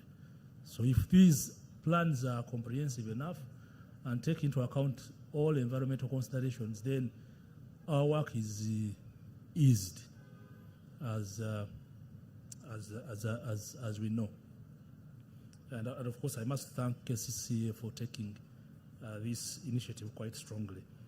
In terms of the questions that have been asked, in fact, the question by your neighbor, in a way, I reflect it on, by way of reflecting on it, it triggers a series of answers that I have that a colleague asked.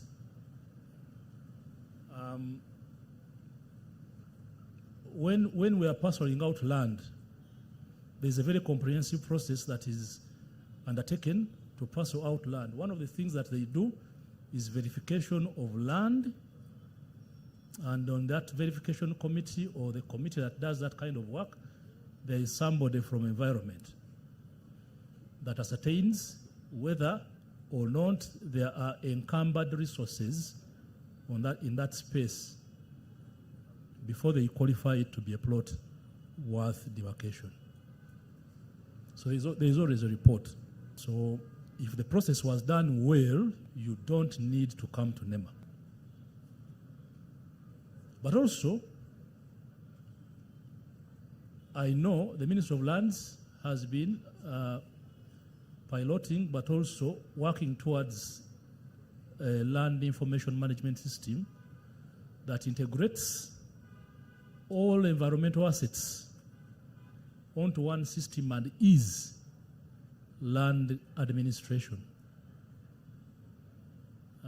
There are challenges in consolidating some of this information because some of the assets are poorly mapped. And the biggest or the most vague asset that has been poorly mapped are wetlands.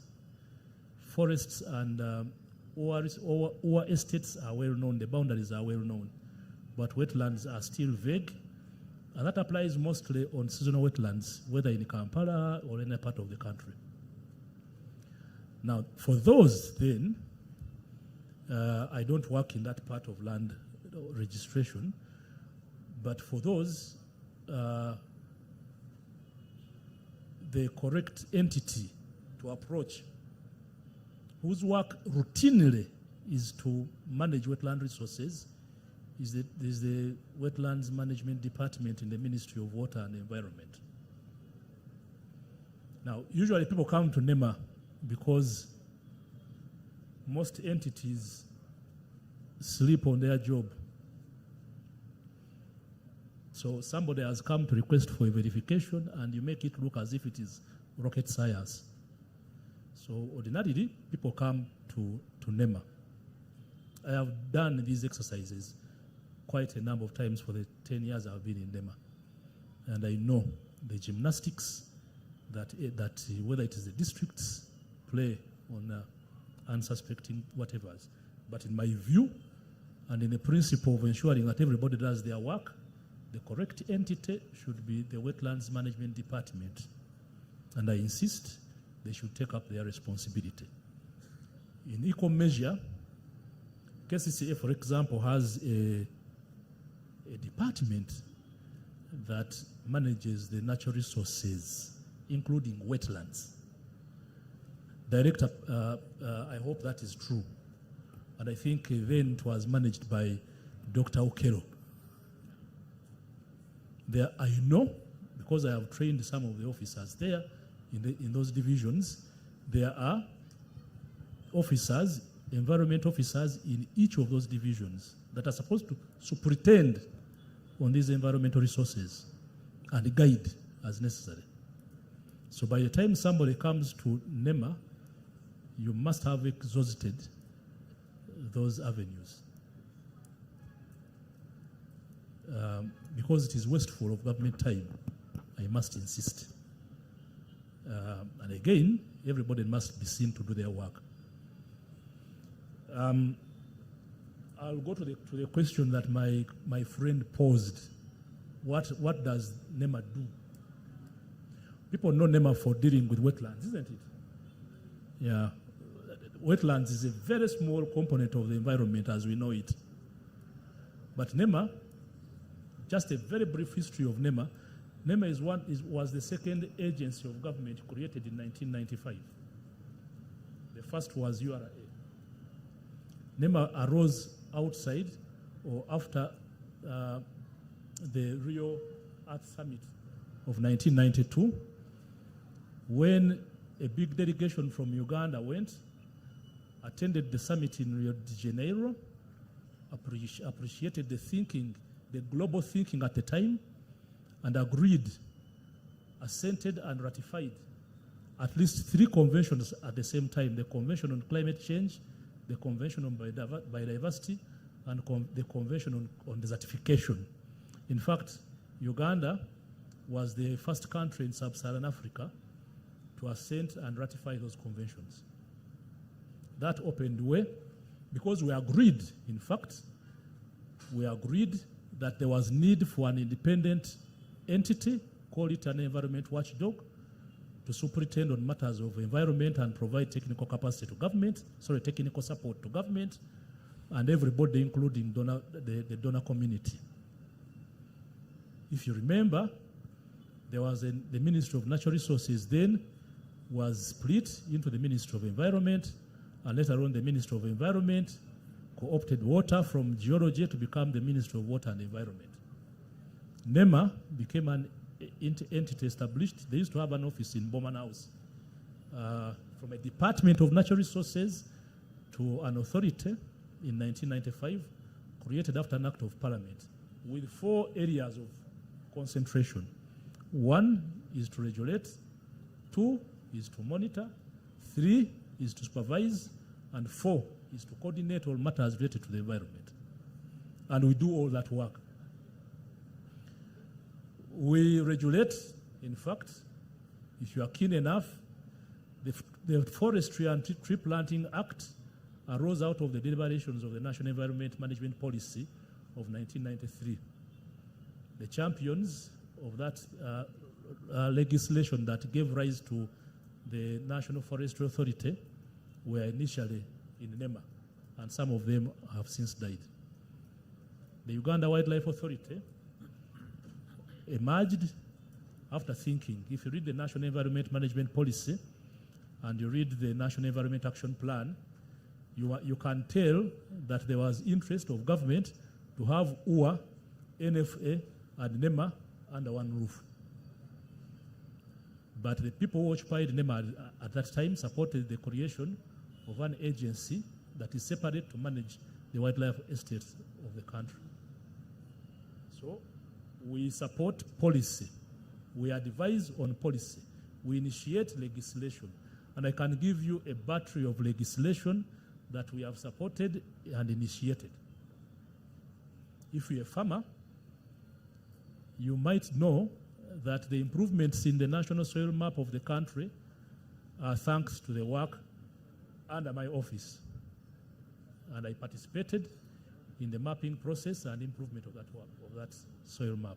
So beyond chasing people in wetlands, we also focus on different things. The developments in the oil and gas sector, for example, have strongly been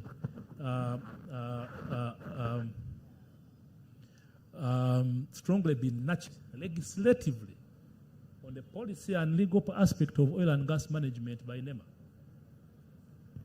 So the Petroleum Authority of Uganda is barely 5 years old. But in the process of its conception, NEMA cannot even be talked of as a godfather or mother. Grandfather, perhaps. It's a grandfather. Okay. So I'm just trying to demonstrate beyond what we think NEMA does. But if that institution wasn't around, possibly it would have been worse than it is in terms of development. We're actually fostering sustainable development. And that's why we require that all developments that are out of character with the environment must be subjected to some form of assessment, the EIA regime. And there is a whole department, the Department of Environment Compliance, that deals with EIAs alone. There is a whole Department of Environmental Planning and Coordination that deals, that's where I belong, that deals with the policy and coordination issues, including coordinating lead agencies, just like KCCA. Yeah, I hope we can move to the parting shots now, Doctor. Yeah, I just wanted to emphasize that. And we have done quite a bit of things to guide research. I still teach at the university as a part-timer. So when I guide a research student, whether at a doctoral level or master's level, I am contributing knowledge in my field of work. So I have talked about legislation, I have talked about, there are quite so many things that we do. Finally, Mr. Moderator, the question he mentioned on uses of wetlands, isn't it? Actually, if I am found cutting thatch fodder from wetlands, I am not committing any crime. It is allowed. If I am found removing materials from a wetland, for my own benefit, as a wetland user, I don't require permission from anybody. I only require permission from anybody if I am extracting or exploiting a wetland for commercial purposes. But remember, the law does not allow you to drain and construct in wetlands. So anything that requires draining, construction is outlawed. It only can allow you if you are doing an activity in public interest. For example, you are constructing a road that is going to serve and be used by the wider public or population. It is for the public good. Sometimes we have asked the road constructors to raise the road out of the wetland, isn't it? Like we have done in Nambikirwa. We could have done the same on Impigi, Busega Expressway. So, but of course, I am not saying that these are things that everybody complies with, right? We have found buildings in permanent wetlands. But they will be handled on their, at the right time. And that moderator brings me to the last part of his question on restoration. Why don't we involve communities in restoration? Actually, we do involve communities in restoration. They are involved. I have attended, since I joined NEMA, I have been in 6 meetings since 2016 in Lubijia alone. Preparing, but also advising users on how to use the wetlands, issuing restoration orders, and vacation notices, etc. So we do engage communities in that broad cycle of restoration, which begins from planning through implementation and monitoring. They're actually involved, either directly or through their community leaders. I thank you. Great, thank you very much, Doctor. Wealth of knowledge there.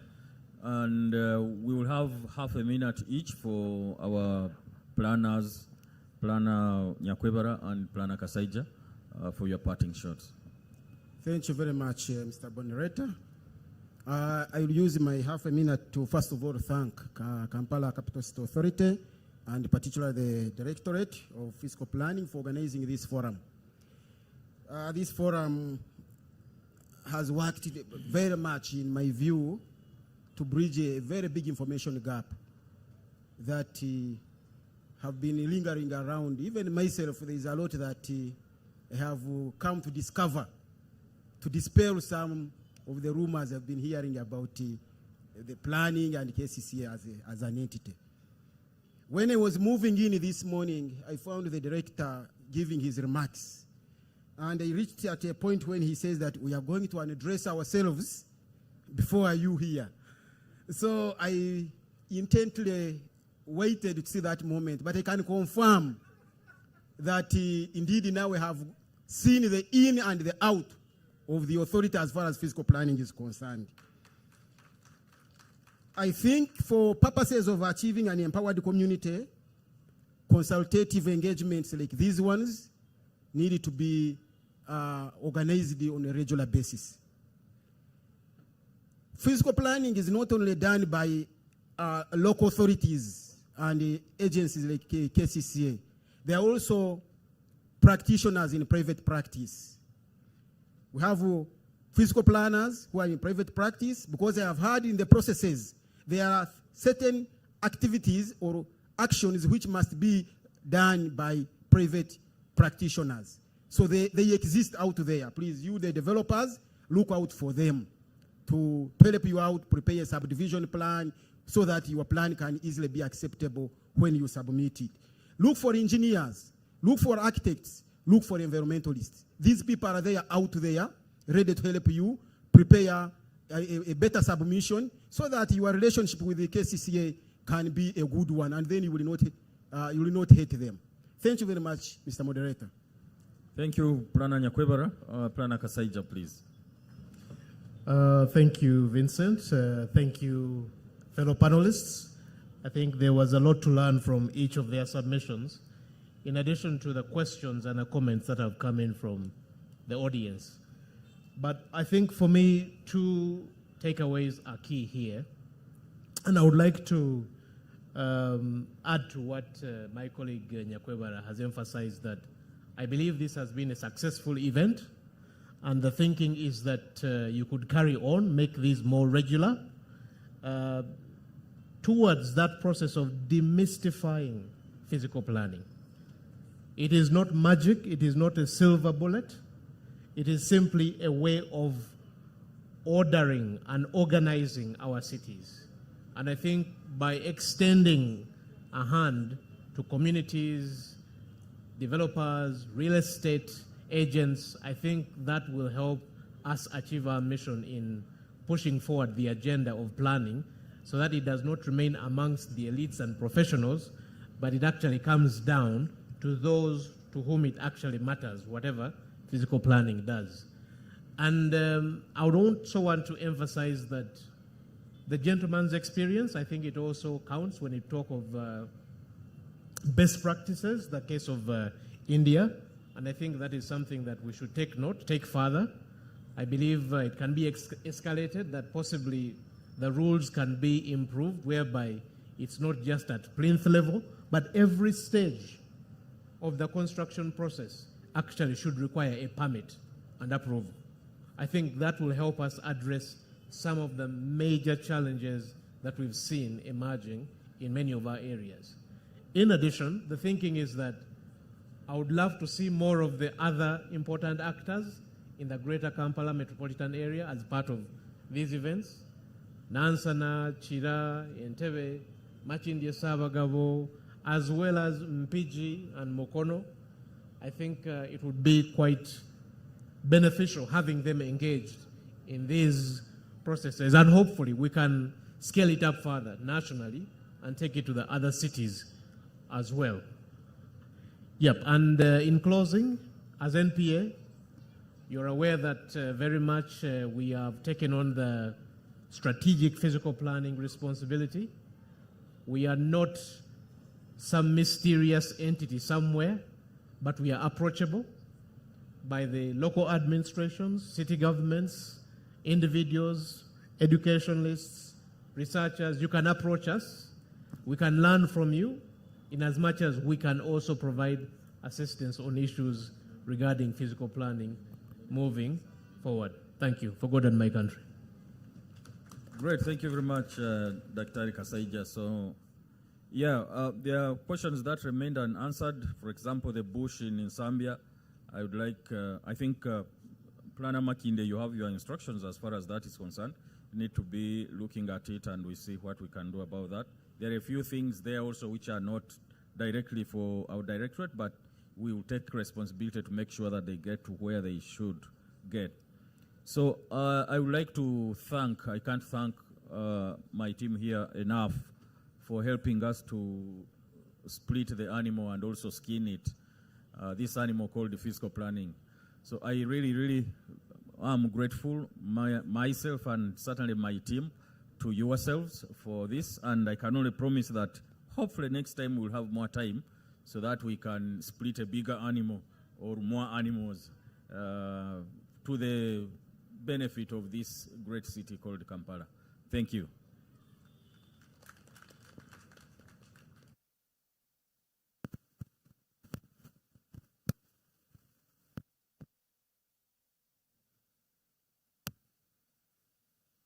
Nsaba abakulu bano tubongere obugalo ddala obw'amaanyi. Thank you, Director, and our panelists. Thank you so much for endeavoring to explain most of the things that have been raised by the audience.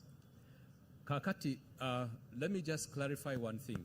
Nga tetunnaba kutegeka lukungaana luno, omwezi guli twayina enkungaana bwe ziti, naye mu madivision gaffe era nkakasa nti abantu wano waliwo abayinza okuba abali wano abali mu division. Last month we held such an engagement but at a division level. Era bwe twagenda buli mu division, twali e Makindye, twali e Nakawa, twali mu Central, twali e Kawempe ne Rubaga. Era engeri gye twali tuconductingamu ezo clinics, we were mainly speaking Luganda. So today, mujja tusaasira nti we didn't think that tugenda kuba n'Oluganda n'Oluzungu n'Oluganda n'Oluzungu. So if in case you've missed here, don't worry. We are still available. Ekibuuzo kyo bwe kiba tebakizeemu totya, tukyaliwo, osobola tutuukirira wano ne tutangaaza wonna wonna woba nga totegedde. As we come to the end of the engagement today, we just want to show you what goes on when your plan is being approved. This is a very interesting engagement that we are getting into, and it is winding up our discussion this evening.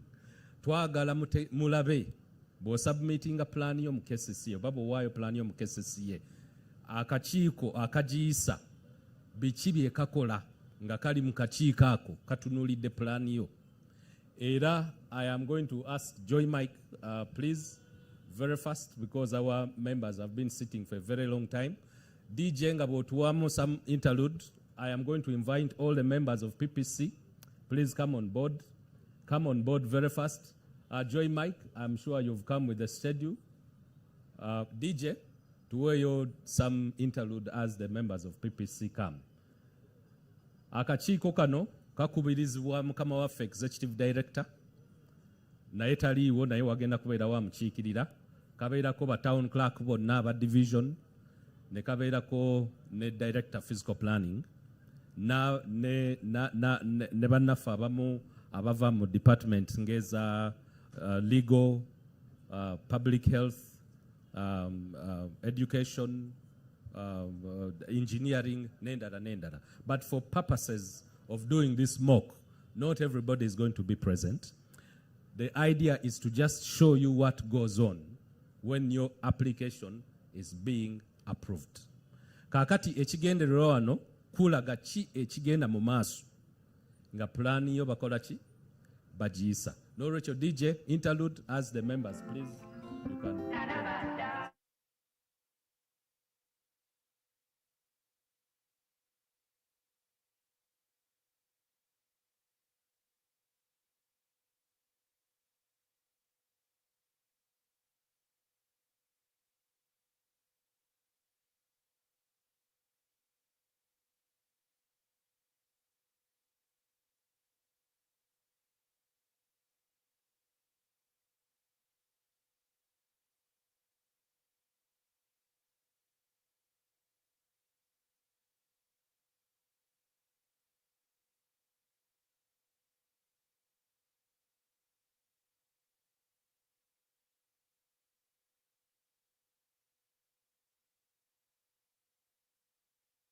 Of time, omukulu ono agenda kusummarizinga byonna akakiiko ako bye babadde kagenda okola so that we save time. Era omukulu ono amanya g'amatuufu ye yiga Joy Mike. He's called Joy Mike, and he's the supervisor technical review team, and he's also the supervisor physical planning Lubaga division. So please make welcome Joy Mike. I once again greet the members and thank you for sustaining this long since morning. I first stood here at 8 o'clock or 9 there and made a presentation, which was an overview for the directorate. I'm back once again to make a presentation, quick one we are going to simulate the facts and content of the physical planning committee at KCCA. We are not composing the committee here, but we want to stimulate the public to see what happens, to see what we look at specifically, and how a decision is arrived to. I request the members in the DJ box to project for me, yes. To start with, usually the team goes through rigorous reviews, and there is a back and forth, and then we come up with such a spreadsheet with that content, the planning number. So that's the content, the status of the collection, the submission, whether it is a flash submission or it is a collection over time. And then we keep on the applicant details, we get the amount you have paid. That will pause there a bit. Development permission, the amount is flat for Kampala, and it is only 100,000 shilling per application in case it is a residential application. In case it's a commercial and any other use, that's when we have to charge you 150. Then plus VAT, it comes to 177,000. Only, nothing more beyond that. That's the flat fee you have to pay. And we assess and see if that money was paid. If you didn't pay, your application won't come through KCCA. It will start pending in the system. The moment you make the payment, URL reflects it, then we receive it and start working on your application. Some of you make application and then you don't pay, and stays there. You're thinking you submitted. No, you have not submitted yet.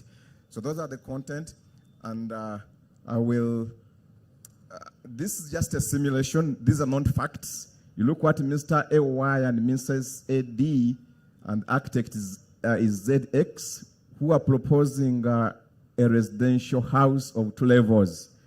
We really looked at it and said, okay, this is in a medium density zone and it's a residential house.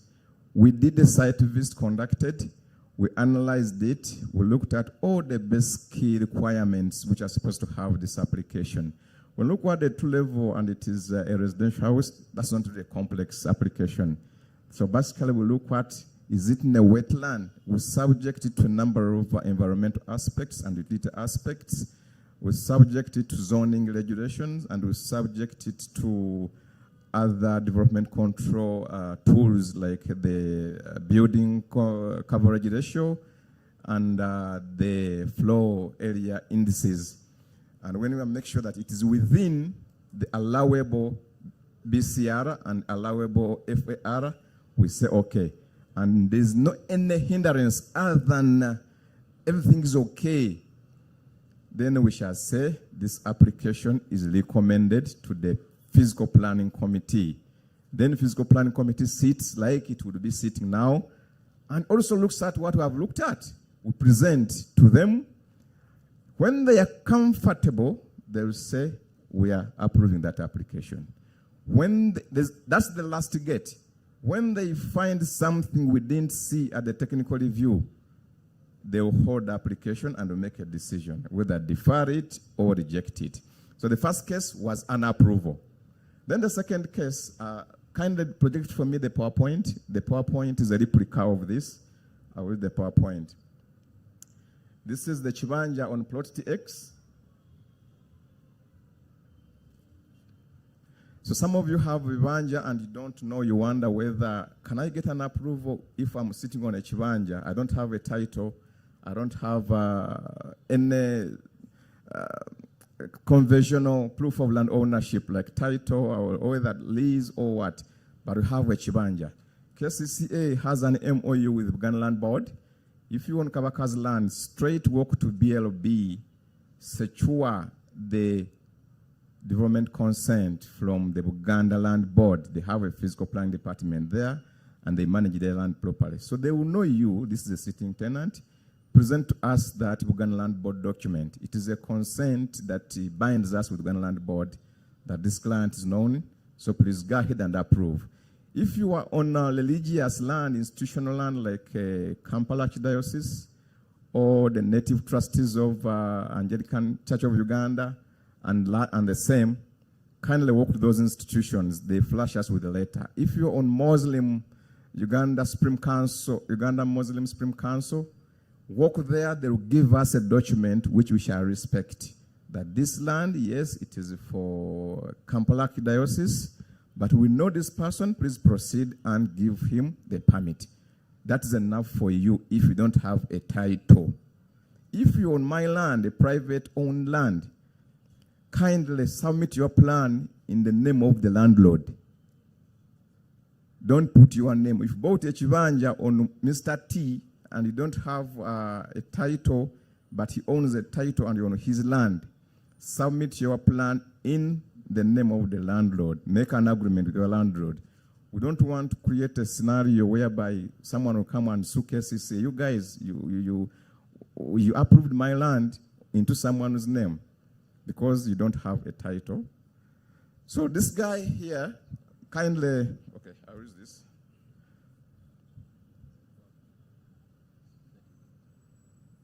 Activate the, okay. I think I was at,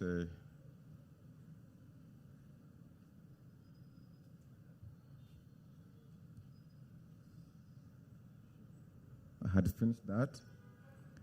That's the approval I showed you. We're subject to wetlands, we're subject to other utilities, and when we are comfortable and find it okay, we subject it to our GIS system, which can see where that land is and how it relates with the rest of the neighborhood.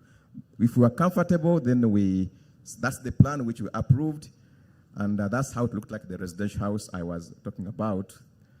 And then we shall also look at the pictures, the actual pictures on ground. We go on the site, take the pictures, then we know that this is the actual situation on ground. So this is Mr. MJ, who is in that area and is also proposing residential units and the 3 levels.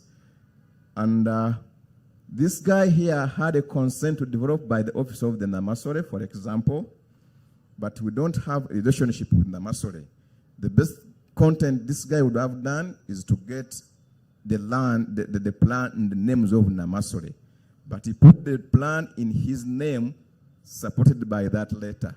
We could not verify that letter, so PPC had to defer the application. It never rejected it, it just deferred. But please look here, you go back and change ABCD. So that was PPC decision, and that's the plan. Everything was okay, except that. And that is the situation on ground. So we have this Mr. XY, who is having a leasehold of those so many years, and he's somewhere in Korolo there. He's also proposing a residential house of 3 levels. His BCR was at 80%, which is quite high when you look at Korolo area. And when it was subjected to the rigorous reviews, the team, the surveyors and planners, they found out that this plot was created out of an access road, connecting one road to the other, and it had been turned into a plot, and the guy had a title. So we said, okay, you have a title. Give us what we call the planning permission for creation of that title. Was it subjected to the physical planning committee when the title was being created? Because that's the gate that organizes space. He couldn't produce it. So the committee, the team recommended the rejection and the cancellation of the title, simply because that's the plot you are talking about. This is a quick road, you can able to see there's no, the guy has a title, and that's how the design was. And so that's the situation. So these decisions are really done with a lot of facts, and there's quite a number of such applications which are appealed to the NPA. And when we do such rejections, that's not the end. You have a right to make an appeal to the next level, which is above the Physical Planning Committee. The Legislative Physical Planning Committee is the National Planning Authority. You make your appeal there, and then we can meet there. That's like your court. Then we meet there, and I agree on the basics, and NPA will intervene. But luckily, most of the applications which have been rejected, a decision by the Physical Planning Committee has been upheld by the National Planning Authority. Most of them. So this is another developer who also, that's developer Y, who also had land at plot XZ Zunguru Lane. These are just simulations. And the same case was, this land had a title, and it was a freehold title. And Physical Planning Committee looked at it and said, okay, when we analyze this, we realize this lane is carved out of a road reserve, and it is a drainage reserve. No clearance from drainage department, and no PP's consent for the creation of the title. The team recommended the rejection still. And still, the physical planning committee rejected the application. This is the situation. What you see here, this is the road, kind of. You see this road going like this? So there was a title created at this point here. So with the use of our GIS, the functions we talked about this morning, we can tell this. Much as we have a title, but we can tell, and then we can guide with a smart decision in PPC, and PPC makes a decision that is not regrettable. You know, PPC decisions are very serious and can be really lead KCCA to the dangerous zones. So we are very careful, and still, that was a rejection. This particular one was appealed to National Physical Planning Board, and a decision was upheld of a rejection. This is also another case which was also reviewed properly, and it was presented to the PPC with a lot of review, and the same case, it was cut out of a road reserve, and the plot was obstructing access to neighboring properties. So the project was also not feasible and underscaled. This morning, the ED was praising Munyonyo, other Muyenga areas. The situation has changed. This is a one-level structure which was coming up in Muyenga, and was obstructing. You see, this is the plot being created at the edge of the road, and this is access to these properties. So it was obstructing these properties. There's no way we could go ahead and approve that, a one-level structure, that kind of arrangement, and this was only access to the plots behind. This was created in the road reserve, and the gentleman or the lady was trying to make good of that. And indeed, that was also rejected, and it was an as-built structure, as we can see. So that's what goes, and that's what happens in PPC. But before PPC sits, there's a lot of review. That's when there's that interaction between the architect, the engineers, and by the time the business goes to PPC, we are quite comfortable that this food is ready to be eaten by the consumers. And then PPC sits and takes the final decision, and you are communicated back to, and now all this now is done through the system. We don't need to see you, and you don't need to see us. Sit back in your lounge, log into IRA system, make application, self-assessed, make the payment, and at every stage, you are getting prompts. You are getting prompts. You are getting prompts. Be sure that when you are making an account, your credentials are the ones that are being used. Even if it's architect doing it for you, try to use your credentials so that you can keep track of your own application. God forbid, what if that application, that architect goes to meet the Lord when you have no credentials?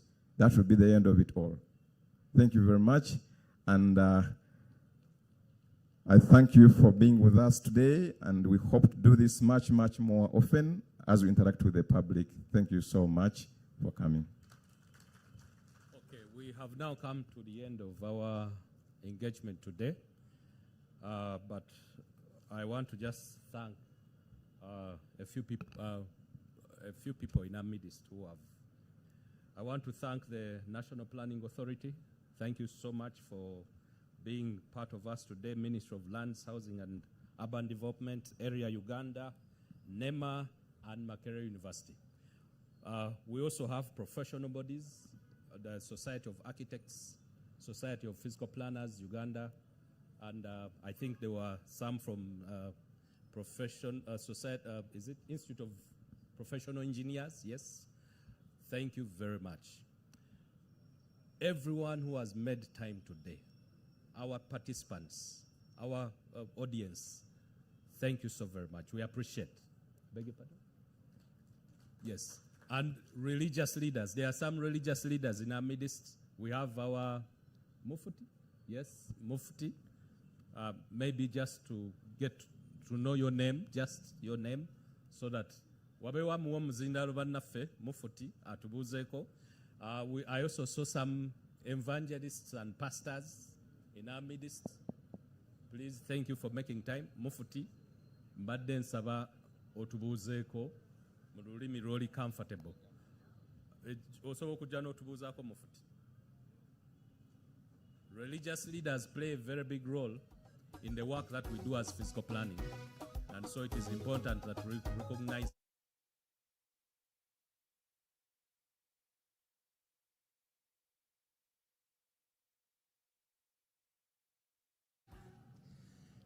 Thank you so much. Actually, except for the benefit of those who came later, but I introduced myself as Kajiko Imam Shafi are my names.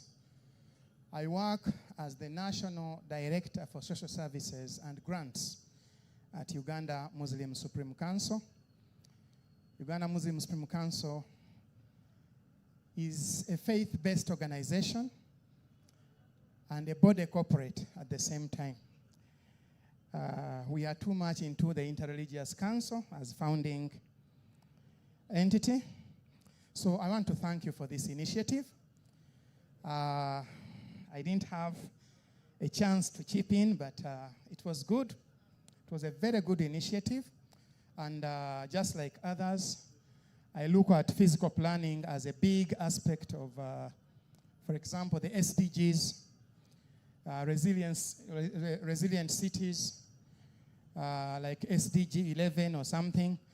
And it is a big aspect of development where government and authorities like our own here can create a very, very, very big impact so that we are better. No, I'm not going to speak much. I was just called to introduce myself. So permit me, ladies and gentlemen, to give you great tidings from His Eminence, the Mufti of Uganda, Dr. Sheikh Shamban Ramadan Mubaje. He is very development-oriented, and that's what we do at both local and national level. Thank you so much. Thank you so much, our Mufut. Just to announce that we also have tree seedlings. Those of you who are interested, please, as you move out, there are some tree seedlings that we are giving out for free. That said, I want to invite our director, Mr. Vincent Biendamire, to close this engagement. We wish you a very good evening, and may the good Lord bless you all. Thank you.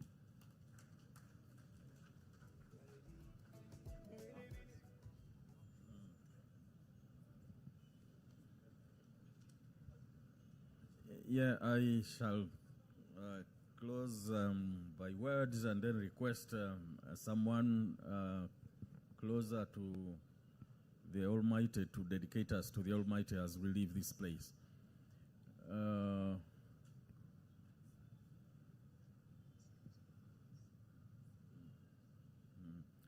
Okay, when the executive director left, he promised he was coming back, and indeed he's coming back, but he has allowed us to close. We hosted the vice president at KCCA at City Hall today, and she left a little later than we thought she would, and that would not allow him to return in good time. He will return for some other engagement. I can see a little bits of stuff outside. I'm not sure whether Flavia is going to. Where is Flavia? Okay, so Flavia will tell us what is going to happen after here. We have a Society of Professional Physical Planners in Uganda. You might not have seen them behind there. They also, I think, have staff on sale, shirts, and you could be as smart as that gentleman in green. I like the color. So if you are a physical planner or you want to associate with physical planners, you sure can pass by that table and purchase for yourself something.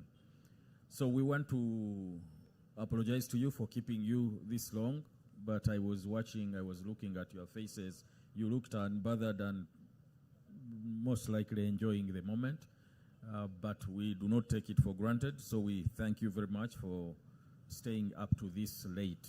We most of all want to thank you very much for participating in this engagement. It was also a kind of learning process for us.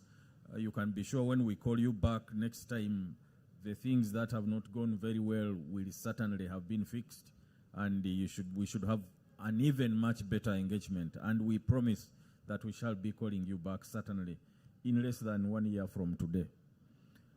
With those few words, I once again thank you heartily for responding to our invitation. Reminds me of the Bible where a rich man called people to his banquet and nobody came, and he had to run around the street picking everybody he finds on the street to come and partake of the banquet.